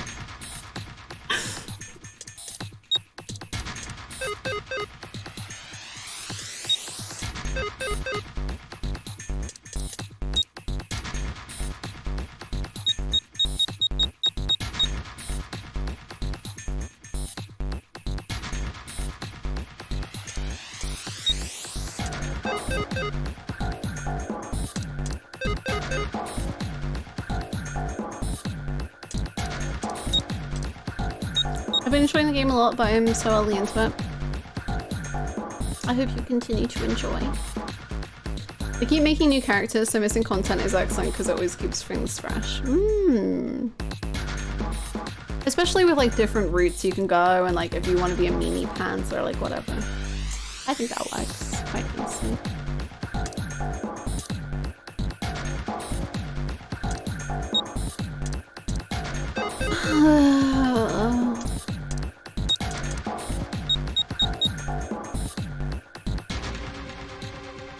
Inventory management, I think so. Oh my god, I get you. I get you so much. Inventory management, like it's so hard to sort your inventory in a pleasing way. And then it just like the freaking weight allowance goes so quickly. And then you're just like, ah. And yeah, no, I get that.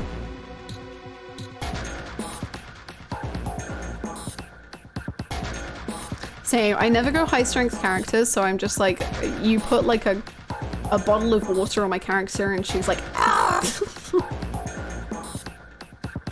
It's kind of the fact that Act 3 has a lot of bugs and feels slightly overwhelming, so I want to wait until it's fixed. But then again, Larian keeps changing really significant good things, like the music in certain scenes, so I feel like I'm missing out by waiting. I know, I don't get what any of the changes are. Like, dang. I wish there was a difficulty mode where the enemies just perish. I think my favorite thing about Baldur's Gate 3 is the combat, to be honest. But, and that's me saying that, so, you know, someone who is averse to combat, usually. Oh my god. I've not encountered any bugs in Act 3. You're very lucky. I've encountered like the most amount of bugs ever in everything, and I'm not even at Act 3 yet, so I'm very excited to just have my game explode.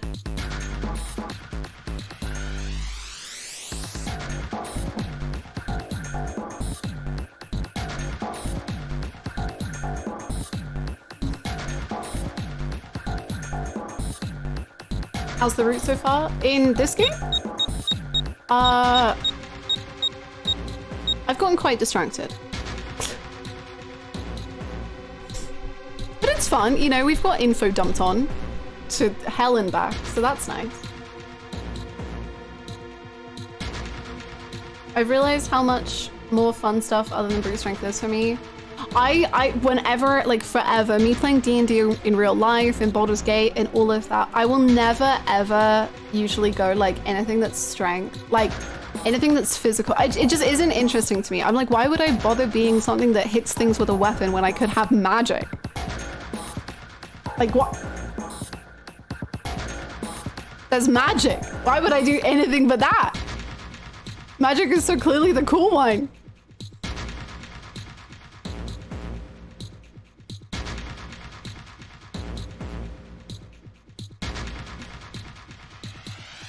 I definitely got the merchant bug in Act 3. Oh, I got that and it literally killed my whole save. It was awful. Druids are fun. My first character was a druid, and now I'm playing a bard. Bards and druids are my favorite classes. Elliot, you get it. You get it. Although I will say, because I was playing with AJ over Christmas, and we just, we play, I think he was a warlock? Wizard? Warlock? And for the first time, I went monk. And monk was really freaking fun, I will say. But it kind of has like magic-y sort of style, so that's fun.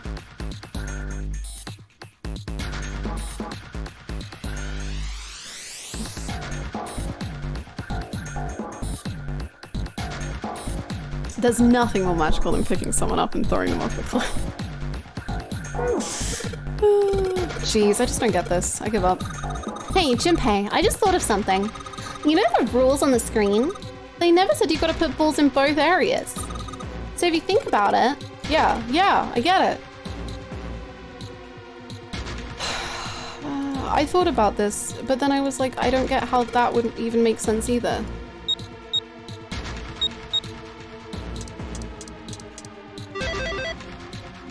But why, how did it, I don't get it.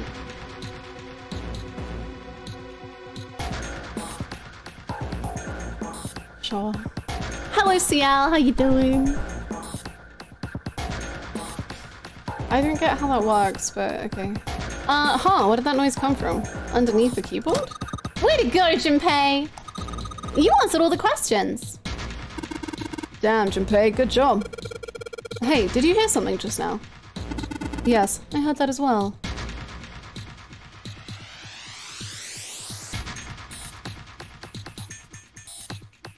Three to 5 balls in an area, 5 balls mean that all have to go in one box. But how did you get 9?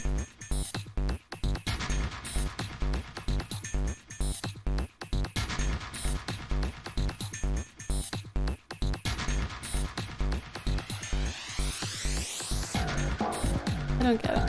I heard that as well. There's no rule saying you have to fill both trays. Oh. Okay. Yeah, I heard that as well. From the bottom left corner of the desk, I believe. A picture. A picture? In the drawer was a single picture. He picked it up. It was a photograph of 4 men. What the?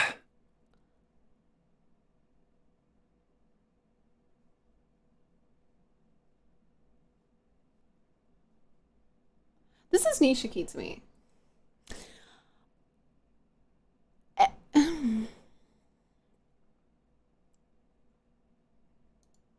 Involuntarily, Junpei's eyebrows shut up!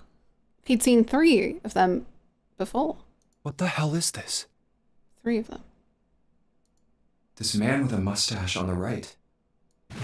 He's the same guy we found murdered in the Oh my god, captain's he quarters. is! It was the whole, like, death thing that was... Wow! Sure. He had the Zero bracelet on his left arm. And this second man, with the glasses and a doctor's coat. He's the 9th man. The one with bracelet number 9. He died after he went into door 5. But this guy, the one in the striped suit... Oh man, that's Ace. That's Ace. Yeah, I guess it is. That's Ace. No doubt about it. Seven and Clover had come to peer over Junpei's shoulders. But what does it mean? What is Ace doing in this picture? Not only Ace, the 9th man and Cap too. As Junpei looked closer, he noticed the expressions on each man's face. Their smiles suggested that they were close, at least to some degree. And they look happy, like they knew each other well. Why? How? How in the world are these 4 men connected? Snake's voice broke into Junpei's thoughts. You say Ace is in that picture? Yes. Yeah, it doesn't look like it was taken recently, though. Ace, the 9th man, and Cap all look about 10 years younger. Ah, so the 9th man and the man you found murdered in the captain's quarters are also in the picture? Yeah. Is there anyone else? Or are there only 3 people in the picture? I'm afraid I can't see it. No, there's one more guy. He's got kinda long hair, he looks smart, but a little cold. He's the only one I don't recognize. Snake knit his eyebrows. What's the date of the photograph? It doesn't have one. Did you look on the back? Back? Yes, the reverse. Oh, sorry. Junpei flipped the picture over. Huh. There it was. To be precise, it wasn't a date, but it was certainly significant. He read it out loud so that Snake would not be left in the dark. Praying for the success of the Nonari project. With Nijisaki, Kubota, and Musashido. Nonary project? Nijisaki? Kabuta? Musashido? Junpei immediately flipped the picture back over. Then But the 4 that men in this means... picture were the organizers of the Nonary game 9 years ago. Since Hongo wasn't mentioned, Junpei figured that could only mean he'd written the words on the back himself. That means Ace, the 9th man, and Cap were all responsible for making it happen. But I feel like I should be more shocked about this. It's almost as if that's just how things were always supposed to be. Almost as if you knew already. Whoa. That their true identities did not come as a surprise was what Junpei found most surprising. Why? Why am I not surprised? Ace was the one in charge of the Nonary project. But why? Why am I so calm? It's like I already knew. Ah, of course. I understand now. Junpei looked over at Snake. In his own confusion, he had missed the dark look on the other man's face. Ace was the CEO of Cradle Pharmaceuticals. He was the one who invented the game 9 years ago. He was Gentaro Hongo. What? Ace is Hongo? Even as he asked, Junpei felt as though he'd already known. Almost as if someone had whispered into his head that yes, of course Ace was Hongo. I had my suspicions from the beginning. Their voices were similar. Too similar to be a coincidence. I could never forget his voice. It was the voice of the devil. I couldn't be sure, though.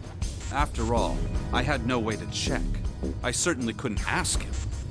Even if I had known, however, I would never have told you. Zero made it quite clear what would have happened if I did. Oh my gosh, I had no idea. Huh? I didn't know that Ace was Hongo. Oh, yes. I suppose you wouldn't have. 9 years ago, you were in Building Q in Nevada, but Hongo was in the Gigantic with us. I know. That's why I didn't know what Hongo looked like. But why? Why didn't you tell me? I mean, I'm your sister, right? You could have told me. I'm sorry. I apologize for keeping this from you. But if I'd told you, Clover, you would have told everyone else.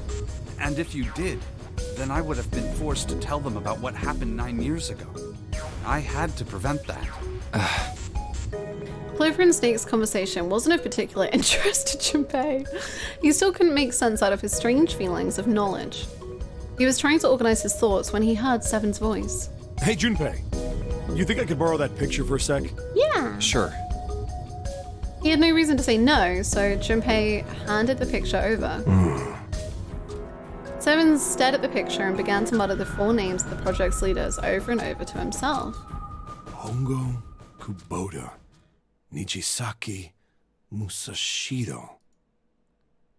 Oh, he's amnesiaing...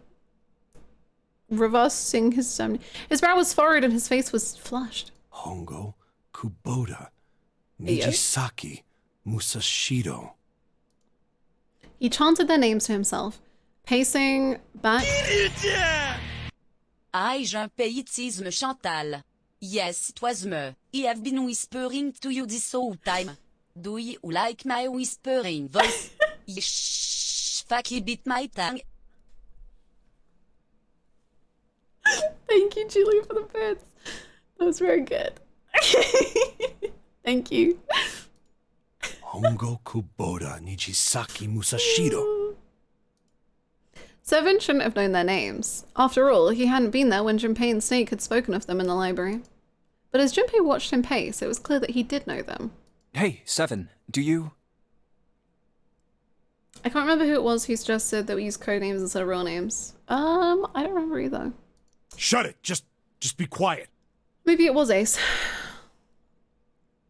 His eyes were red and Junpei could see sweat beginning to bead on his forehead. I'm this close to remembering. This close. He was sweating heavily now, but his lips were dry. Hongo, Kubota, Nijisaki, Musashiro. Cradle Pharmaceuticals. Nonary Project. Then he stopped. Seven set down the picture and looked at the red light near his feet. His eyes narrowed. Then suddenly his eyes went wide and he shot up straight. Shit. What? What's wrong? Holy shit, this is nuts. What's nuts? I remember... Remember what? Everything. Everything? Yeah, I remember all of it. My memory's back. Yay! I remember what happened before I got snatched. Whoa! Seven's voice was filled with excitement. What? Shock and excitement had frozen Junpei in place, along with Snake and Clover. Let me tell you what happened. Seven hastily drew a shaking hand across his mouth and began to speak. Like Snake said, Ace is Hongo from the right. The other 3 are Musashiro, Nijisaki, and Kubota. Musashiro was the man with the cash. Nijisaki was Hongo's right-hand man, and Kubota developed the actual technical details of the experiments. Realization began to dawn on Junpei, along with a pressing question. How do you know all this? Come on, man, I told you, I finally got my memory back. No, that's not what I mean. I'm trying to ask you why you knew all this stuff in the first place, before you forgot it. Seven rubbed the scar on his chin. You really want to know? Of course. Of course. Me too. Snake was the only one who didn't voice any sort of agreement. It looked to Junpei as if he was simply waiting to see where Seven's sudden recovery might take them. This is gonna take a while. Hell, it'll probably take me a good 3 days to tell you everything. Well, we had half an hour about 3 hours ago. Well, we don't have 3 days. Just give us the short version, all right? Short version, huh? Yeah. The big man pulled off his hat and scratched his head. He made a face and put his hat back on. Alright, fine. I'll give it a shot. No promises, though. Junpei and Clover nodded earnestly. I'm a detective. It's a little awkward to say this about myself, but you could probably consider me a lone wolf type. I hold to my own code, as I think doing what's right is more important than doing what you're told. That's why I followed my gut that night. A slim lead brought me to the wharf. Yeah. It was 9 years ago. The wharf had been cold as fuck, and I could barely see squat. Oh, big wad. I was investigating a mess of kidnappings, all of them children. It all had one thing in common. A history of visits to one particular hospital. A hospital under the management of Cradle Pharmaceuticals. And my investigation had turned up evidence that Cradle had been involved in the kidnappings. After a little sweet talking, I managed to finally get a real lead from someone inside Cradle. My source told me this. Tonight, a ship is set to take the children to a large passenger liner docked offshore. So I headed to the wharf. In the shadows, I searched the harbor until I found the ship I was talking about. There was a bunch of movement there. Men in black suits, many of them were carrying large bags. The bags. There was something about the way they moved as they were carried. No doubt about it. There were human beings in those bags. I moved before I realized it. I came out of hiding with my gun already in my hand. Don't move. I felt metal touch the back of my head. Drop the gun. I could kill you right now. It'd be easy to get away with it, too. Just tie an anchor to your feet, and no one would find you for a week. That's what you want. The fish here would love a meal. I kept digging the cold metal thing into my skull. There was nothing I could do. I did what he said and laid my gun on the ground. Then suddenly, there was a sharp pain in my neck. A needle. A drug? That was my last thought. My face hit cold concrete. I was out like a light after that.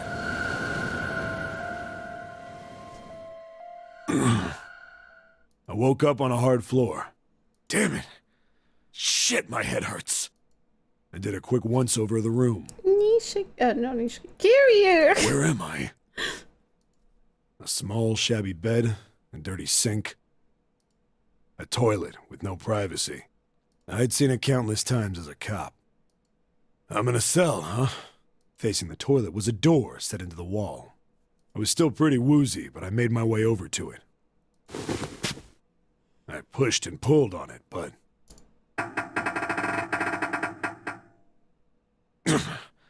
it won't open. Not like I expected much else. Would be dumb enough to put me in a cell and leave it unlocked. Threw myself against the door a few times, but it wouldn't budge. I knew it. I gave up and made my way back to the bed, and sat down. Huh. I sat there for a very, very long time. Who knows how long. Then, I heard a faint voice. I like how we have like a million billion inspired by Nishiki commands, but we don't have just a Nishiki command. The voice was far away. I couldn't understand what it was saying. But I could hear one. It was pretty high, probably a little kid. Huh? No, it was several. I hear 5, or 6, maybe more. Maybe 9? Where? Where are they coming from? I pressed my ear to the wall and tried to listen through it. No, that's not it. Left. It's coming from under the bed? I hauled on the metal frame and flipped the thing over. What is Nishiki? Is a character from a game? Yeah, from Yakuza is Nishiki. He's one of my favorite characters of all time. The bed had hidden an air vent under it. The hole in the wall was covered by a metal grate. I dropped flat on the floor and peered through the grate. I couldn't see shit. But I knew it in my gut. This was where those voices were coming from. Hold up. Why are there kids here? But then what my inside man told me popped into my head. Tonight, a ship is set to take the children to a large passenger liner docked offshore. Whoa, whoa, whoa. Am I on that ship? It didn't matter. All I knew was I had to get to those kids. I checked out the metal grate. Could I fit? I stuck my fingers in and grabbed it. Then...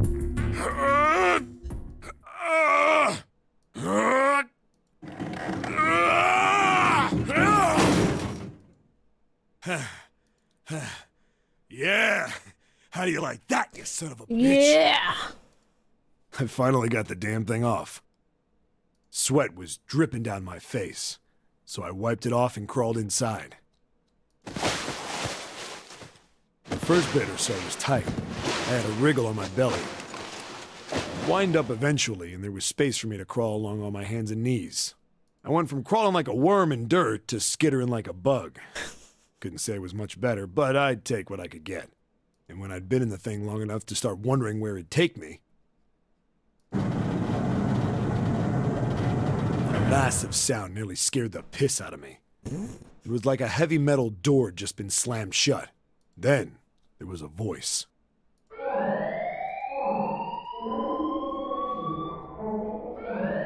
Uh-oh.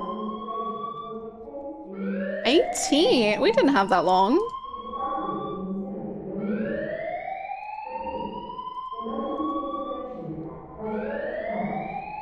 What? I wasn't sure what it meant, but anything with incinerator is bad news. Then, almost as if that was a cue, I heard a mess of young-sounding voices.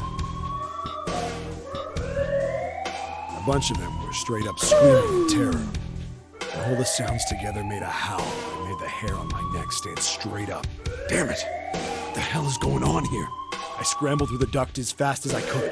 I made a giant racket, but I didn't care at that point. I soon found a metal door on the left side of the duct. The kids were screaming on the other side. I found it. I yanked the handle and threw the door open. I almost ripped the metal off its hinges.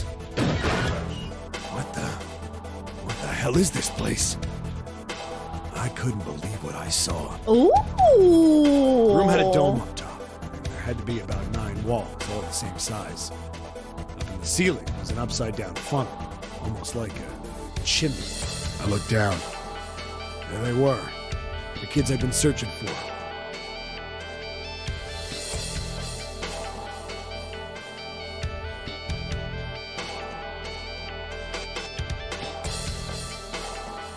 Interesting. They all gawked up at me, suddenly silent, for the moment, from surprise and fear. Scared of the room or me, I couldn't tell. Probably both, actually. Not like I can blame them running into a mug like this when they're already scared shitless. I snorted at my own dig at myself and turned to the kids.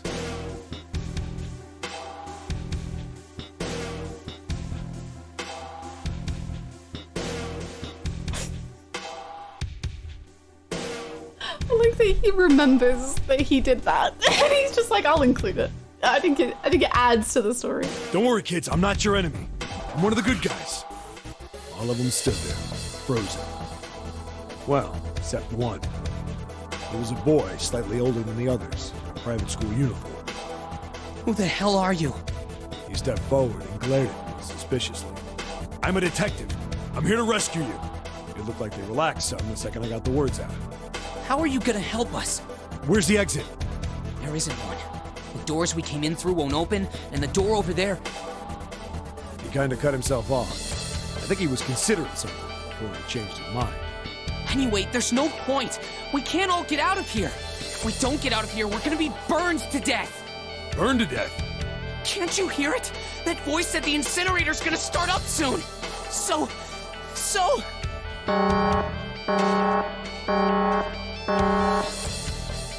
The voice spoke again. Incineration will begin in 15 minutes. They only had 15 minutes. I looked back down at the kids. Looks like a good 20 or 30 feet to the floor. No way I could pull them up. Too big of a distance for any of us to reach. What the hell was I gonna do? But then I got an idea. Wait right there. I'm gonna be right back. What? Where is he going? Oh, are you just gonna leave us here? Whoever everything up for those last two voices are so cute.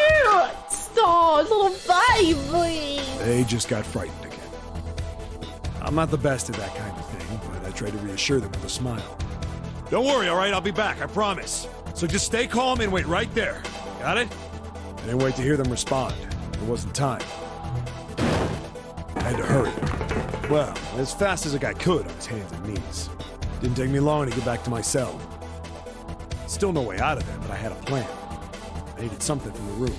Okay. When I got it, I dove back into the hole and took off towards the incinerator. Then... Like the sheet or something? Oh. Sorry to keep you waiting, guys. I tipped out the doorway and dropped down the rope I brought with me. Oh. Back in the cell, I torn the bed sheets into strips and tied them together to make a rope. It was sloppy, but it got the job done. All right, just tie that around yourself, okay? I'll pull you up one at a time. Right. Huh. Wait a sec. Something was off. There were more of you before. Where'd the rest of you go? The boy in the uniform answered. I let them go on ahead. We opened the number 9 door and they left. What? You're telling me you opened that door? That's what I said. Then what the hell are you doing here? We couldn't go with them. Why not? Look, the only people who can go through the numbered door... He was in the middle of explaining when...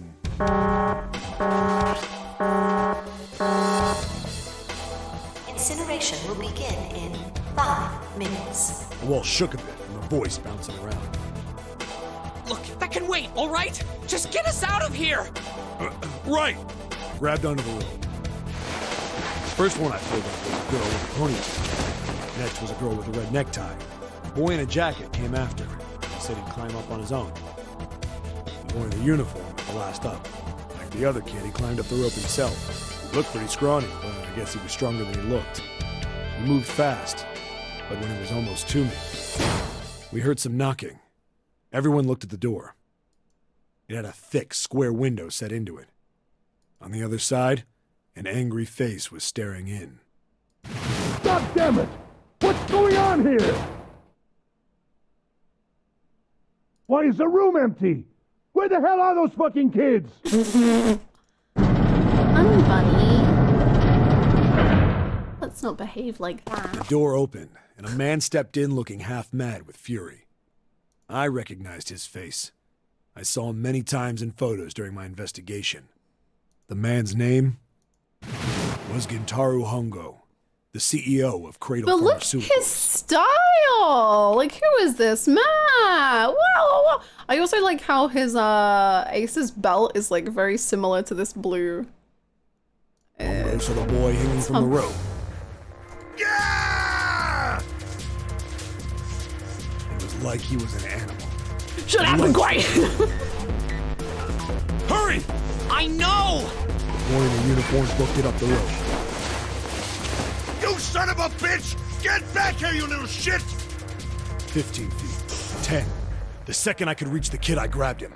I hauled him up and tossed him into the duct behind me. No!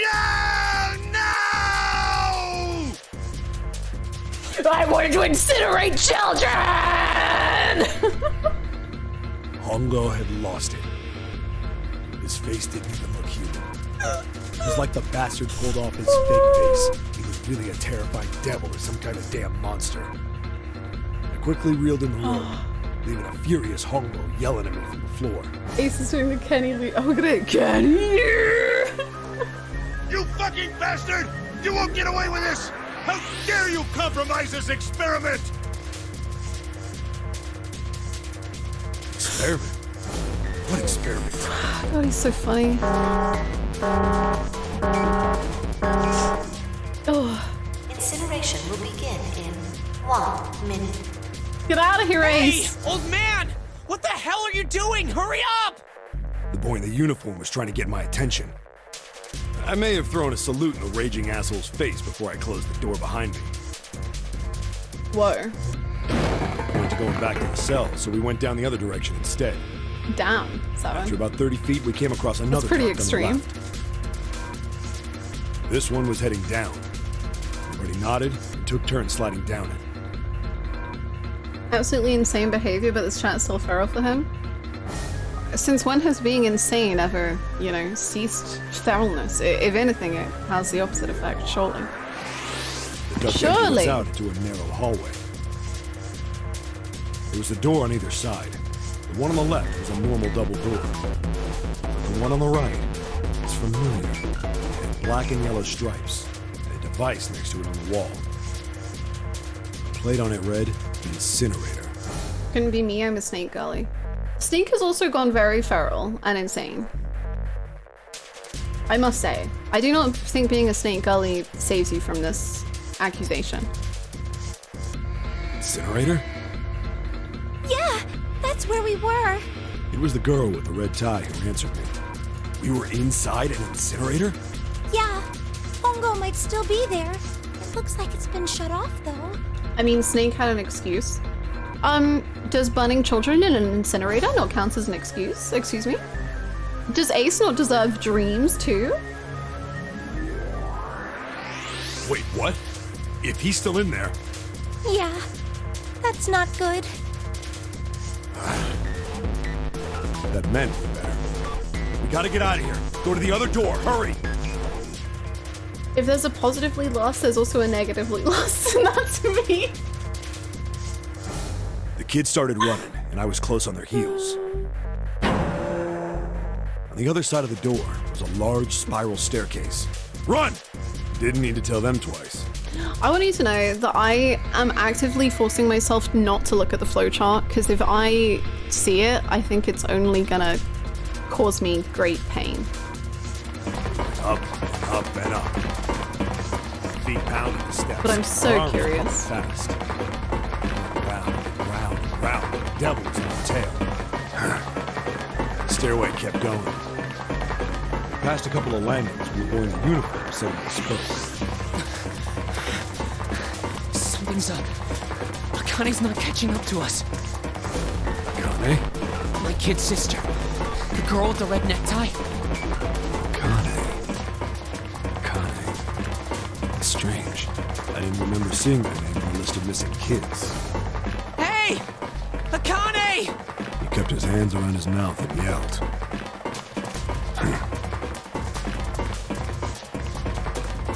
Maybe we outran her. Wearing the uniform skidded to a stop. I stopped too. So did the other two kids. When did we do that? Well, we passed a couple big rooms on the way here. Maybe she took a rest in one of them? No, that's impossible. Sorry, Grandpa. You keep going. I gotta go look for her downstairs. He turned to go. Hey, kid, wait! God damn it, I said wait! I don't think the kid even heard me. Fuck! I spun around to the boy in the jacket and the girl with the ponytail. I'm going after him. You two keep going, all right? Got it? The girl nodded and ran up the stairs. But the boy... I'm going with you. I didn't have time to argue. I just nodded and took off down the stairs. I could hear him following me. We ran all the way to the bottom floor, calling for her. Akane was nowhere to be found. God damn it, where the hell did she go? I could tell the kid was frustrated. And then suddenly... Help me! Somebody help me! We heard a girl's voice. Akane! The boy in the uniform threw open the door and leapt into the hallway by the incinerator. We rushed in after him. I couldn't for the life of me believe what we were seeing. Is she about to be incinerated? Hey. That bastard Hongo had Akane by the arm and was forcing her into the incinerator. Ace. Come on, goddammit, move!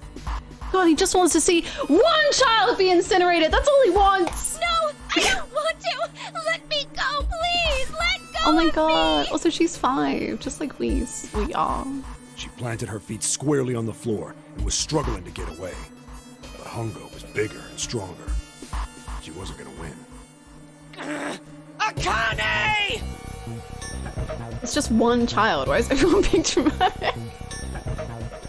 Her brother roared with anger and charged toward Hongo. Help me! Ah! You're too late, idiot!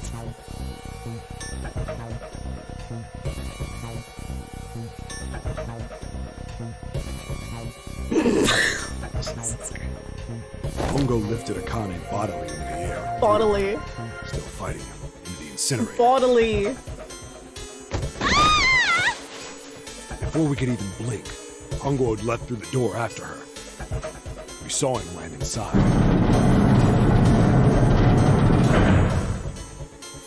And then, the door slammed shut. We ran to the door. We did everything we could think of to get the thing open. But...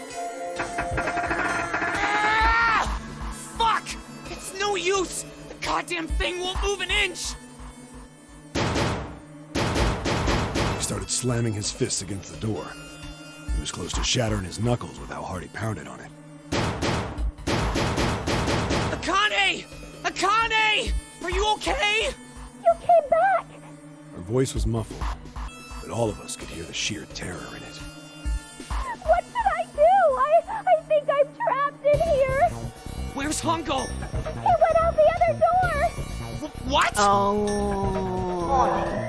Warning. Emergency incineration command has been acknowledged.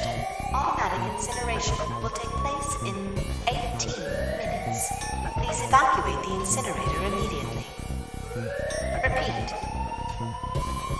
They always say bodily whenever they're like hauling someone, so it'll be like pulled bodily through the door. Emergency incineration command has been acknowledged. Are you fucking kidding me? It's the same damn thing! Are you there? Yeah, we're here. Just hang on, alright? We're gonna figure out a way to save you. His words would have seemed like a sick joke to her if she'd been able to see how white and bloodless his face was right then.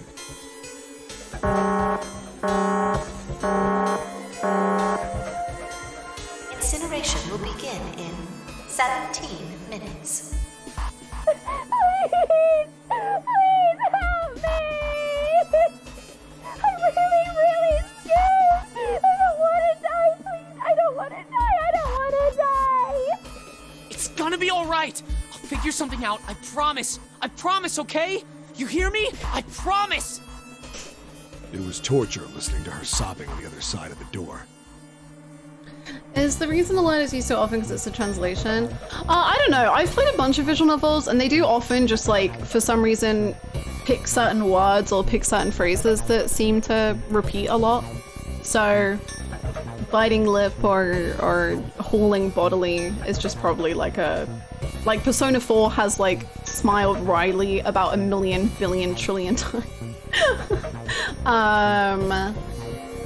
Yeah. Her brother was nearly crying himself. He could only stand there, fists clenched so tight his knuckles were white.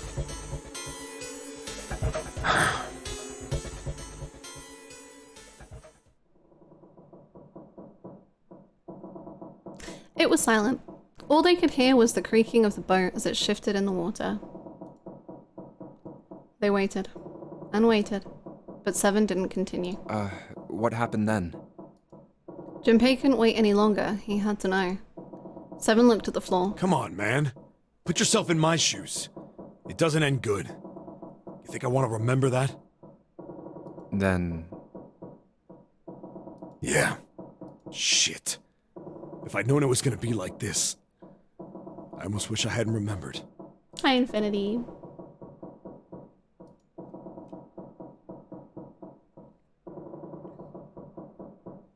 Seven shook his head. But there was something Junpei had to know. Hey, are you sure? I know, I don't know what the vibes are with some people in chat. No one in this chat is trying to justify him. There's joking happening, but there's no one trying to justify. And if people do in general try and justify him, then that context has not been given in this game, so please don't spoil. But people can fuck whatever fictional characters they want to fuck. It really, in my opinion, it doesn't, like, who cares? Ace is insane, and some people are like, wow, oh my god, he's so insane, wow, wow, wow. And you know what? Good for them. It's okay. They can do that. Huh? Look, I don't want to ask this either, but there's something I don't get. So if you could just tell me, did that girl, Akane, really... Seven stared straight ahead at nothing. Yeah, I'm sure. There wasn't anything we could do. After a while, the countdown ended. And we heard something burning.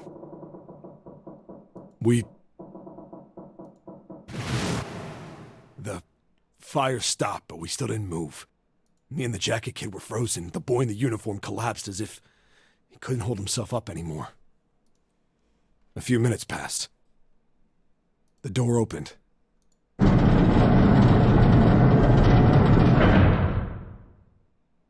boy in the uniform tripped over his own feet running in. We followed, too numb to speak. The air in the incinerator was hot. Every breath made my lungs feel like they were on fire. It was like standing on hot asphalt. The air was wavering, and in the middle of the room, there it lay. The kid's legs were shaking so bad, I don't know how he managed to walk. I couldn't see his face, but his body somehow looked empty. Finally, he reached it. He fell to his knees as his legs gave out on him. And then... No.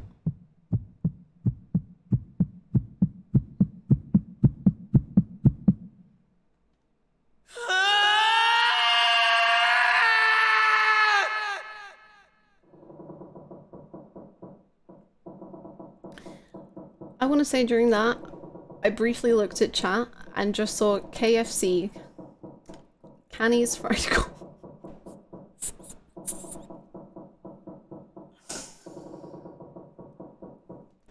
Junpei felt a cold lump form in the pit of his stomach. A feeling of sickening anticipation washed over him. He could feel his body shivering.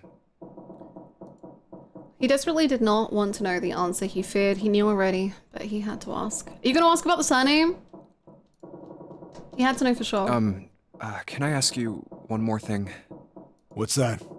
The girl, Akane. What was her last name?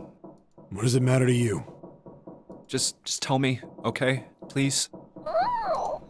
Someone looked at Junpei curiously and ran his tongue quickly over his dry lips. Kurashiki.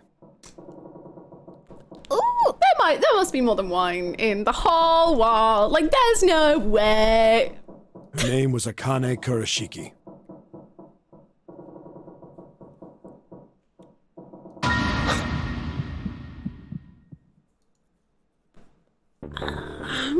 Interesting. Something inside of Junpei stopped. He had no more words left. He had no more Junpei left. He was just a shell of flesh and bone. Seven turned to Snake. You were there that day, weren't you? The tall kid in the jacket. That was you, wasn't it? Yes, it was. You are correct, Detective. Junpei's mind was blank, withdrawn from the world. Somewhere far away, he could hear Seven and Snake talking. Don't misunderstand me. I told you before how Zero threatened me. There was nothing I could do. I couldn't say anything about what happened 9 years ago. So you're saying you're not working for Zero, right? Of course not. Clover, what about you? Hey, come on! You really think I'm working with Zero? I told you before, you idiot! I was in Nevada, in Building Q. I did hear that a detective rescued the kids on the boat, but I didn't know it was you. Her surprise seemed to be genuine. Seven regarded Clover for a moment and rubbed his chin thoughtfully. Well, I guess I believe you. Clover nodded. All right, let me ask you another question. He stuck his hands into his pockets and took a few steps. Then he stopped and turned to face them again. Santa's real name is Aoi Kurashiki. He's Akane's brother. You know that? No, I didn't. Did you? Well, yes. I know Aoi Kurashiki was her brother, but I didn't know he was Santa. At least not from the beginning. 9 years ago, he was in the middle of puberty. His voice is entirely different now. So I'm ashamed to say that even my exceptional hearing wasn't able to make that connection. As such, I had no reason to think Santa was Aoi. When did you figure it out? Clover told me that Santa might have been one of the subjects of the initial experiment. It was only a short while ago, while we were leaving the library. When she told me that, I had a feeling. Santa is Aoi? Akane Kurashiki, June's brother? That spark caught flame in Junpei's leaden mind, and the fog began to clear. Like an engine beginning to turn, images and thoughts began to coalesce in his mind, coming faster and faster, forming bigger images, bigger thoughts. Junpei blinked. He was back. There's still a lot we don't know. I mean, like a lot. But there is one thing I think we can say we know. What's that? The body we found in the shower room. It had to be Nijisaki, dressed up to look like Snake. What? Come on, man, what kind of detective are you? You didn't figure that out already? Hey, go easy on me, man. I just got my memory back, alright? Cut me some slack. Well, if he is, the 3 murders make sense then, don't they? Yeah, that's right. Murder. Kubota blew himself up, but that was murder too. So why did these murders take place? If Junpei is correct, and the body in the shower room was Nijisaki's, that means all of the people who were murdered were involved with the creation of the Nonary Project.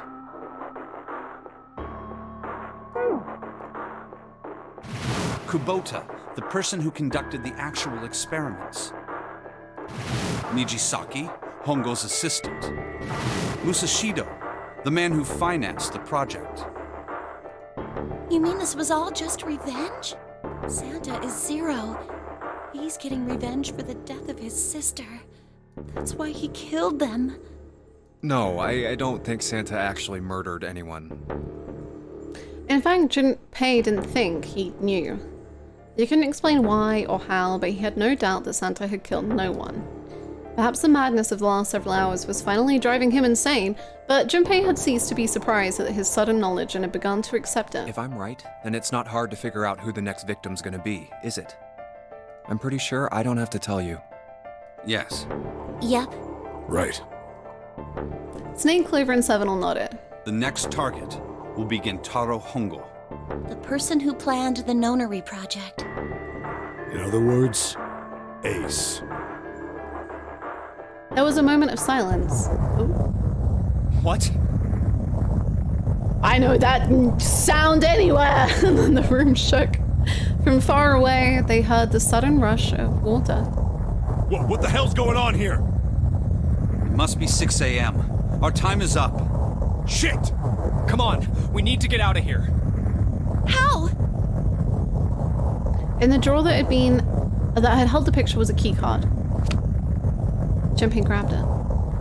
I'm betting this sucker opens the exit. Come on, let's go.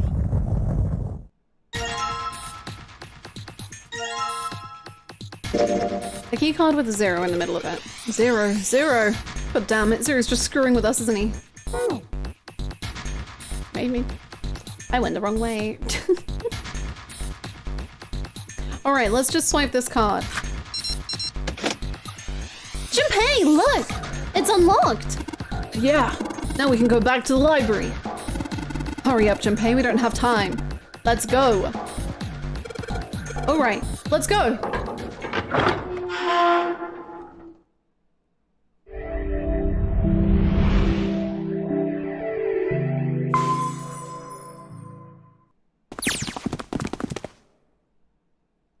The door opened and they stumbled into the library. Huh. I think the shaking stopped. Yippee. It would seem so, but we are yet to be out of danger. You're right. Let's hurry.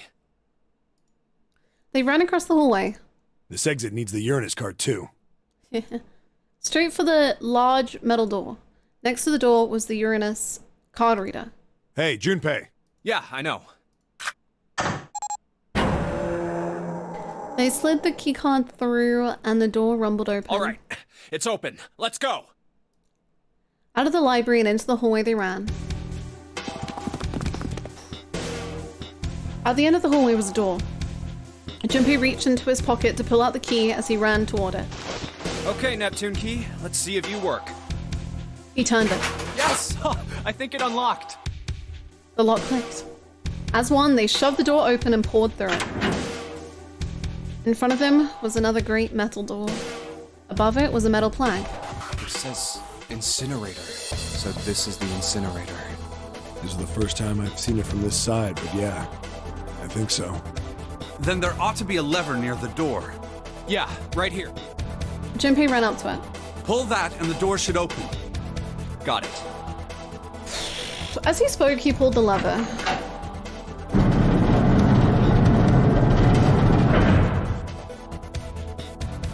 The motor in the door groaned as it slowly ground open. There was no time to waste. But why did they go into it? I don't think it's fine. As soon as the door had opened far enough to admit them, all four dashed through. Then suddenly, there before them were the four who they parted from earlier! Yay! Oh. Ace and Loda stood in front of the number 9 door. Oh. Santa has a tummy ache! Oh no. Santa was curled into a ball against the wall of the incinerator, holding his stomach.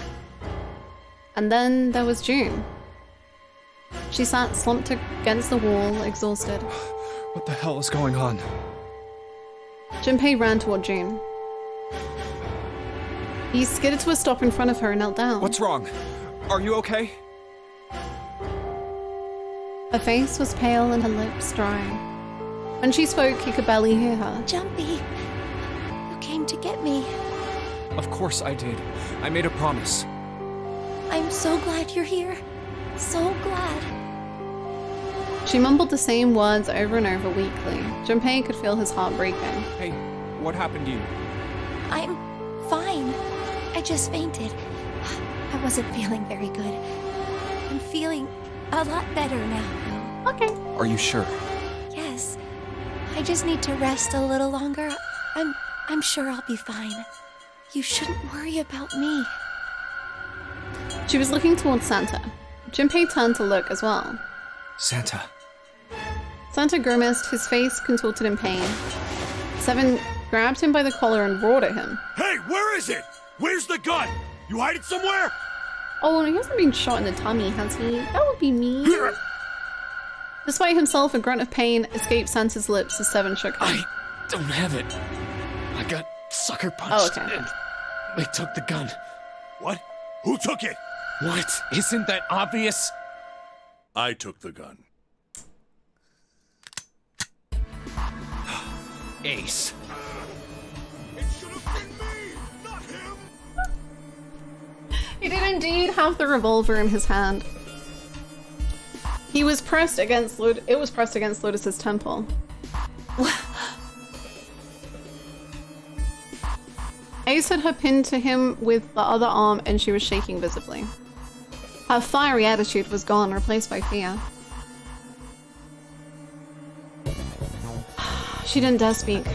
There was sweat on her forehead, and when her eyes weren't flicking up to the gun pressed against her, they seemed to desperately want to say something. Just what the hell do you think you're doing, Ace? Or maybe I ought to say Gentaro Hongo, CEO of Cradle Pharmaceuticals. Seven's deep baritone rumble shook the walls. Ace sneered. You have me at a disadvantage, and I don't like that. You know me, but I don't know you. Do you have any idea how much I've suffered? Can you even begin to understand my pain? The pain of prosopagnosia, right? Oh. Junpei's voice was casual, or at least it was trying to be. Another irritating insect. Insect? Thank you. And how do you know that? Good question. Junpei couldn't say. He just knew. Another unexplainable mystery. No matter. If you don't want to answer, it makes no difference to me. This is a waste of time anyway. It's time for me to go. Behind Ace, Junpei could see the red. It was placed in the small indentation on the wall. Quickly, Ace placed his hand on the scanner. First is 1. Give me your hand. It beeped and he forced Lotus's hand onto it as well. 8. And with this... Then at last he reached into the pocket of his jacket. He pulled something out and pressed it against the panel. The third asterisk appeared on the red. 9. The thing he had used for the final verification was the bracelet with the number 9. The 9th man. Kubota's bracelet. 1 + 8 + 9 blah, blah, blah, blah, blah. I believe I've won this game. Oh, GG gamer. Congrats. His smirk made Junpei's blood boil. I've had quite a time playing with you. I must thank Zero, I suppose. Wait, what? Ace doesn't know who Zero is. Junpei's eyes flicked towards Santa. He hadn't moved since they entered the room. Santa was still holding his stomach and groaning as if in immense pain. Junpei wasn't sure if it was real pain, but he wasn't sure it wasn't either. What the hell are you planning, Santa? At any rate, this game ends now. I will escape, and the rest of you will have a slightly less pleasant ending. I suggest you enjoy your final moments. Goodbye. Bye. Wait! Oh. Ace, of course, paid no heed to Seven's request and laid hold of the lever on the red. With a sickening sense of finality, he pulled it.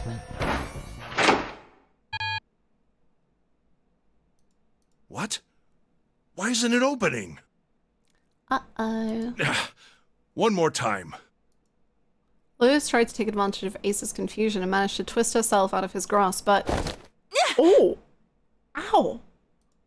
At the last second, he grabbed hold of her wrist and shoved it onto the red. Now open! God, I love her trousers, man. She's so cute. He waved the number 9 bracelet over the red and then his own bracelet as well. He pulled the lever a second time. No! What is this? Why? Why? The digital root should be 9! It has to be 9! Then why? Why isn't it opening? Why? Why? Tell me why? Ace's fury and confusion had overridden all other thoughts. He had set down the revolver. It was just below the red. Now! Lotus, go. If you can twist like that.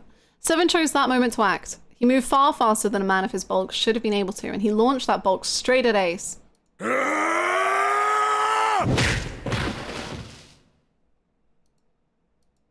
It was over before they knew it. No! In the blink of an eye, Ace was on the floor. Oh!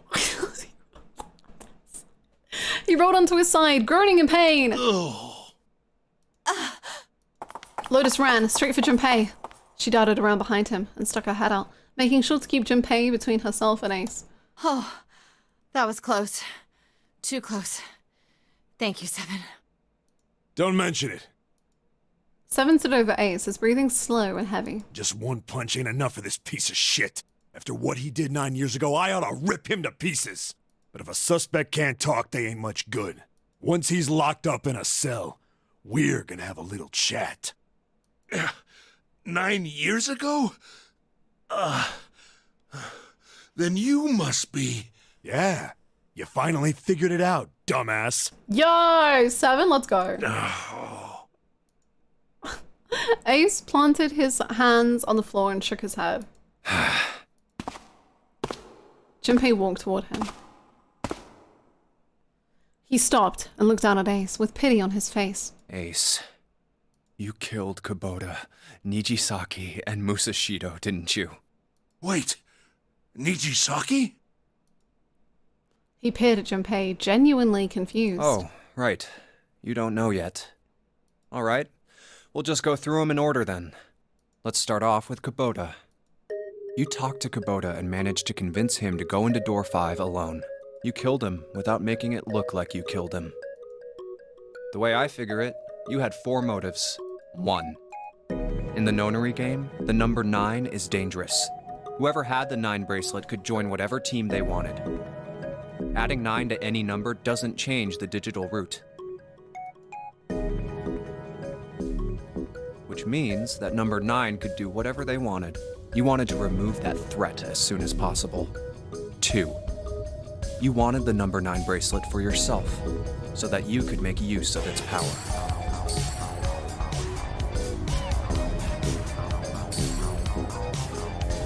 A row!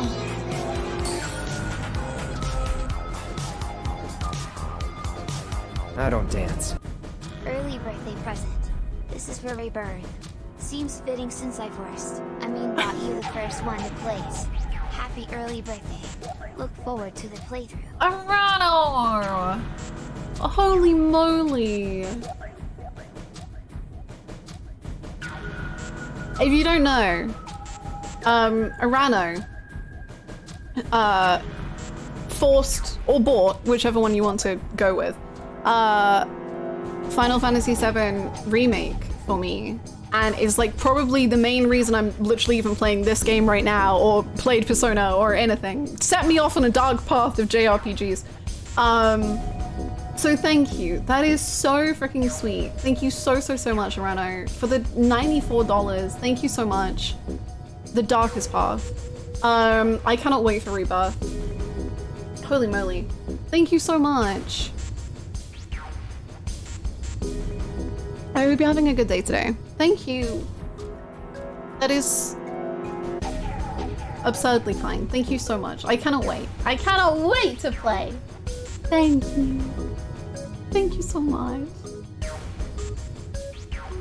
In fact, you did use it in the murder of Nijisaki. Yesterday you finished Persona 4. Did you like it? 3. Even if his number hadn't been 9, Kubota was a problem. He knew your past. He knew what had happened 9 years before. You needed to silence him before he told anyone. 4.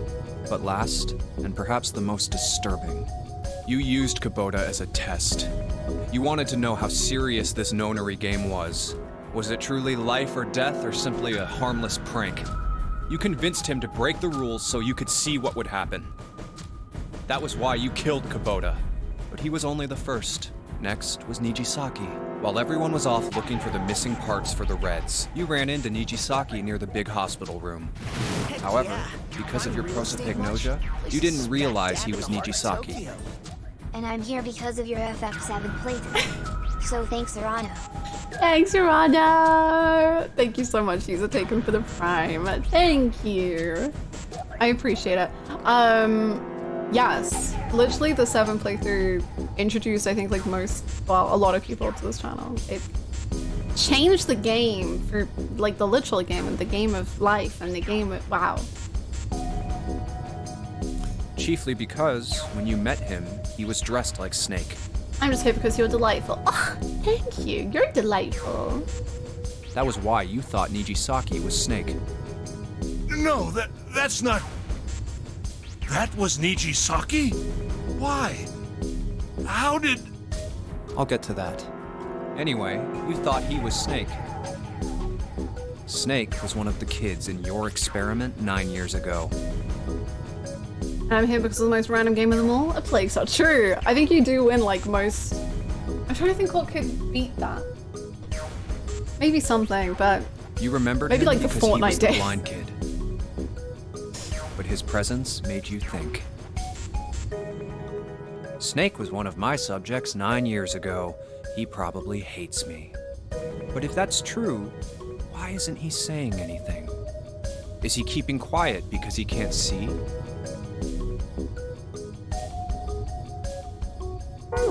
Or perhaps he's working with Zero to get revenge on me. Whatever the reason, anyone who knows my past is a threat. Before he tries anything, I need to get rid of him. That was when you decided you had to kill him. The murder weapon was Kubota's bracelet. You just waved it over the red, verified your own number, and then grabbed Nijisaki's arm and forced it over the scanner panel. Then, when the door opened, you kicked him in. 9 seconds later, the door closed. And then 81 seconds passed. And poor Nijisaki was dead. Well, let's not say poor Nijisaki. Then you mean to say Snake is still alive? Sorry to disappoint you, but I'm as good as new. Thank you for killing the wrong man, but I can't say I like knowing that you wanted me dead. Although, to be honest, even if you hadn't tried to kill me, I would still hate you very much. Well, I wouldn't blame you. Ace's self-derision was frustrating. But Junpei kept his emotions in check and continued. Last but not least, let's talk about Musashido's death. When Clover and I were investigating the chart room, you came over to talk to me. Do you remember what you said? I don't remember what he said, but I do remember him feeling us up frequently. Oh, a pocket watch. Might I take a look at it? I handed it to you, and you left the room. You had been in charge of the Nonary project. Of course you would have known the solution to every puzzle, which would mean that you also knew how to get out of the wheelhouse. All you had to do was place the watch in the indentation on the door to unlock it.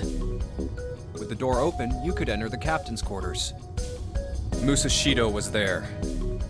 Conveniently placed next to him was an axe that practically begged you to kill him with it. You picked up that axe and buried the blade deep in the other man's chest.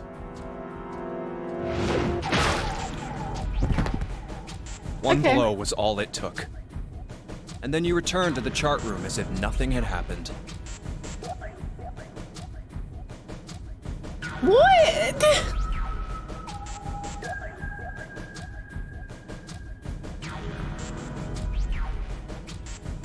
But how did he know? I don't know, whatever. There was something I wanted to speak with you about, Junpei. Could you come with me for a moment? I had no reason to say no, so I followed you to the wheelhouse. When we stepped inside, remember how you slipped your hand into my vest? Hannah, you literally were like, Ace is working so hard in the other room and he was going insane. And he made no mess. He's so talented, man.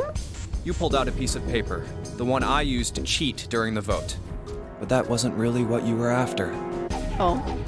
Your true purpose had been to slip the watch into my pocket. Didn't I just give you the what? Okay, I'm gonna be so honest. I totally thought he just had the watch. Like, I was just like, yeah, that I didn't realize he stole it. I thought I gave it to him. Although I will say I didn't realize he gave it back to me. I was just like, yeah, have it. It's yours. Sure. It wasn't a very good plan. Had way too many holes, and someone saying the wrong thing could have brought it all down around you. You must have been desperate. But what made you willing to risk it all to do it? Ace. That was the only thing Junpei hadn't been able to figure out. Musashido's murder is the only one I don't understand. You obviously did it. But why? Because of this. Then we magically take it back. Oh, I see, okay. Sorry, it was because someone said he steals it, and I was like, I don't think he did steal it. Slowly, Ace reached down and pulled something out of his pocket. It was a folded piece of paper. What's with the paper? Just read it. Junpei took it and opened Let's it. see. This was what it said. Number 1, there are 2 ways you might survive this ordeal. The first is to win the Nonary game. The second is for you to confess your sins of 9 years past. I have prepared a camera in the captain's quarters. The images captured by that camera will be streamed through a satellite and distributed across the world. Simply look into the camera and repent. Once you have confessed everything, I will release you from this ship. To make your confession more credible, I have left you a witness in the captain's quarters. Perhaps he will confess with you. The decision is yours. Do as you please. Damn, and Ace said, I'm gonna kill him. 0. When I awoke in that room on D-Deck, I found that in my pocket. That was why I chose door 1 when we voted. Oh. If I went through that door, I knew I could get to the captain's quarters. As you said, I knew how to enter the wheelhouse. My plan was to find the pocket watch before anyone else. If I could, then my alibi would be set. At least, That was the plan. Unfortunately for me, you got to it first. That sleight of hand was the best I could manage on short notice. You meant to kill him from the beginning then? Musashido, I mean. I only knew Musashido was the witness after I reached the captain's quarters. I asked him, and he answered. He seemed groggy. Perhaps he had only just awoken from sedation. I suppose Nijisaki was in much the same state. He seemed confused and disoriented when I encountered him. But yes, you are correct. I intended to kill him from the beginning, even though I didn't know who he was. I proceeded to the captain's quarters in order to remove this so-called witness. Ace had confessed everything. What energy he had left him with the truth, and he sagged on his knees. Although he had confessed, his sins were not forgiven. Junpei felt revulsion for the pathetic man on the floor near his feet. But in among the revulsion was a hint of pity. After all, Ace had not been the only person who murdered those 3 men. Junpei spoke quietly. Ace, you figured it out, haven't you? You were being manipulated. Yes, so it would seem. I was little more than a puppet, in many ways. Everywhere I went, everything was already prepared. The Reds in the large hospital room were dismantled.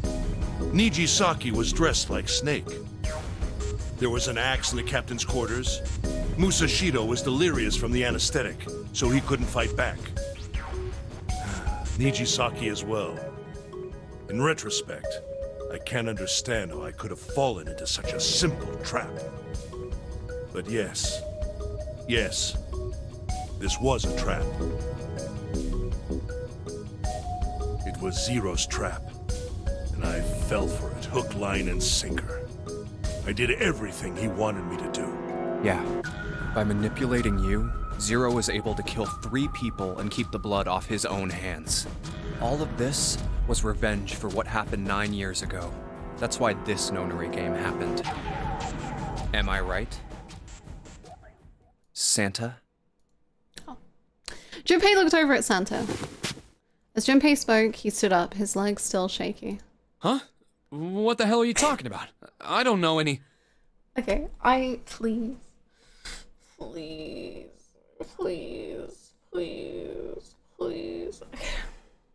Ain't no point trying to play dumb anymore, Santa. No, it's not him. Actually, I guess I should call you Aoi Kurashiki, huh? Seven's face was sad as he spoke. My memory came back to me, kid. You're Aoi Kurashiki, no doubt about it. Never thought I'd be back in this room talking to you. But hey, I guess this was all part of your plan, right? After all, the person who planned the nonary game this time around was Zero. And Zero's you. Looks like you really do have your memories back, huh? Santa's smile was sarcastic and something else. Well, I guess there's no point in hiding it then, huh? Yeah, you got me. I'm Aoi Kurashiki. I was one of the kids in the nonary game 9 years ago. I made it out. So did Snake over there. But there's one thing... No, I guess there's 2 things you got wrong. Number 1, I ain't Zero. What? Wait, what? Sure, I was helping Zero out, but I'm really more of an assistant, like a secretary. But an assistant's only an assistant. I didn't come up with all this. All I did was follow Zero's orders. Then, if you're not Zero, who is? Calm down there, Junpei. Didn't I say 2 things? You made one more mistake. Junpei, you just said all of this was revenge for what happened 9 years ago. That's why this nonary game happened. But that's not it. Revenge isn't the only purpose. There's another reason you guys were playing the nonary game. To save someone. Save someone? Right. You were brought here to help my sister. To save Akane. What the hell are you talking about? Akane Kurashiki died 9 years ago in this room. I was there. I saw... Suddenly, Seven froze. His eyes went as wide as dinner plates and he spun around toward June. Junpei followed his gaze. What? She was gone. Where June had been, there was nothing. What the hell? Where is she? Where's Akane Kuroshiki? Seven began to mumble to himself, a strange series of words strung together as if his mind wasn't functioning properly. His face was twisted with effort, as though he was struggling with something they couldn't see. He gritted his teeth and pressed his hands against the sides of his head. Oh, my head! My head, it feels like it's gonna pop! Seven! What the hell is going on? Right? Like, I was feeling a lot of fatigue from all of the info dumping, but I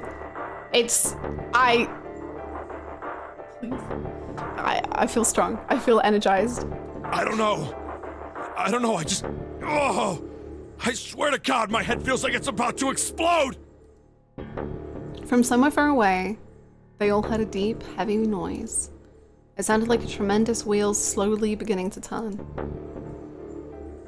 Santa seemed to have entered an almost trance-like state. His words were calm and measured. What was the Nonary Project? I'm sure you know already, but I'll tell you one more time. Please don't. It was a project designed to test a particular phenomenon. And what was that phenomenon? For two organisms to communicate with one another in the absence of physical contact. The morphogenetic field theory. Could human beings use these invisible fields to exchange information? That was what this experiment was conducted to determine. There were two separate locations. One was the Gigantic, and the other was a building in Nevada called Building Q. Yeah. The 9 children trapped in Building Q were faced with numerous puzzles, copies of identical ones in the Gigantic. Thank you so much, Callus. Thank you. My brain is rotting. Completely. They were told to send their answers into the morphic field set and transmit them to their brothers and sisters on the Gigantic. The transmitters were put in Building Q, and the receivers were put on the Gigantic. Each sibling pair was supposed to be split up, but there was a mistake. Akane was a transmitter. She should have been in Building Q. However, for some reason, she was placed on the Gigantic with the receivers, like me. Perhaps she was mistaken for someone who was supposed to be in Group A. Whatever the case, Akane ended up on the Gigantic. I think I've told you enough. You get it, don't you? Yeah, for sure. I'm pretty sure you know where this is going, Junpei. Where what is going? Don't play dumb.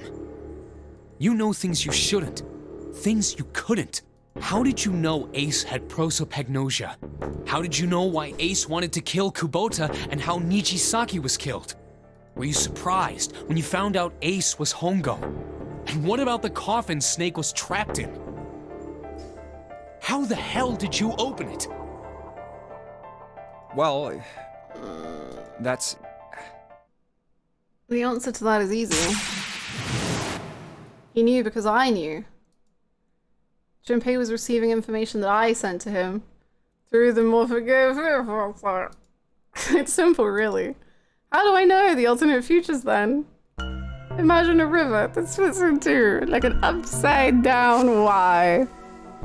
Why? That's such a great letter. Such a cool word. Okay. Come on, Hannah, you can do it right. The river flows from the top to the bottom. That's from a single stream into 2 branches.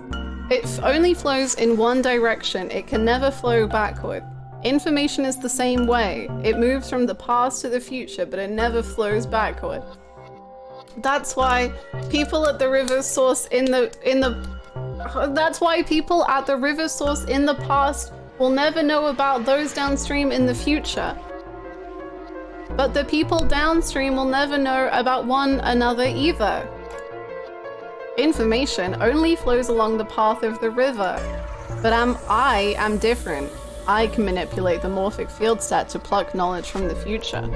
I know what happens on either fork of the river, even though the people on either fork know nothing about one another. Now, who am I? I am I, the 9th letter of the alphabet. But I am also 0. No, that's not true. I'm not really 0. Not yet. Perhaps you could say I am less than 0. Zero is my future. In 9 years, I will be Zero.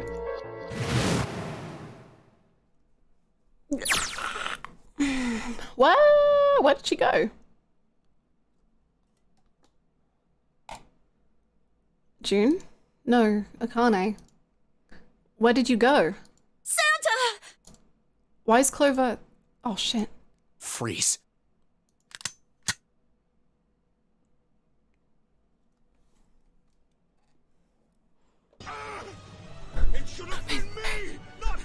Santa's got the gun!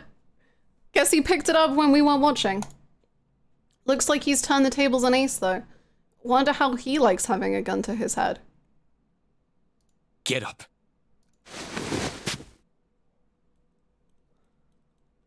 Sure isn't about to take that gun off him for a minute, is he? Ace isn't putting up any kind of fight. I mean, I don't think I would either, but he just looks drained. I guess he's going for the door, huh? He doesn't need to verify to go through that door, but... Hey, what's your plan, Santa? What are you doing? He can't get through any numbered doors with just 2 people. What the hell is he thinking? Didn't I tell you? I'm Santa Claus. It's time for me to go make a wish come true. Oh, not the wish of his... No. That's it? That's all he's gonna give us? What the hell does that even mean? He wanted to make his sister happy! Shit, they're out.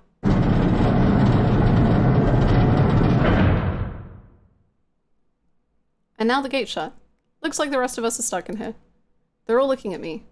At least 7 headache is gone. He seems to be alright. Well, I guess there's no harm in trying. Let's see if this door still opens. Damn. Well, it looks like this door isn't opening anytime soon. Oh, you mean we're trapped? So it would seem. What the hell is Santa trying to do? Oh my gosh. Oh my gosh, what? Have you considered where we are? There can really only be one thing Santa would do now. No, you can't be serious. Oh, but he is. Shit, we've got to do something. Maybe we can still get out through door 9. There's the red. Yeah, alright, we can do this. I've just gotta... No, it's not gonna work. There's no way. The 5 of us can't open this door. 2 plus 4 plus 5 plus 7 plus 8 equals 26. 2 plus 6 plus 8. Is there any combination that'll work? Junpei, can I borrow your pen and notebook? Yes! Sure, why not? I don't think I'm gonna need them. Ever again. Does it work without 5? Uh-oh. Well, she certainly looks purposeful. Looks like she's writing equations, a lot of them. Huh? Ugh, man, she doesn't look very happy. What? Hey! No need to be ripping pages out like that. Jeez. What the hell are you doing, Clover? Give me that! Alright, at least 7 got it away from her. Maybe now I can get a look at what she was writing. Let's see.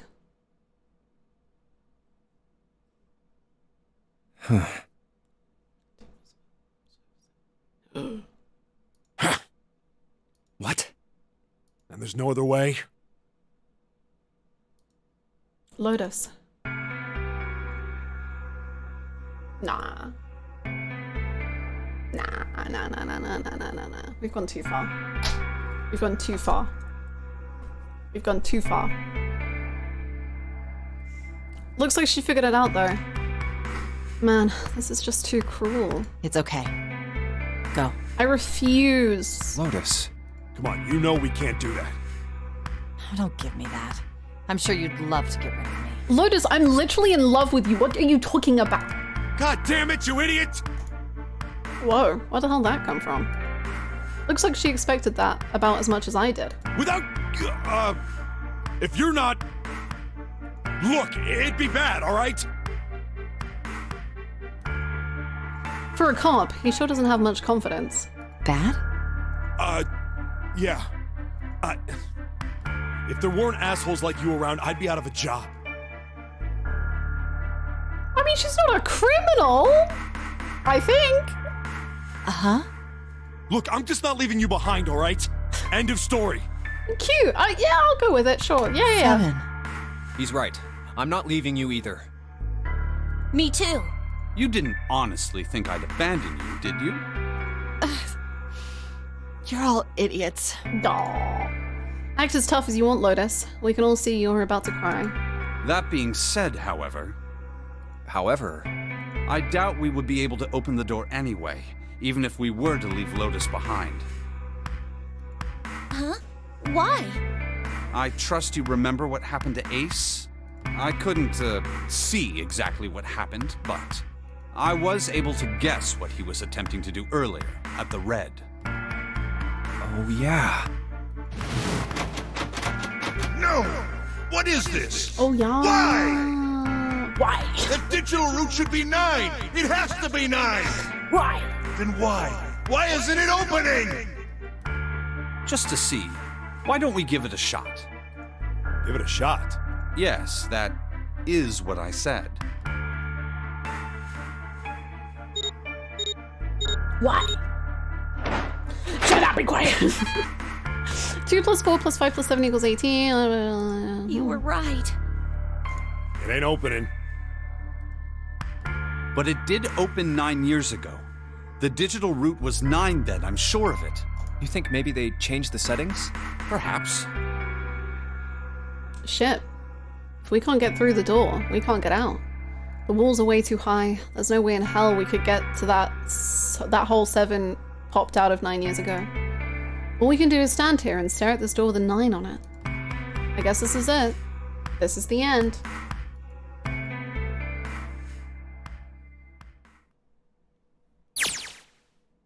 Akane vision! I need to go to the bathroom.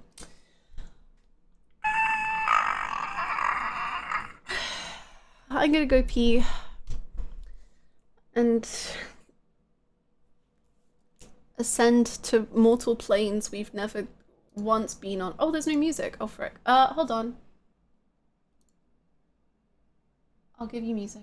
Hold on. Thank you for the hydrate.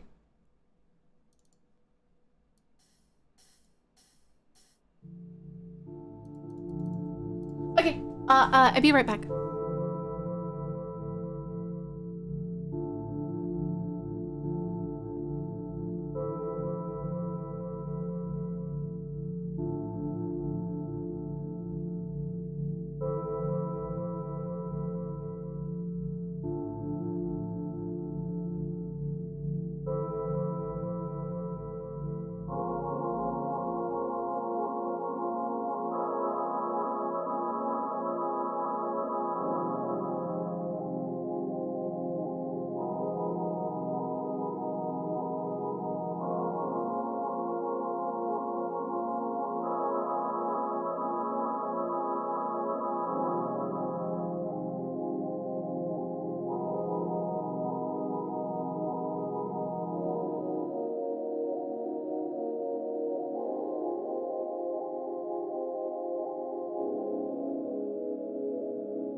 Hello, I'm back.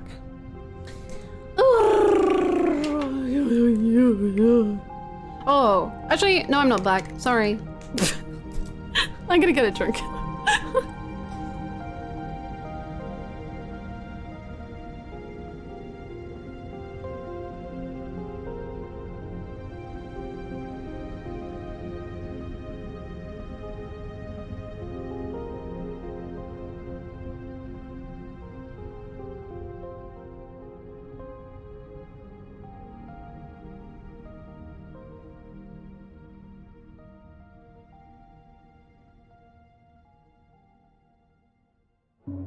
Okay, I'm back for real now. I just needed, you know, intoxication. No, I'm kidding. I have a Diet Coke. Hello. Wanted to wait for the remaster? Ooh, Silent Hill remaster. Ooh. If I could recommend you anything, I would play the enhanced edition of Silent Hill 2. I like beyond highly recommend it. I think it would be a mistake to not to play the remaster. They're making choices, you know. It's yeah. I can't get a margarita for rain night. Oh no. Based of you, Hannah. I mean, I feel like a fraud when I only played Silent Hill 2 for the first time in October, but I'm like, no, like the things that I hear, they're no. No. Wasn't the enhanced edition the one that's worse than the original? Was that for another Silent Hill? Basically, Silent Hill 2 enhanced edition is like the PC game, but they've just like made it playable. Enhanced is the best way to do it. There's like an HD edition that like I think took out the fog or something. I don't know. It's basically with every single time they re-put out Silent Hill 2, it just gets worse. Is what I gather. So just play OG with the enhanced edition mod. That's the way.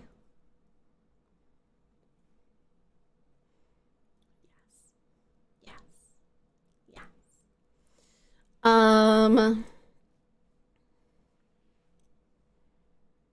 It has signs with Comic Sans. Yes, sounds. Anyway, Akane vision time. Is anyone else's brain like a puddle on the ground next to them? Or is that just me? I was watching. Oh, should I do a Akane voice? I don't even know. I was watching. I had watched everything that was reflected in his eyes. I was listening. Every sound that vibrated in his eardrums I heard. Smell, taste, touch. I felt everything he felt. I knew. I knew everything about him.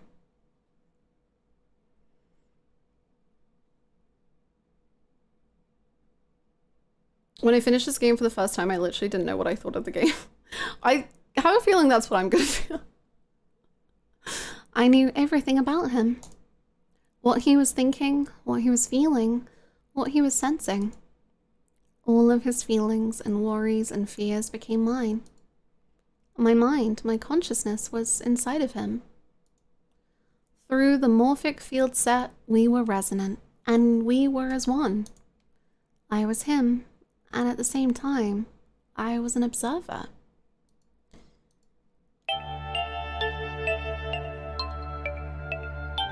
It started with a tremendous noise like a clap of thunder. That was approximately 9 hours ago. A bomb had gone off on the ship we were on. That was when my resonance with him began. My resonant event melted into him and we became one, inside of Junpei. Somehow I found myself in Junpei's mind, 9 years in the future. Okay. But I didn't lose myself. I was living in 2 realities at once. One was the present, and the other was the future. Perhaps you can think of it as 2 movies showing on the same screen at the same time. Eventually, it becomes difficult to separate them and determine which movie is which. However, if I concentrated, I was able to focus on one or the other. That was why I was able to grasp what was happening in front of me. Come on, over here! Hello, bye, Rouge. That was my brother Howie. He was yelling. I followed him. Around me was 7 other children. They all looked like they were about my age. Come on, hurry up! We ran down a long straight hallway and burst into the large hospital room.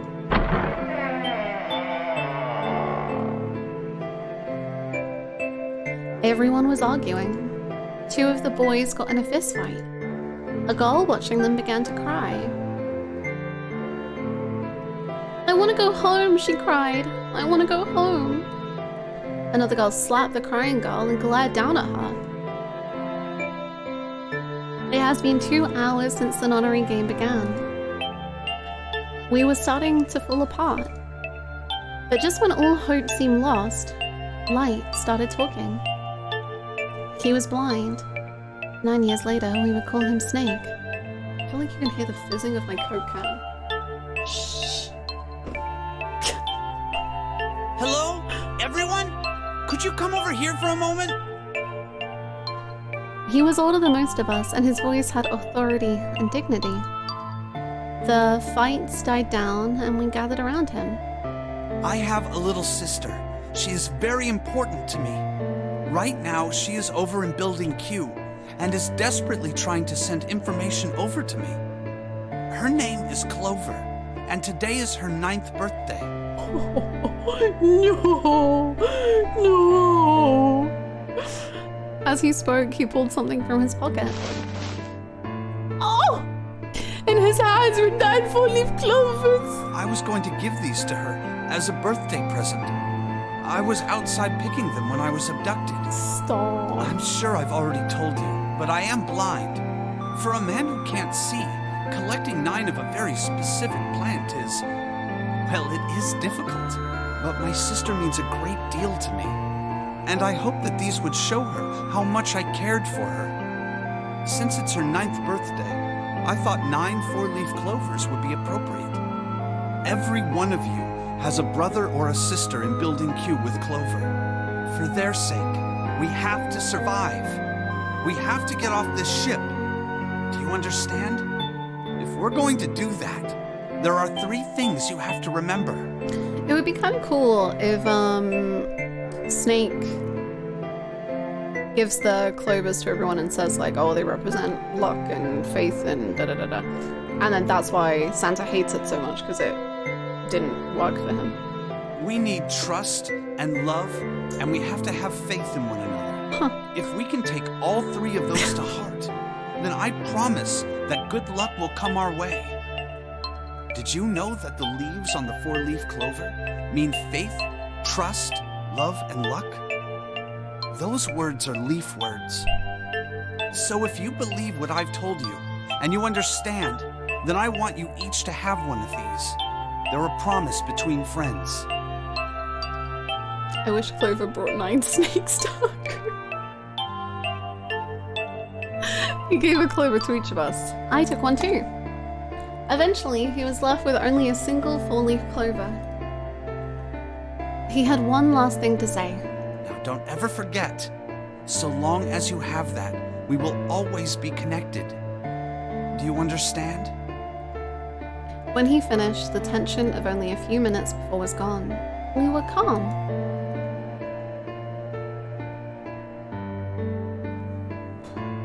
After that, we ran around the ship for a while longer, and opened several of the numbered doors until we finally found a door with the number 9 on it. In fact, there were 2 doors with 9 on them, and we found them in the chapel. We split into 2 groups and walked through the doors.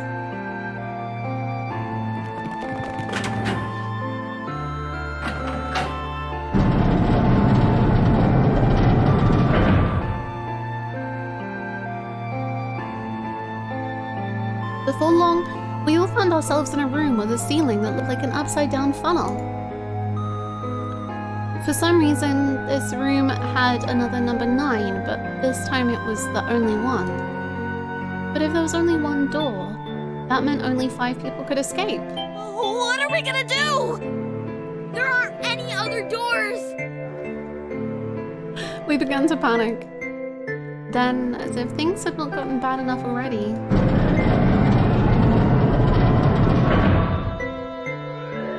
Warning. Warning.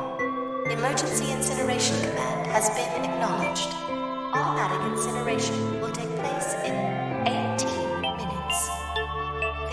evacuate the incinerator immediately.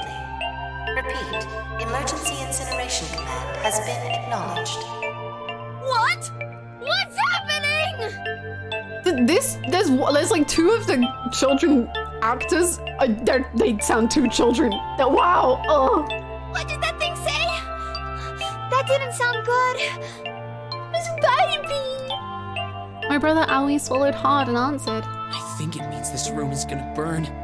Burn! The plaque on the door says incinerator. And that voice said that the incineration is about to start. And incinerate means to burn. No! Help me!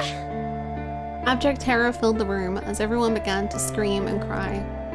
Every pair of eyes were filled with despair.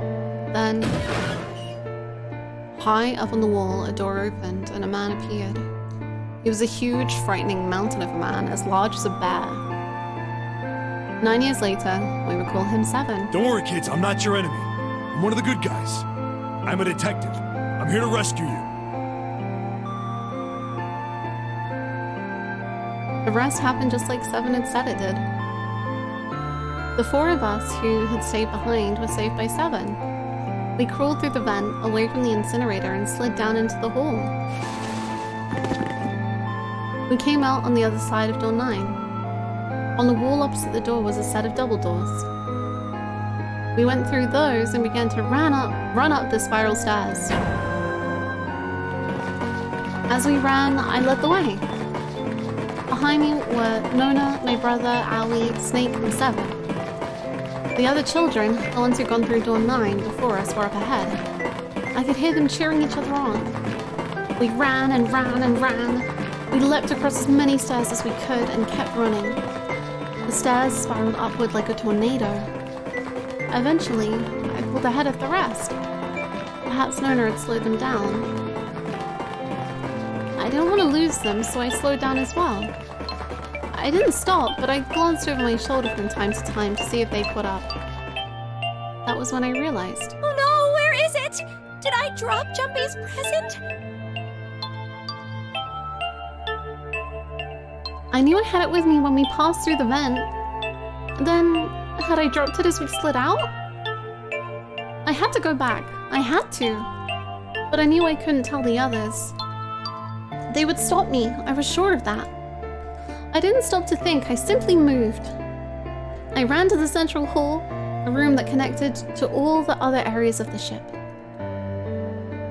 I hid in the shadows, and moments later I felt a rush of wind as they ran past me up to the staircase.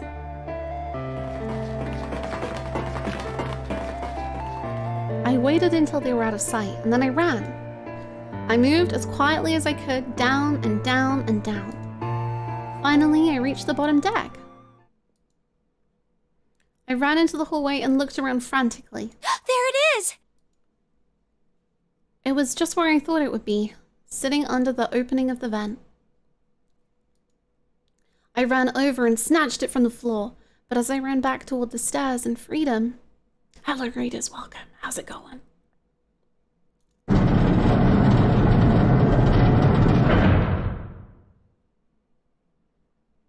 There are so many things happening right now in the most insane of ways.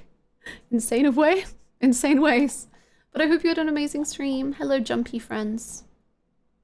The biggest spoilers. All of the endgame spoilers. Everything. It's all happening.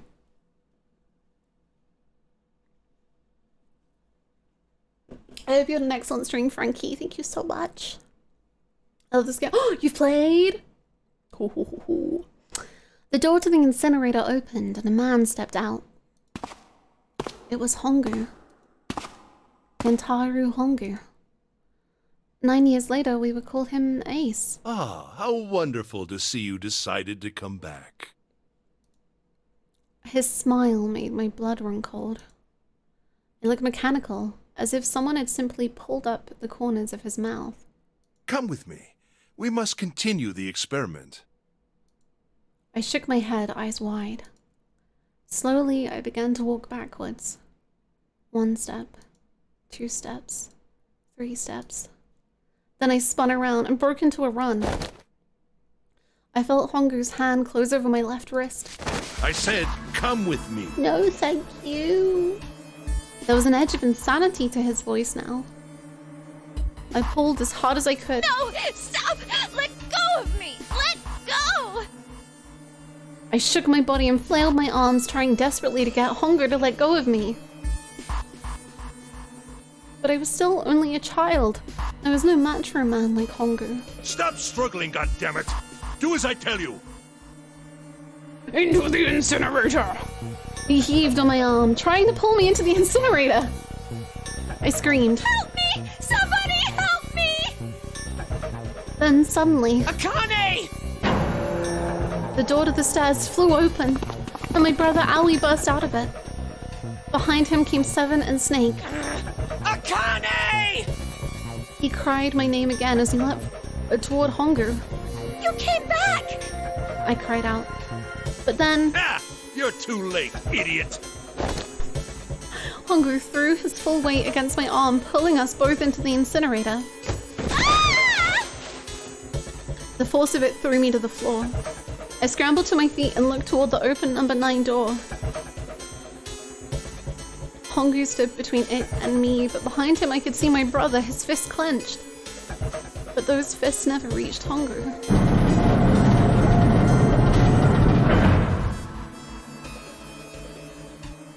With the cold, heartless screech of metal on metal, the door slammed shut. Hongo glanced at me mechanically, his face registering that there was an object there, but not anything he would consider a human being. Then he turned away and walked to the red that sat next to the door. He reached into his pocket and removed 2 bracelets. He waved them both over the scanner panel. 2 asterisks appeared on the red. He checked the screen, then tossed the bracelets carelessly onto the floor. What numbers? You gotta tell me in the future, somehow.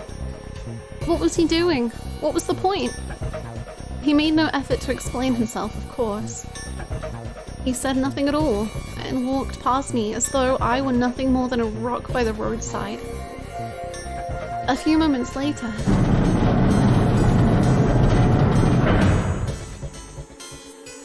the 2 other doors slid shut as well.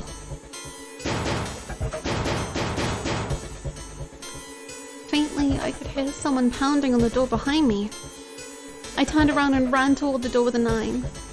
Akane! Akane! Are you okay? I could hear a voice from the other side of the door. A worried, frightened voice. Help me! My throat was already raw, but I screamed as loud as I could. My voice echoed lonely around the empty room. What should I do? I think I'm trapped in here! Where's Hongo? He went out the other door! What? Then it started again. Warning. Warning. Emergency Incineration Command has been acknowledged. Incineration will begin in 18 minutes. Please evacuate the incinerator immediately. Holy... Junpei vision! Holy shit! Man, I knew what I was gonna say, but this is one hell of a creepy voice. I knew it! It's starting. Santa started the incinerator. Fuck! Man, I never thought I'd hear that damn voice again after 9 years. What the hell? What the hell? What in God's name are you talking about? It's 9 years this and 9 years that, and when it's not 9 years something, then you're talking about some sort of fucking experiments. You aren't making any sense. Wow! We don't have time to explain, but like, I agree with everything you're saying. I'm sorry, Lotus, but we really don't have time to explain it right now. I promise. I'll tell you everything once we get out of here. Yeah. But... No, like, trust me. Babe, trust me. Incineration will begin in 17 minutes. You know what that means, right? Incinerate means burn! What kind of idiot do you think I am? I know what incinerate means. Well... God damn it! Okay, fine. I won't ask anything else. Talk about whatever you want. But you have to do something for me. 7, figure this out. What? Why me? Just shut up and stop this thing. How the hell? There has to be some sort of emergency shut-off button. There isn't anything like that. How the hell do you know? Because I looked for it 9 years ago. Yeah, Lotus isn't happy about that. Can't really blame her. Wait. The floor! It's moving!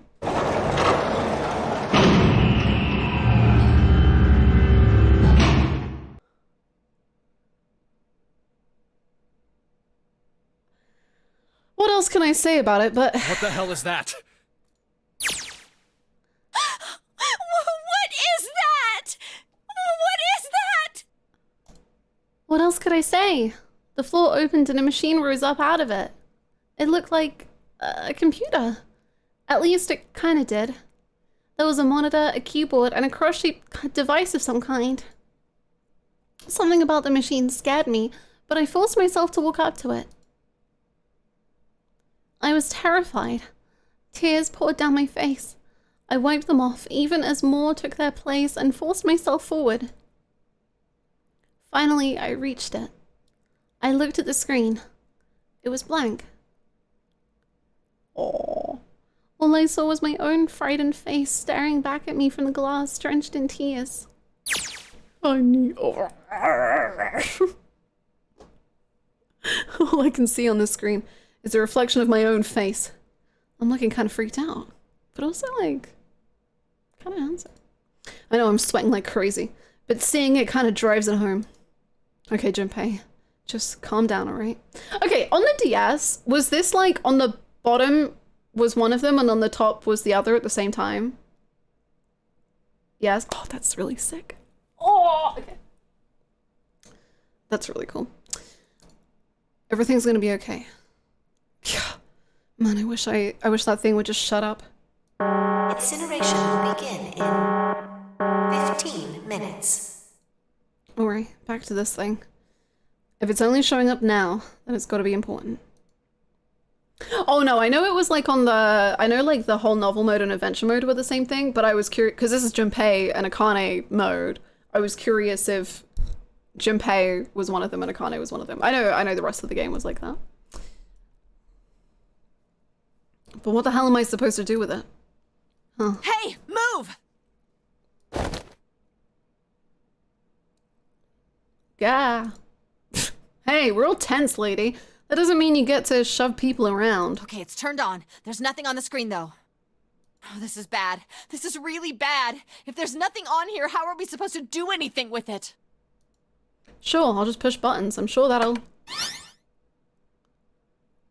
Huh, well, at least it's on now.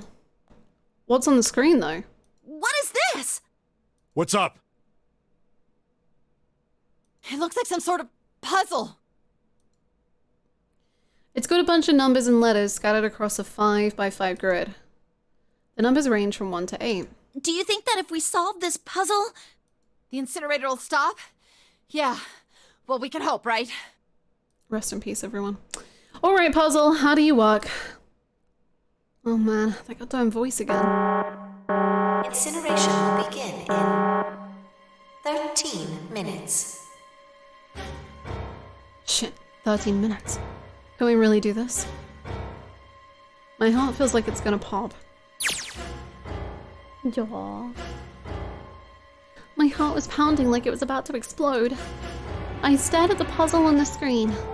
I was sure I had to solve it somehow, but I had no idea how. My connection to Jumpy had been gone for a while. His mind was gone. I couldn't get any more information from him. I felt the seconds tick by as I stared at the screen, completely lost. My cheeks felt hot as tears poured over them. Then I heard a voice. Hey, what are you doing? It was muffled. I turned around. Pressed against the window in the entry door was a face. A frightening, evil face. What do you mean? He's well adjusted. It was Hongu. How long had he been watching me? Oh, don't know what to do. He was yelling, but his voice was still muffled. It's simple, really. But I suppose I might as well tell you. That's so sweet of you. To solve the puzzle on that machine. Oh.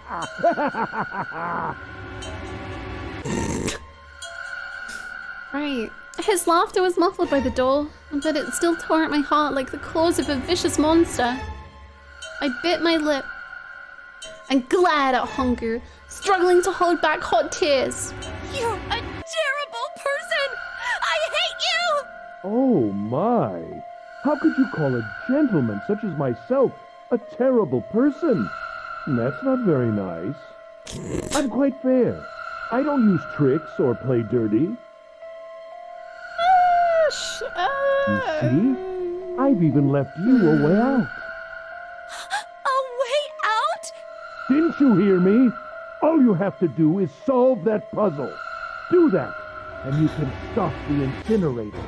What's the point of stopping it? You'll only capture me and make me do this all again. I'm not going to listen to you. If you're just going to throw me back in here, I might as well just die now. My goodness, haven't you listened to anything I've said? I told you, I'm a fair man. I mean, she fairly escaped last time, and then you threw her back in, so I mean... Huh? If you solve the puzzle, the verification function of the red will in turn activate. If this experiment is to deliver valid results, there must be a chance of success. If you succeed, you will escape. The verification function of the red? Then I remembered. Before Hongu left the room, he had scanned 2 bracelets into the red. Ah, so you do remember. Right now there are 2 numbers in the red. The first is 1, and the second is 3. Say, Akane, what's your number? I looked down at my left hand. The face on my bracelet showed a 5. 1 plus 3 plus 5 equals 9. I ran to the door with a 9 on it. I grabbed the red and put my hand against the scanner panel. You really aren't one for listening, are you?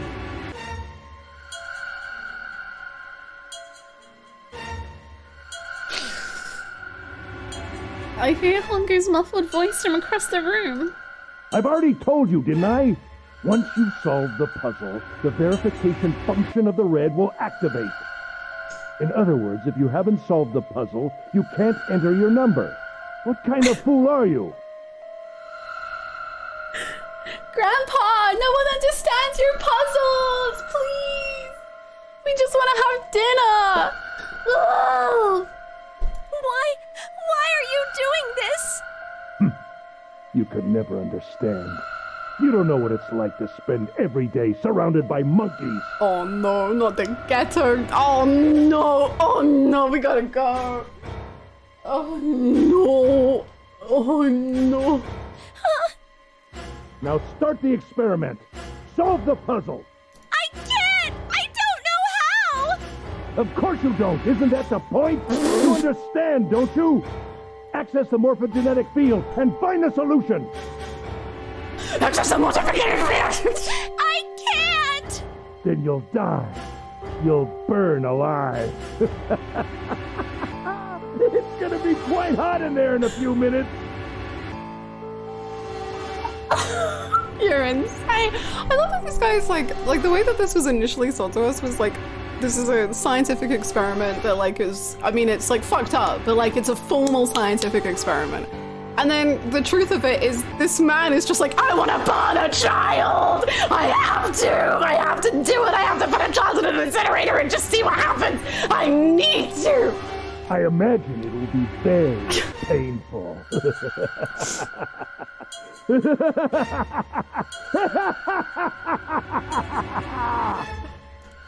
His horrible laugh echoed across the room, and even after his face disappeared from the window, I could hear it. Incineration will begin in 10 minutes. Well, at least one of us is having a good time.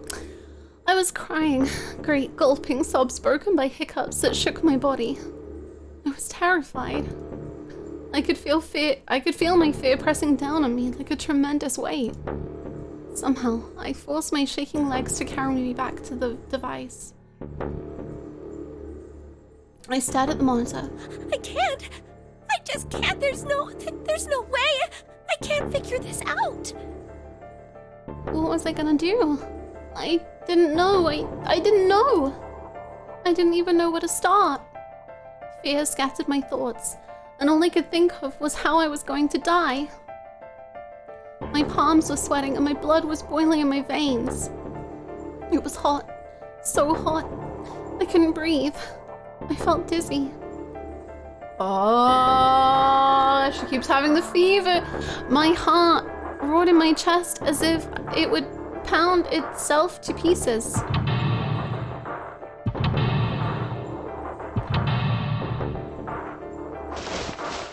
I reached into my pocket. I wrapped my hand around the thing I'd come back to get. The doll Jumpy had given me. At least I had that. I held it tight with both hands and prayed. Help me! Jumpy! Help me! Help me! Help me! Jumpy! Jumpy! Jumpy! Please! Help me! Jumpy! Okay, I'm on it. I'm on it. Chill. Akane! Akane! Who the hell is Akane? Shut up! Just shut the hell up! Seven and Lotus don't understand. I think Clover and Snake have an idea, though. Clover's looking at me, and I think Snake may have figured it out. No, it doesn't matter. They're in my way. Where'd she go? Maybe over here? Akane! Akane! Can you hear me? Akane! Say something! Fuck! Did something break our connection? I swear I just heard her. Shit. Akane! Answer me! Akane! She's in your mind, Junpei. Oh. I spun around. I heard a voice. His voice. I looked around. He wasn't in the room, of course, but I'd heard it so clearly. Like he was right there. Jumpy! Jumpy! I screamed as loud as I could. Akane! Jumpy! That's her! She's there! And that means... Akane! Jesus Christ! Akane! Are you in an incinerator right now? Oh my god. Yes, I am! How did you know? I couldn't believe that he knew that. Now I understand what Santa meant. Right. There's only one way to help her. You were brought here to help my sister. To save Akane. I think I get it now. Incineration will begin in 7 minutes. Jumpy, we don't have time! As quickly as I could, I told him that I had to solve the puzzle in order to stop the incinerator. Got it! And I do. I get everything now. At last, I finally understand what all this means. I know why the nunnery game was held today. I know why we were kidnapped and brought here. It was all for this moment. All of this was planned out to lead to this one moment. Oh my god. This is insane! I can't believe it, but there's only one possible answer. Trueness. Zero is Akane Kuroshiki. I was right the whole fucking time. She recreated the history. Well, okay, I was right about Zero. I wasn't right about the future and the past and the 9 years and the... She recreated the history of the future that she recreated the history of the future that she had a glimpse of 9 years ago. She tried to save herself that way 9 years ago. No, she's trying to save herself right now. I'm insane over the stuff you said about over Ace and June. What did I want most? What did I want most? I wanted Ace and June to be questionable. That's what I wanted the most. And to be fair, I still want Akane to be more of a devious, but that's fine. It's fine. It's not the story that they're telling. That means that there's only one thing for me to do. Even if this is all some sort of insane plan, I will save her. I will save Akane Kuroshiki. I must save her no matter what. Incineration will begin in 6 minutes. The voice reminded me of how much time I had left. The voice reminded me. Yeah, I know. Just hang on, all right? I promise I'll get you out of there. I'm not gonna let you die. I promise. So don't worry, all right? Just give me a few minutes, okay? Okay. My voice shook as I answered. It was hot in the room. It felt like my heart was on fire. 6 minutes or not, my heart burned with my feelings for him.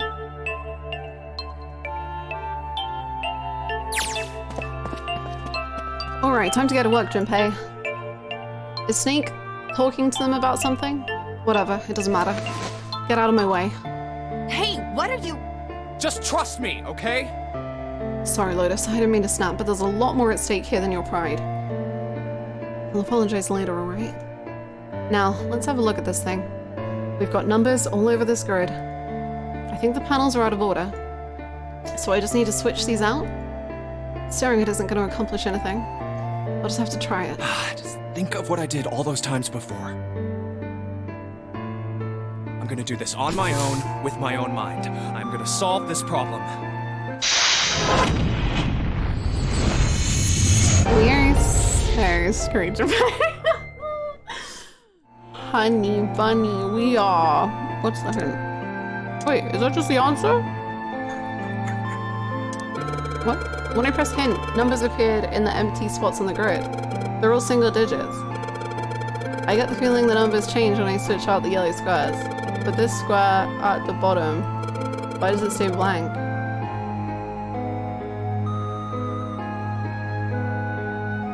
I don't know what that means. Pressing the button again makes the number disappear. Looks like I can turn them on and off. Then is there some special meaning to there being two modes? What could it mean?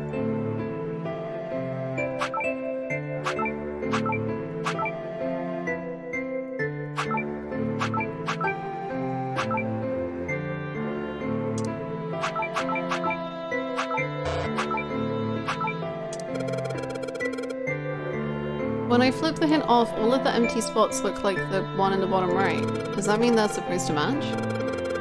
Maybe I need to make all the numbers in the squares the same. What? If I switch out a yellow square, the numbers in the hint change too. Oh. Oh, okay.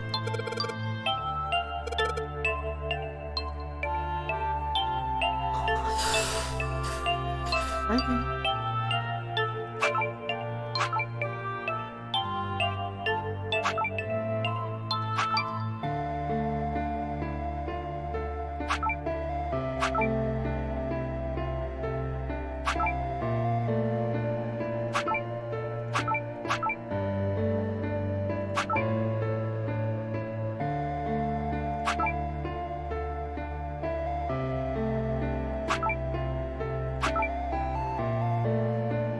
Oh, no, don't get it. I thought I did. And then I was like, actually, no, I can't.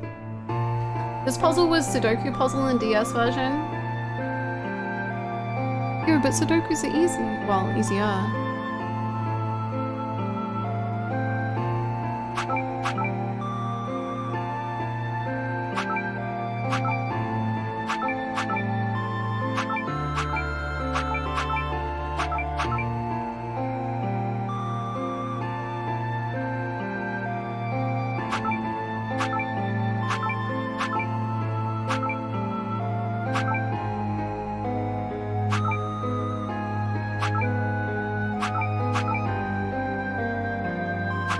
Imagine if this was timed.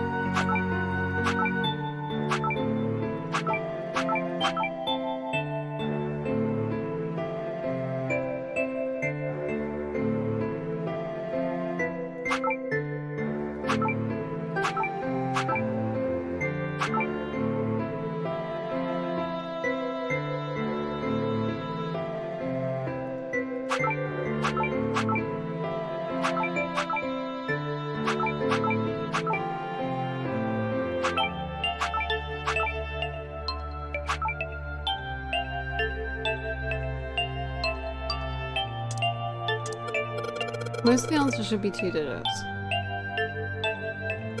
But each square only has a single digit. They must be calculated in a different way. Digital roots? Digital roots, and they'll always end up as 1 digit.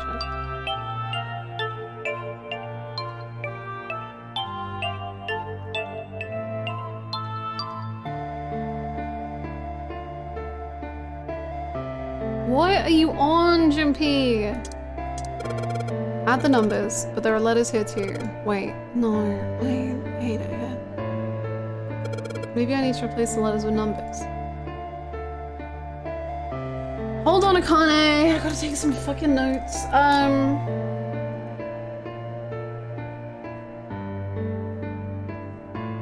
Do I have the... No, I don't. Sorry, Akane. Hold on.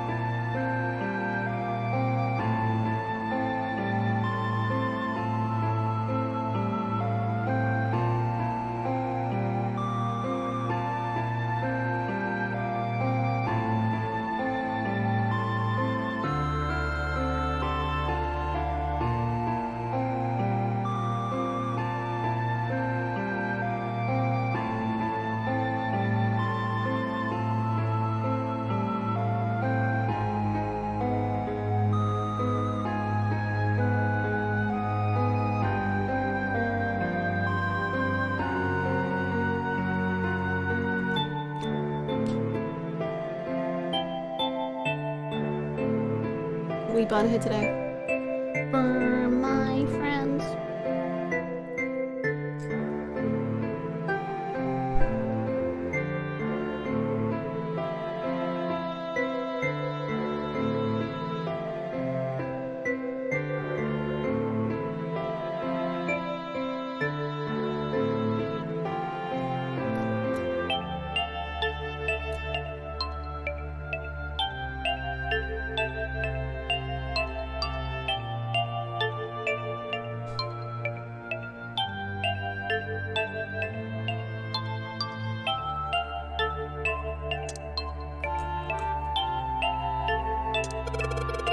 I think I got the gist of the puzzle up top.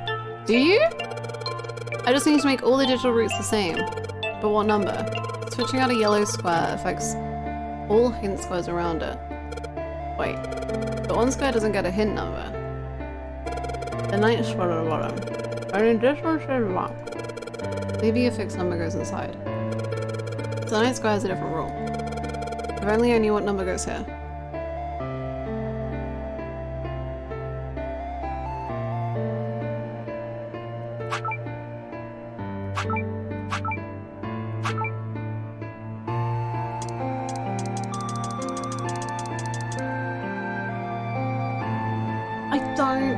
Fucking know what you're on, Jumpy.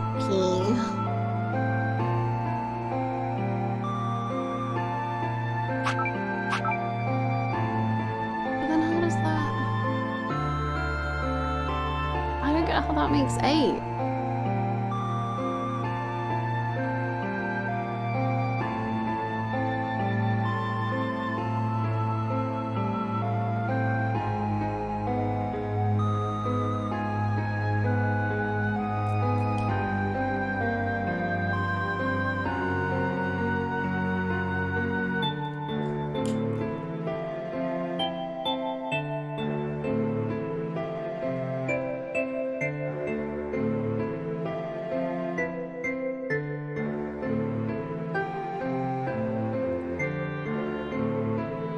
I get it, this is a mean one.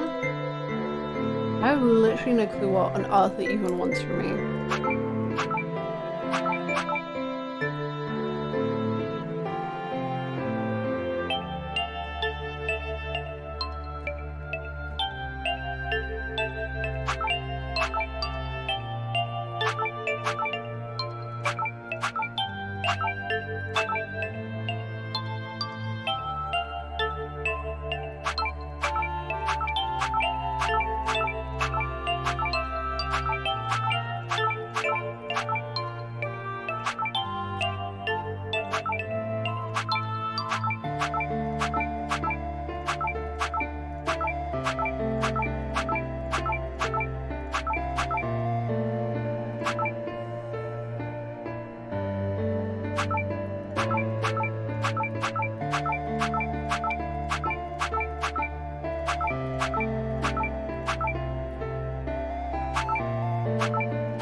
solve the Sudoku or die. It's not a Sudoku. So then I'm gonna die. I'm already dead.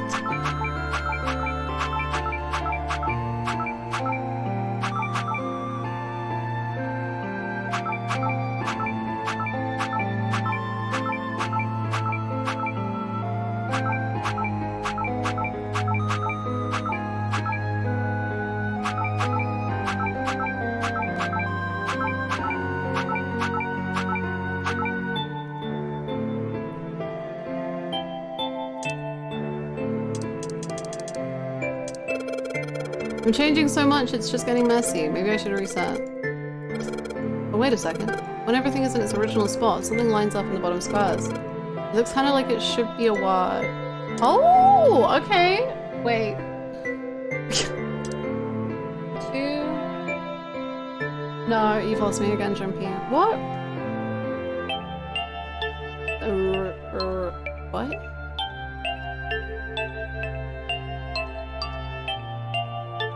What?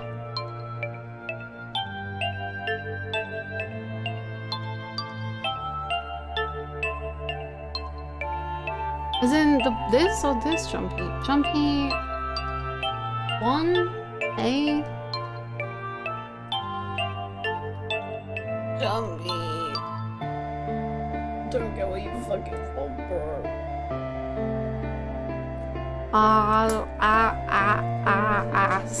Ace, I,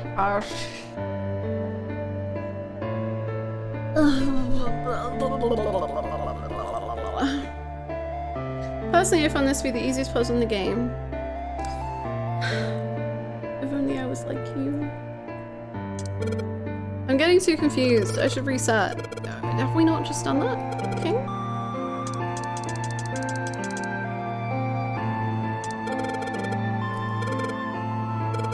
Bro, why are you telling me to reset? We've done that! Bitch! I don't know what the fuck he's talking about. I don't know what did I just throw? I don't know what I did. Anyway. What are you supposed to do with this puzzle? Yeah. You know?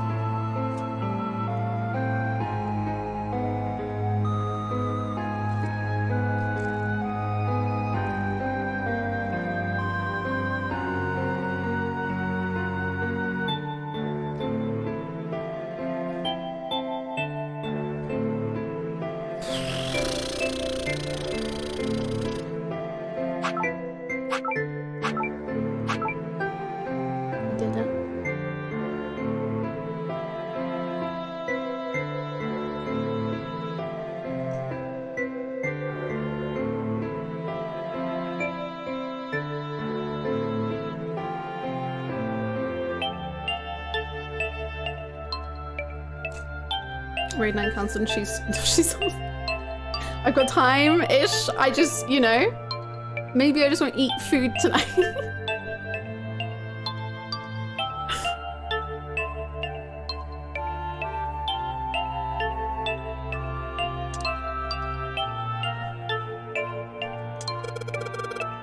Shut up, Jumpy.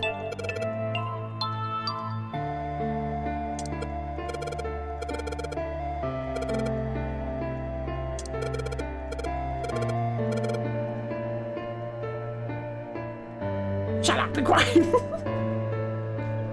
Hi, Orange, how are you?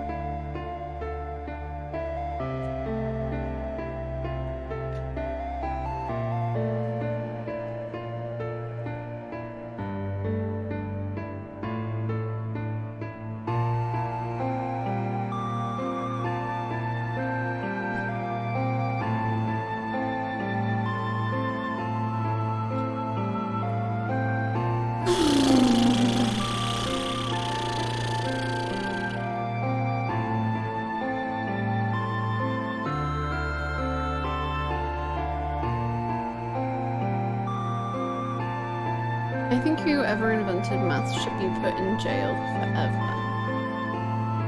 It has not benefited us at any point in our entire lives.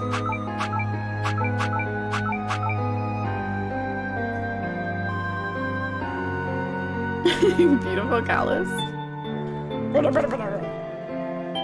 Shit, I could cry.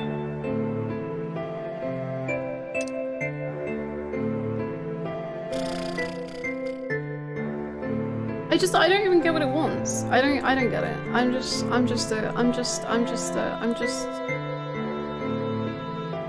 you know, maybe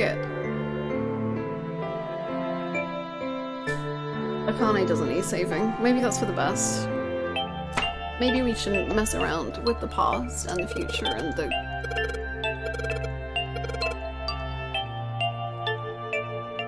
Does it just make me... Does it want me to I don't get what they meant with the word hint thing. Raw. Rad. It's rad! It's sad. It's very sad what's happening. You know what? Ace should sod off. It's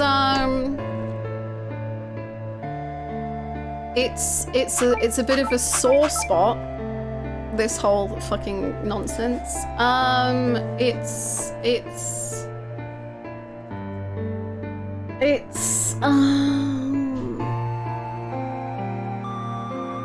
You know what I say?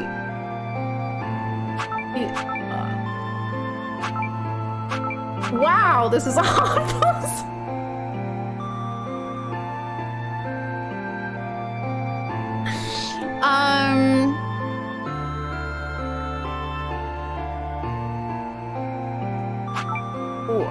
That's what that's what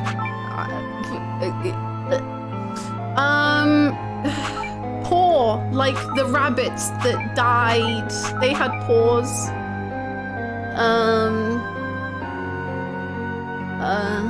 Pad, like the number pad I keep using. Pass, like fuck. Okay, what the fuck do you want? I don't get you, I don't understand.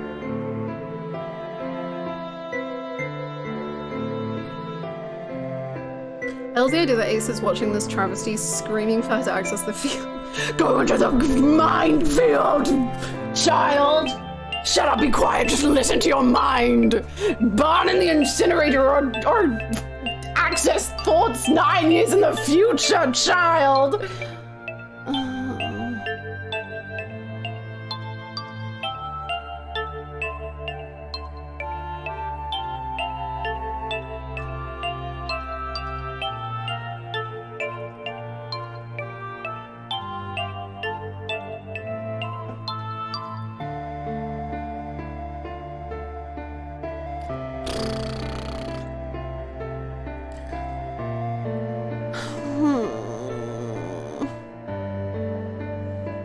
Megan, what's your hint? I'm very sad. Please, Megan. Spy, please do not ask the mods to give hints. I will do that. Please do not.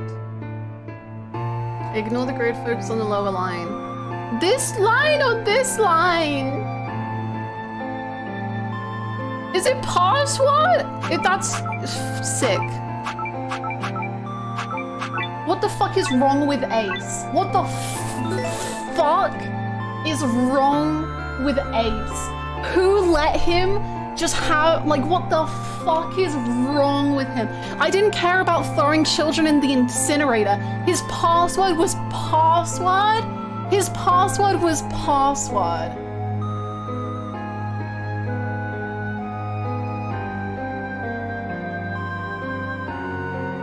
Does that mean this is password? Is he out of his mind? Oh, what the fuck is it, you annoying man?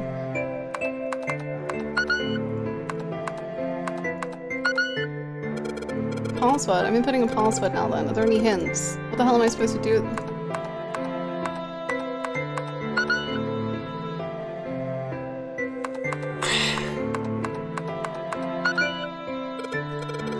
Maybe the hint was in that other one. Was it?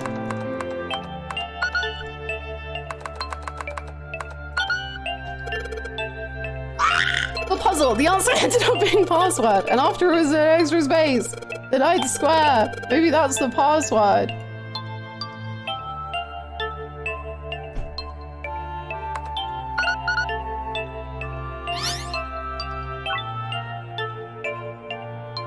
Yes, that's it. Fuck off, Junpei. Fuck you. Okay. Akane, did you get it? Yes, I did! I solved it! I mean, really, you solved it for me, but I copied everything you did! Lots of noises occur. I'm so sorry, AJ. I'm sure you're having such a pleasant evening, and then you're just hearing me screech in the other room, and I'm so sorry. The ace is a fucking moron! Now I just have to press enter! She typed What the a hell swear. are you waiting for? Push it! I made a Kane type, fuck you!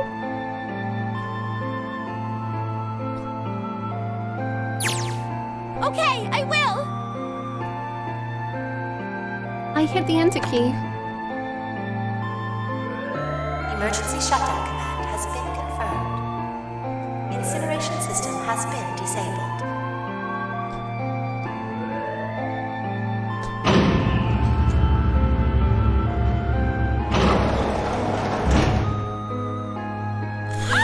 Jumpy!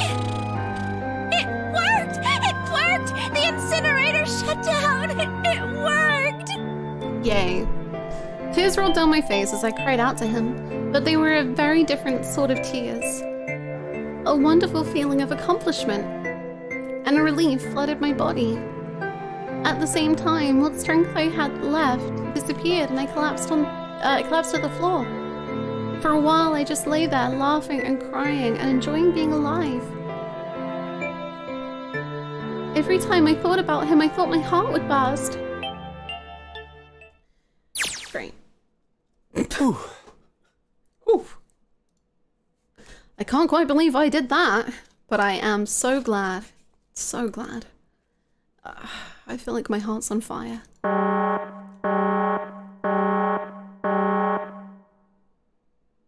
No, I don't have time to be thinking about that kind of shit. I need to tell Akane. Akane! Sorry, but things are kind of busy over here. I'm gonna have to hang up now, okay? Hang up? Oh, of course, that's fine! Hang up? What? I wiped the tears from my eyes and nodded vigorously, even though I knew he couldn't see me. Then I looked over at the corner of the floor. There were 2 bracelets Hongo had left behind. Please tell him before he hangs up. Okay. Now. Well, Seven and Lotus don't look particularly happy with me. Not a very nice look to give someone who just saved your lives, guys. Junpei, are you... Okay? Shut it. Okay. What? They're being nice. Right, okay, so maybe they have a reason to be pissed off. Okay. So what if I haven't pressed the enter key yet? Okay. Alright, nothing holding me back now. Here goes. Wait. Incineration will begin in 90 seconds. Well. It doesn't sound like it's stopping. What the shit? Why isn't it stopping? Okay, maybe I didn't hit the key hard enough. Just hit it again. And again. And again. Okay, that's not working either. The alarm's still going off. What the hell is going on? I've got all the right numbers in the right boxes. It's perfect. So why the fuck isn't this thing stopping? Incineration will begin in 60 seconds. I think it's for the best. Wait, of course! That's what the numbers that showed up after the puzzle mean. What numbers? Okay. Snake, Clover, me, 7, and Lotus. Then... or 9. No, that's it. That number on the door isn't a 9? It's not even a number! It is hidden, but an exit can be found. Seek a way out. Seek a door that... Holy shit. Of course. Then we just have to put the right number into the red and... Incineration will begin in 30 seconds. Run, guys! Get to the door! Oh shit, oh shit, oh shit, oh shit, oh shit, oh shit, oh shit! Don't have much time! Man, I sure hope they can just trust me on this one, or we are all fucked. Alright, no time to explain. Just go. Quick! Verify your numbers on the red! Verify? Who? What combination? All of us! We all need to verify! Why? You really think this is a good time to ask questions? Just do it! Hurry, hurry, hurry, hurry, hurry! Incineration will begin in 10 seconds. 9, 8, 7, 6, 5, 4, 3, 2. Central gate has been opened. Incineration system has been disabled.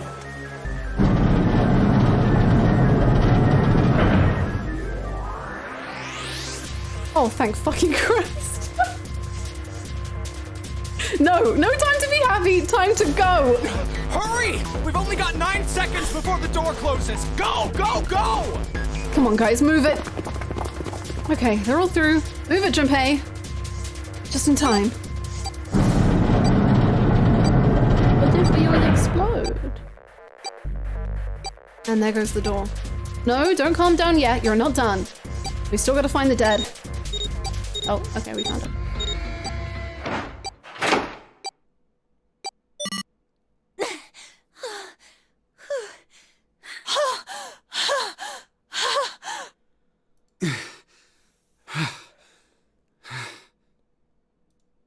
Shit. Looks like we made it, huh?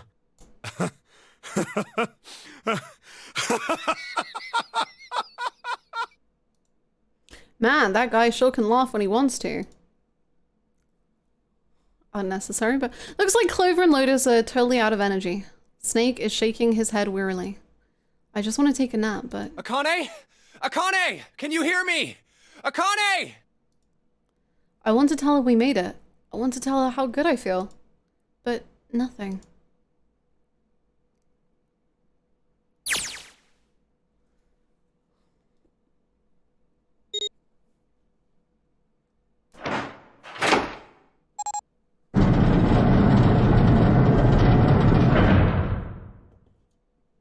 The door opened.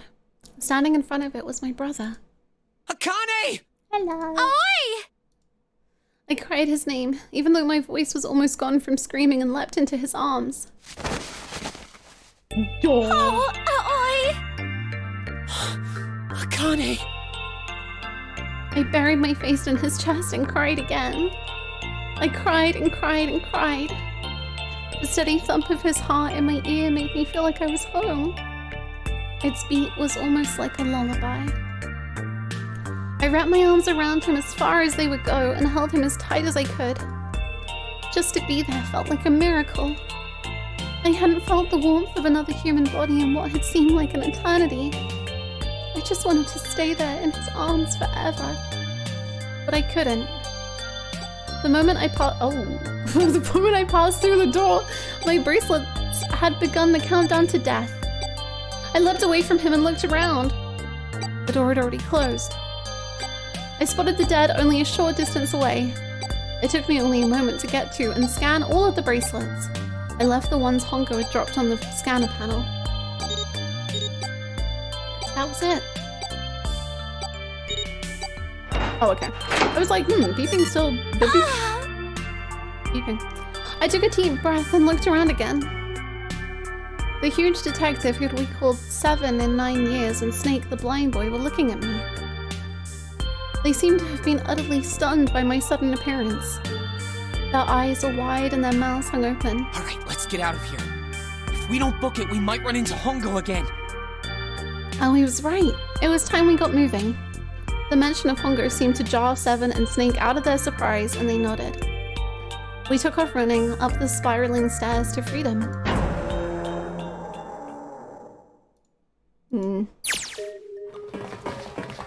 Time for more running. But if they can get us out of here, no wonder we're running so hard. My heart's beating so hard I can barely hear. God, I can't wait to breathe real air again. Huh? Is 7 talking? Hey, Junpei, can I ask you something? What's up? That door, the one with the 9 on it. Why'd it open? Yeah, all 5 of us verified our numbers on the red. 2 plus 4 plus 5 plus 7 plus 8 is 26. That makes our digital route 8. It shouldn't have opened. That's not like you, Lotus. I thought you would have figured it out already. Huh? Why? Because you were the person who taught me about the idea of bases. Bases? Yeah. What are the two numbers in base 2? 0 and 1. How about base 10?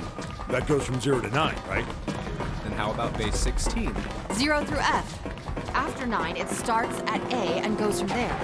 B, C, D, etc. You're right. What number did we get? Are we a Q? What? 26. Q! It was a Q! In other words, A in base 16 is 10 in base 10. B is 11, C is 12, D is 13, and so on. Oh my god, because room Q! Oh, what about it? Nevada! You don't get it? What if we keep going with that pattern? Just fucking tell them, Junpei! I'm sick of your shit! What if you go way past base 16 all the way to base 27? Base 27? Okay, I don't get it. Maybe I'm wrong. Well, the numerical digits are the same. So, I guess you'd add alphabetical digits. E is 14, F is 15, G is 16. H is 17, I is 18, J is 19. K is 20, L is 21, M is 22.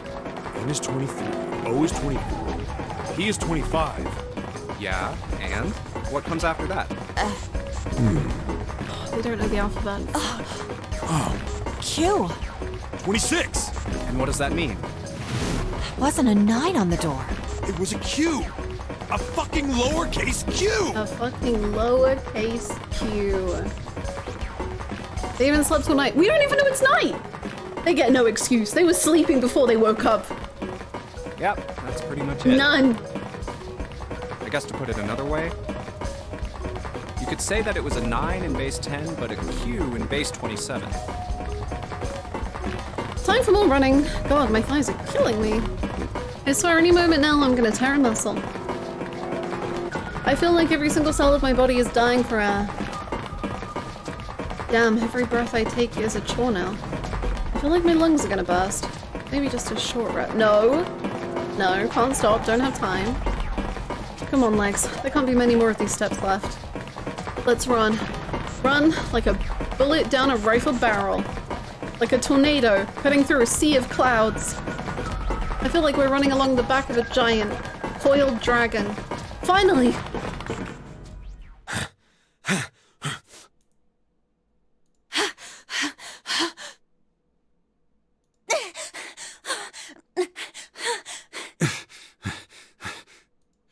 Whew. Whew! Jesus! I can barely breathe. No, Junpei, no time to rest. Pull yourself together, you're almost there. All right, I'm gonna open it. Yeah. Yes! We're finally here! Please do. Sure, you look like a big heavy door, but you're the only thing standing between me and my freedom. But even more important than that, you're the only thing standing between me and Akane. You're gonna open, and you're gonna open now.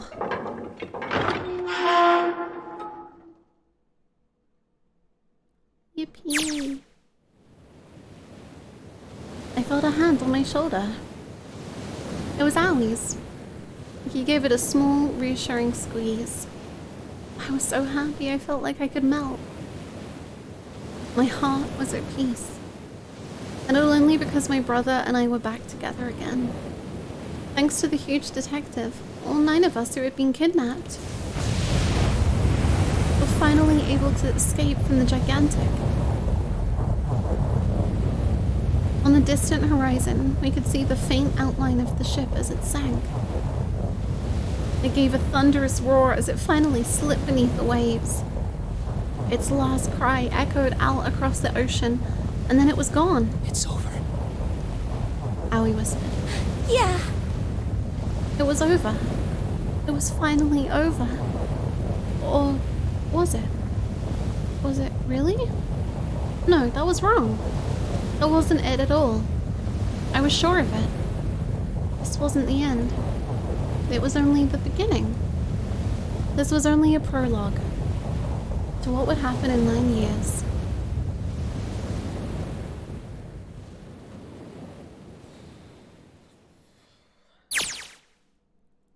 Yes, finally! Ah! Yeah!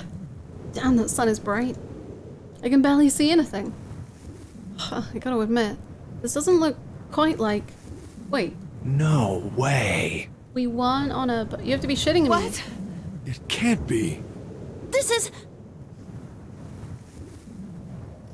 No way! I never said this. Well, I didn't say this exactly, but something close to this. This is the building in the Nevada desert. The mock experiment building. Oh my god. This whole time we were in Building Q. Sure enough, that's a desert out there, with mountains all around it. Hello there, son. Boy, am I ever glad to see you. I don't think I've ever been so happy to see a sunrise. Huh? Did I just hear something fall? Yay! Bracelets. I guess I've never really got a good look at the underside of one of these. Let's see what's inside you. Just a little electronic chip, like in an ATM card. That's it. There's nothing else. Nothing that even looks like a detonator. There was never a detonator to begin with. How did that man explode? I guess. Akane. What? Jumpy. Huh. Guess I must be pretty crazy about the girl if I think I'm hearing her voice in the wind.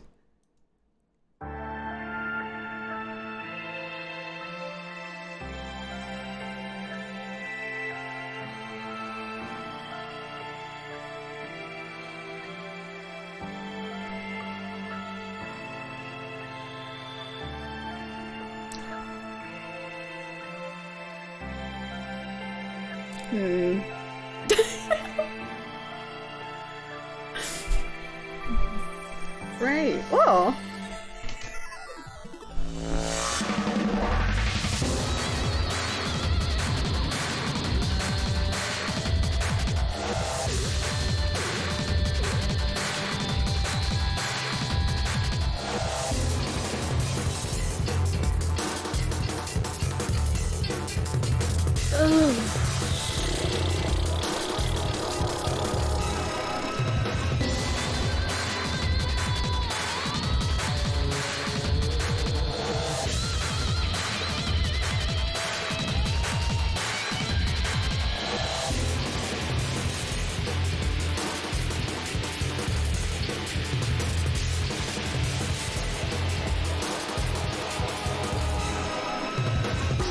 Morphogenetic field voice. What is that? What is that? What?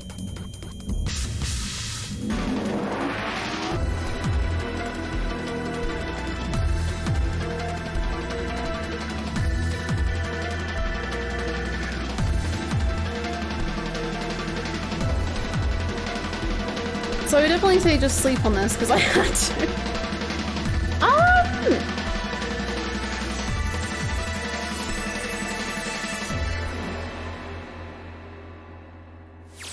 Okay. Are you okay? Oh, come on. This is nothing. Really? Yeah. You don't look okay. It was just before the end of elementary school. Jumpy and I were sitting next to each other on a small hill, looking down at the town as the sun slowly set. How does it look then? His voice! He was half serious and half joking. I thought about it for a minute first.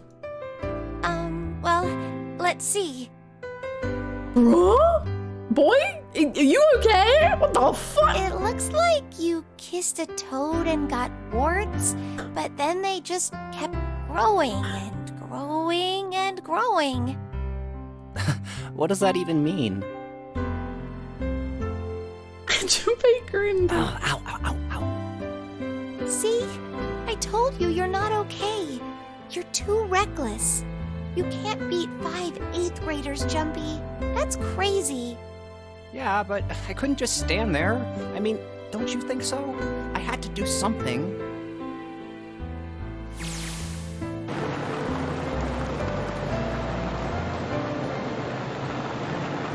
look at the Nevada desert go past. For an SUV, this thing is a pretty smooth ride. Sure was nice of someone to leave it for us outside the building. Keys in the ignition and gas in the tank. Almost like it was a present, you know? Anyway, we jumped in, and now here we are, screaming across the desert. Lotus is over there in the passenger seat. Snake and Seven and I are squeezed into the back seat. Here. I still can't believe we let her drive. Woohoo! This is so fun! Let her go insane. This is so awesome! Driving is so great when there's nothing around, and there's no speed limit. Hey, Clover, watch those bumps, all right? This car jumps even a little, and I think I'm gonna get crushed to death. Hey, shut it. I can't help if I'm big, all right? Suck it up. Why don't you drive, Seven? I'm a cop. I ain't gonna break the law. He doesn't have an international license. Yeah, but you could have sat in the passenger seat. Oh, hell no. There's no way I'm giving this seat up. And Clover, there's no need to slow down. The car Santa and June are in should be somewhere down this road ahead of us. Yeah, I saw some fresh tire tracks going out. There's no doubt about it. Then we've got to hurry if we want to catch them, don't we? Sure thing. Oh, shit! God damn it. She doesn't have to drive so fast. Man, I didn't even think a car like this could go this fast. We're sure throwing up a lot of dust.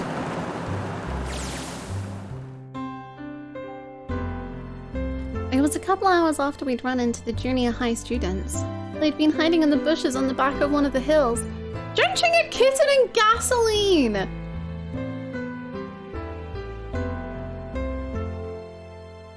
Ace moment.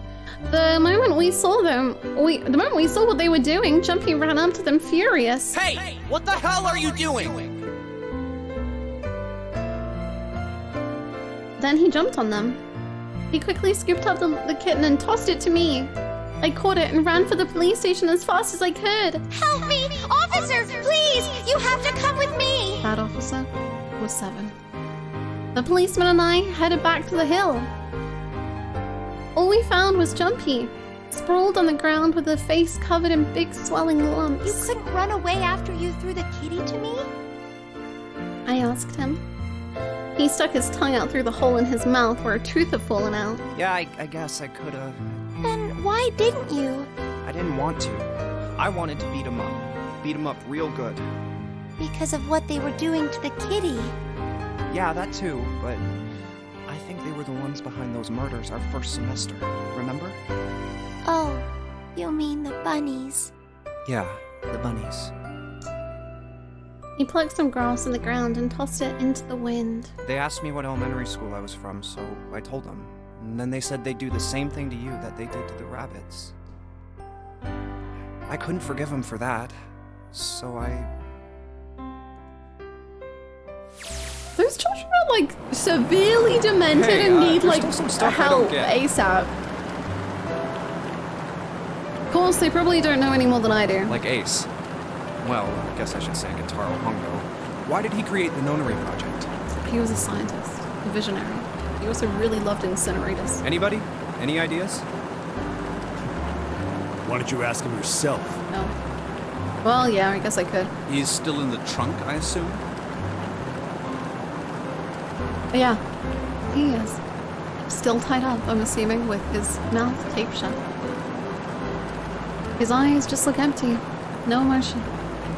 He looks like he's just given up. I wonder if he even cares what happens to him anymore. Hey, were you listening to us? Yeah. Go ahead and try to pretend you weren't, you old bastard. Let's get that tape off your mouth. Come on, I know you were. Answer me. You could at least look at me when you talk, man. I only wanted to see the faces. Human faces. I thought if I could gain the ability to access the morphic field center, then perhaps I could see faces. By peering into people's minds, you could understand how they were processing the expressions of others. That's it? Yes. if you want to put it simply. I mean, you were really happy about potentially burning a, like, 12-year-old to death, but... Like, you were so excited about it, but, like, for sure, man. But if you are looking for a more philosophical answer, I can supply that as well. Hit me with it. You see, the human collective consciousness... Punch him in the face. I think that's enough out of you, pal. Perfect. Time for the tape to go back on. All right. So what's your second question? You said there were some things you didn't get, didn't you? Well, somebody's a little nosy. Well, my next question doesn't really have anything to do with you two. This is for you, Seven. It's about the whole Alice thing. What's the deal with that? Well, it's just cool, isn't it? See, 9 years ago, after I escaped from the Gigantic, I kept going after Hongo on my own. I catch him when I finally slipped up. During the course of my investigations, I learned a lot more about the Gigantic. I also found out about Bourdain and Alice. You're not really answering my question. Was there actually a girl who wouldn't melt at room temperature?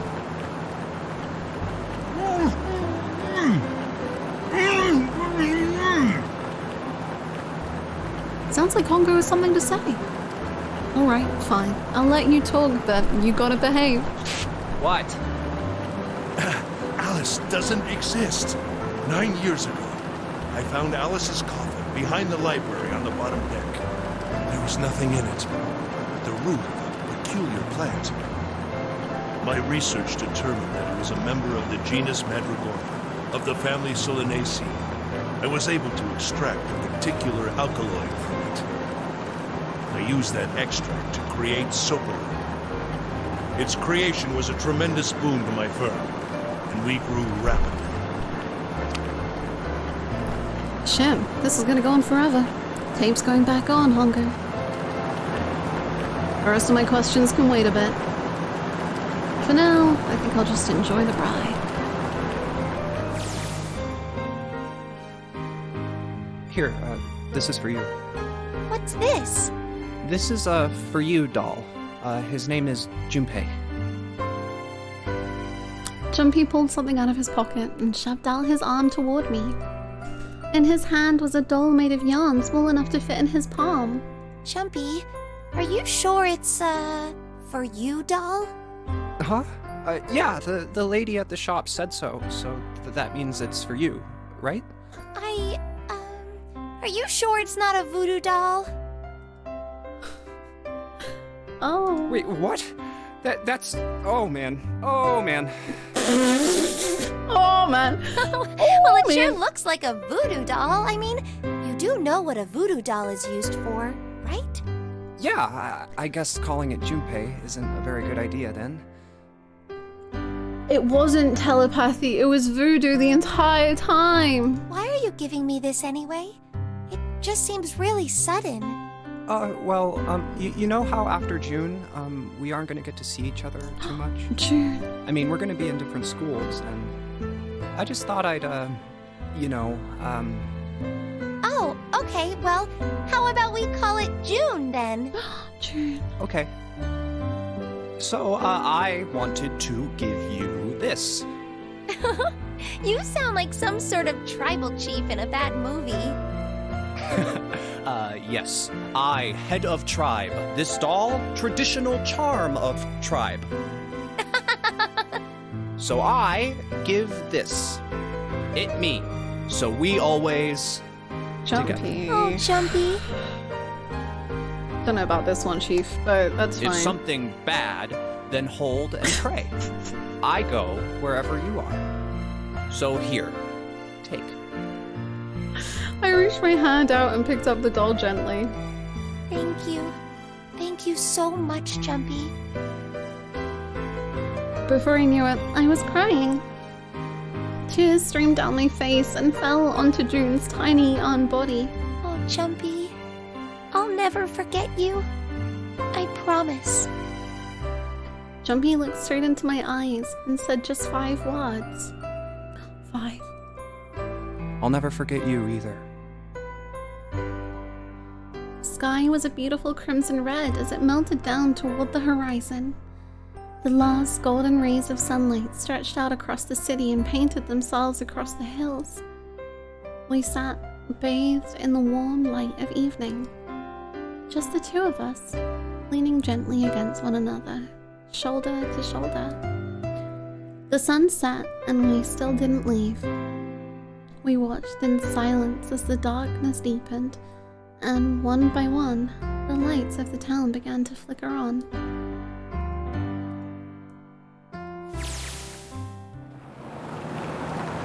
There's still one thing I don't get.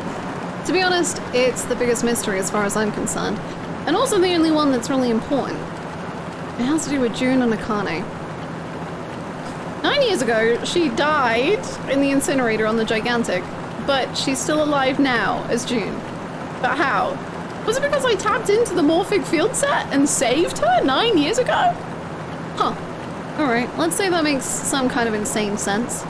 If I did that, then how do I make sense of what Seven remembers? Snake makes sense, he's blind. He couldn't have seen her body anyway. But Seven, he said he was sure he saw it. Does that mean there's some kind of historical discrepancy? Or wait, maybe that's not it at all. There is one other logical explanation. Was what you told me the truth, Seven? You look satisfied.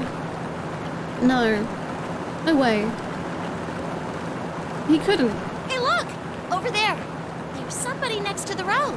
Huh? What? Hmm?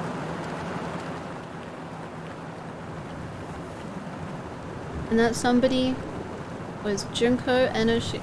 Oh my fucking god, I wanna die. End this video game. Oh my god. What? The burning gaze of the Nevada sun pounded down on her head. The desert around her rippled with heat. Standing there on that shimmering plain was a woman, her arm out and her thumb up. It would not be long before Junpei realized who she was.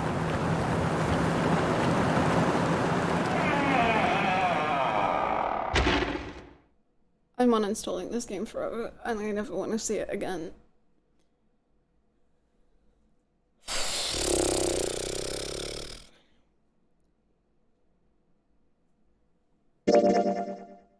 Would you like to save? Sure. Thanks.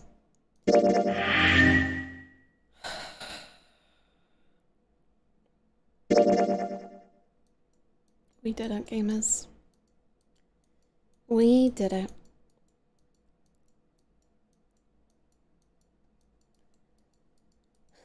Was it worth it? Yeah, it was a fun time.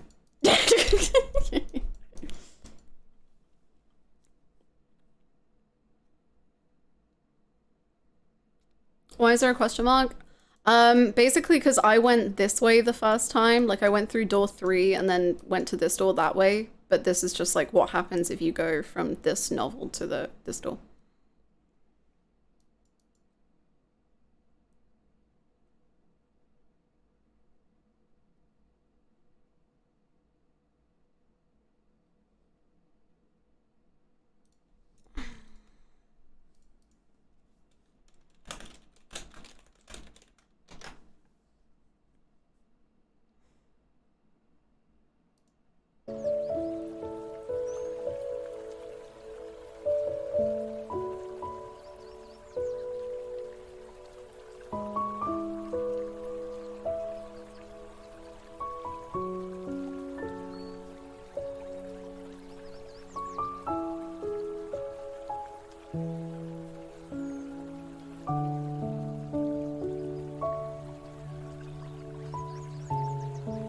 This game drives me insane, the next game drives me insane, but the third is so much. How can it be worse?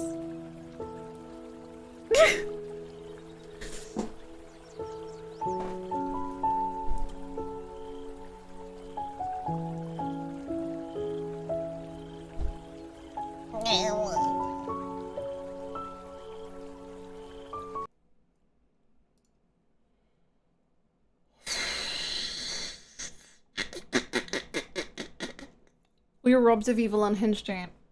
I could not agree more.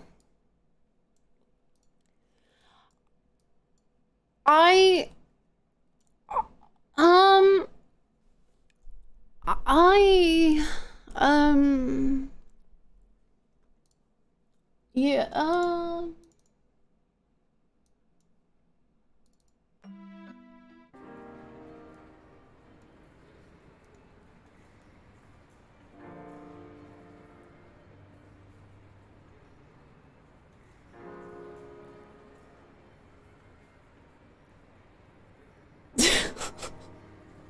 I have many thoughts on Jean. Me too. I'm like, I mean,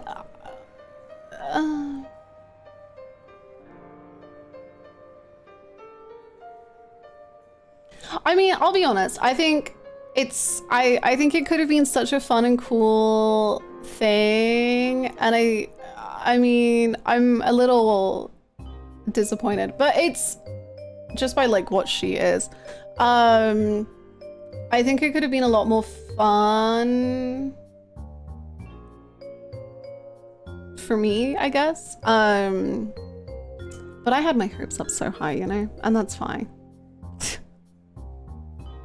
I had my hopes very high. So I wasn't really sold on Akane while playing, but only after ruminating on her for a long time did I click with her. The fact that she was faking her whole nice blushy personality around Ace actually absolutely fascinated me, because she was like 10,000% absolutely filled with vitriol inside. Like the way Ace created her like that, the way she turned it on him, manipulated the fuck off of him to get him to do her bidding. Oh my goodness. Whoa! Many times out. Caleb, thank you so much for the 26 months. Have you heard of Ice 9 or the movie gonna feel? Thank you. Thank you so much for 26 months. Oh my gosh, sleep so well. I've got raid in less than an hour. Holy moly.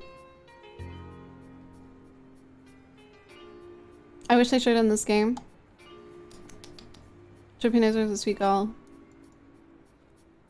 I get what you mean. Also, do you want to discuss about the other endings? Yeah, for sure. Yeah, you can talk about this game. Obviously, please don't talk about the sequels. No spoilers for the sequels. I feel like that's the bare minimum.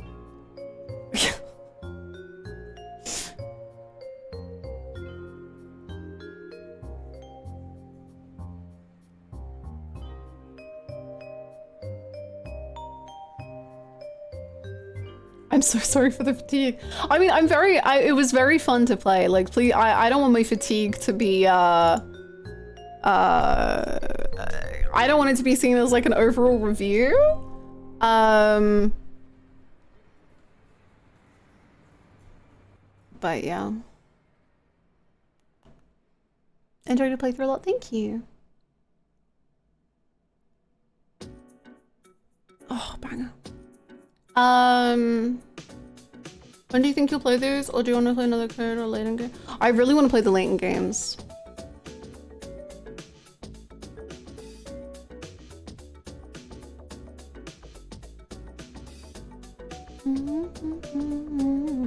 So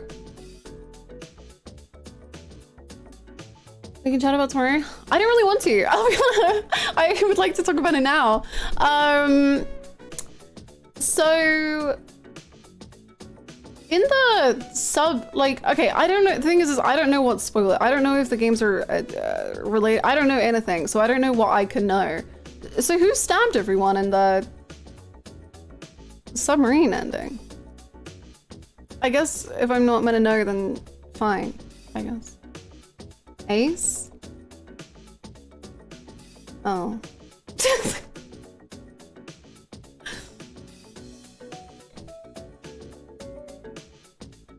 Okay, I guess.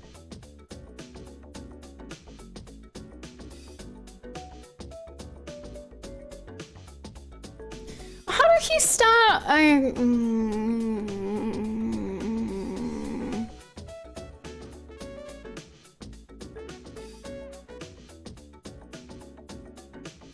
Any and all stabbings was by Ace. Okay.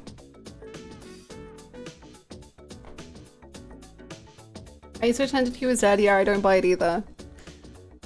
I'm like, so he managed to kill 7 people with some of which were like standing together. And okay.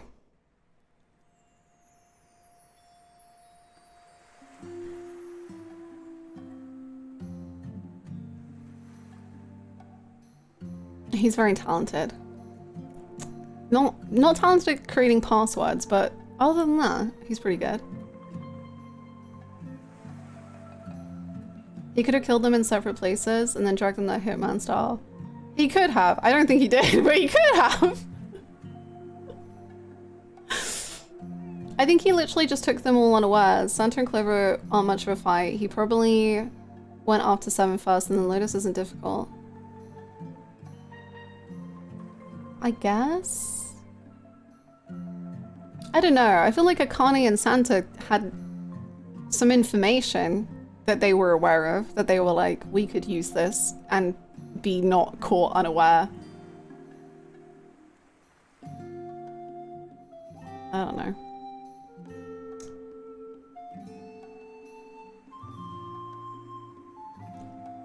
And for yes, physical strength, no.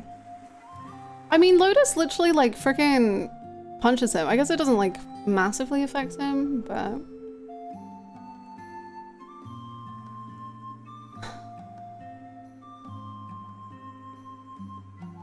Also, so how...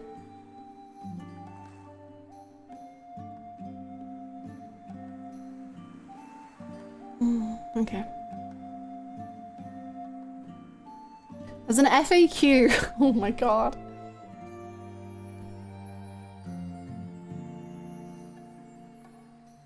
I guess they had knowledge of the true ending, because that's what Akane lives through, but the other ending she would have no idea about. So did we learn the 14383421 from Akane?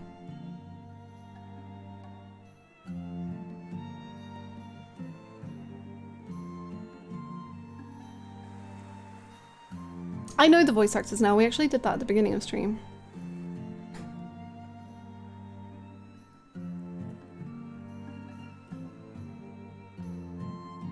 She got it from the safe ending. But I thought Akane only went down one ending.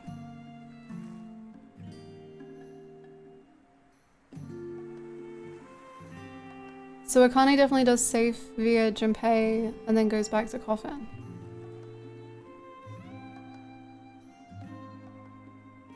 Okay.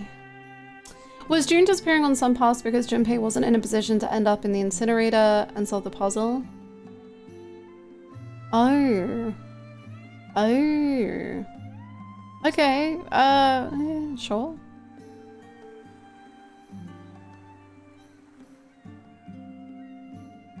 I'm wondering if the Ace rankings have changed. Ooh, I actually have no clue what my rankings are anymore.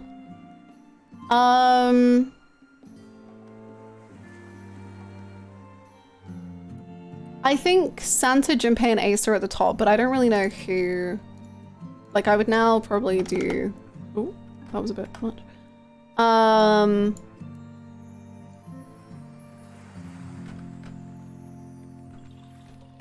would now probably do it like that, I guess.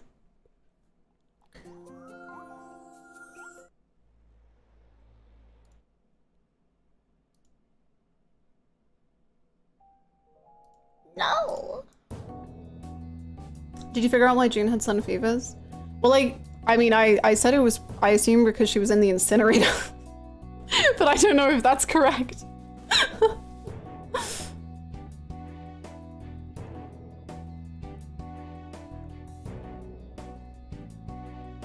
Each time Akane had a fever, it's because the timeline was wrong.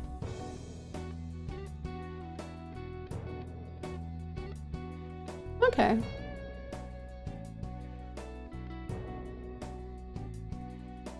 It got worse per wrong timeline. So how come she just... So in the timeline where Junpei like heard the door close behind him and then June disappeared, what was that?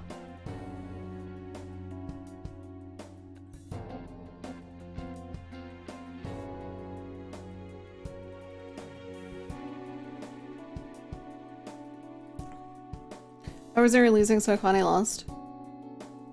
Yeah, but like literally what was that? Like where did June go? She stopped existing because of her, okay.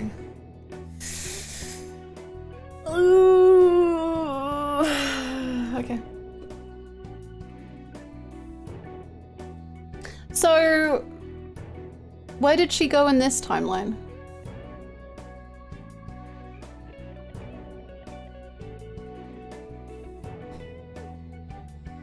Outside with Santa. But didn't she just disappear?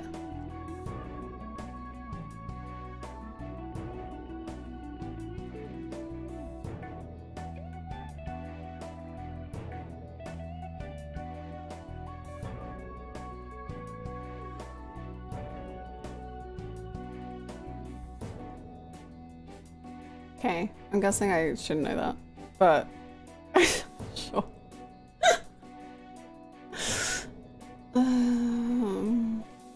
Not all questions are meant to be answered.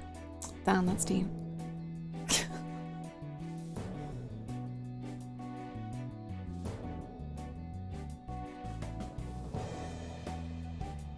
Did I leave with Santa? Exactly, that's what I'm like, okay.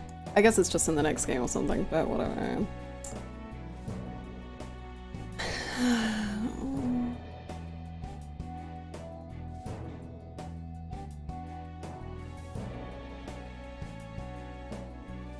How do we know June is Zero?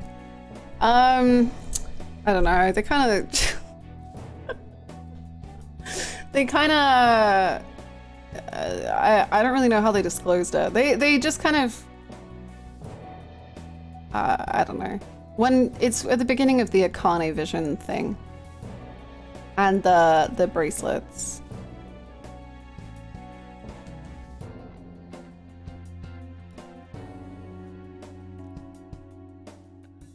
Did you end up enjoying the game? Yeah, no, I definitely enjoyed it. I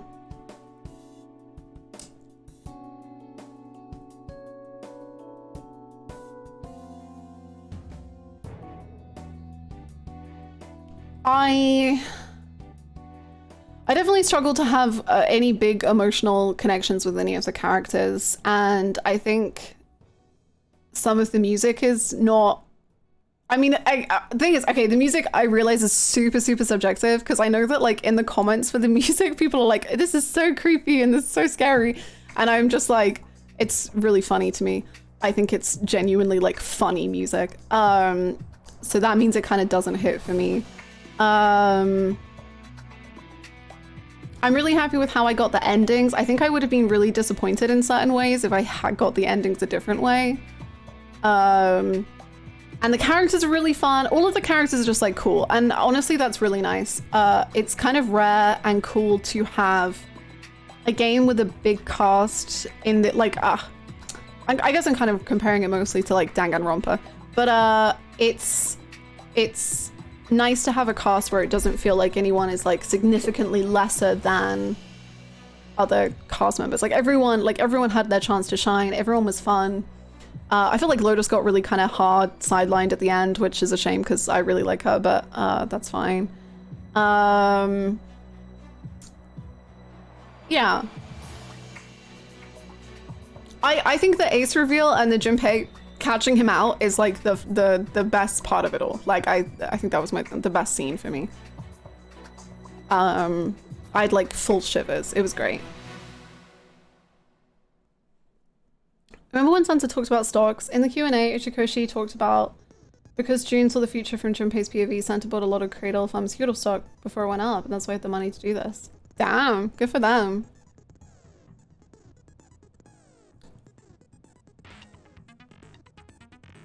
I feel the same about the order of endings. I got the Save Zero Lost ending first, so I didn't get enough time to be sus of Ace, so your playthrough being appreciated a lot more. Yeah, like I honestly think getting the Ace reveal first, I mean, in some ways it could have been fun, but I think I would have been pretty like, oh.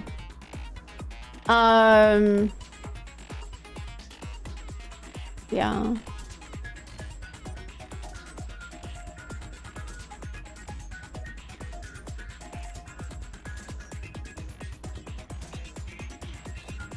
What was your favorite Wikipedia article? June's probably. June was just weird. So I don't really get what June's like humor. Well, I don't really get that. I guess I don't really understand.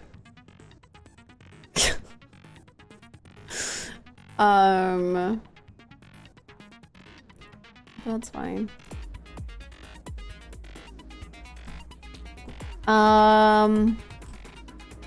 Oopsies, nice to see you, but I also appreciate how keeping you guessing makes 999 fun. Yeah. What's the next game? That is a great question.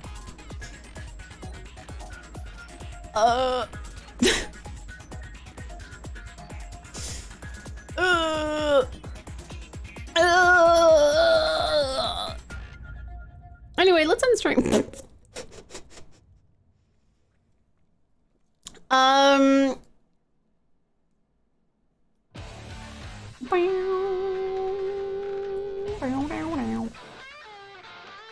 Hollow fuck is right. I would have unironically loved if the credits rolled after they found out that he was smacked up in the middle of the desert. It'd be fun. Yeah. I really wish Alice hadn't. I think that left me on a slight note of anyway. Yes, the extra music just suddenly started playing. That's so crazy. Anyway, love you all. Thank you so much for the 100 bits. I just want to say I'm glad I got to experience this for the first time with y'all. Can't wait for our next playthrough, which is the Golden Deer route. Wait, no, I meant Fire Emblem Fate. Wait, no, I meant V3. Wait, no. Let's play all of them at once. Who was Alice? Oh, sorry, before I leave. Alice was an Egyptian mummy who was on the Titanic, who was frozen with ice that doesn't melt. And the ending implied that she was alive however many years after the Titanic. And that... So yeah, there's something about that that just doesn't quite hit for me.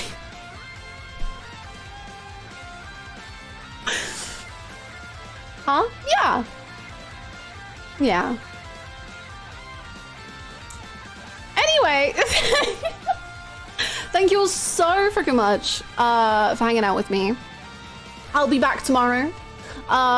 Please feel free to join the Discord. The Discord has all of the information about stream and what I'm playing and what's going on and notifications, and also just everyone's cool in there. So please feel free to go join the Discord. I will also...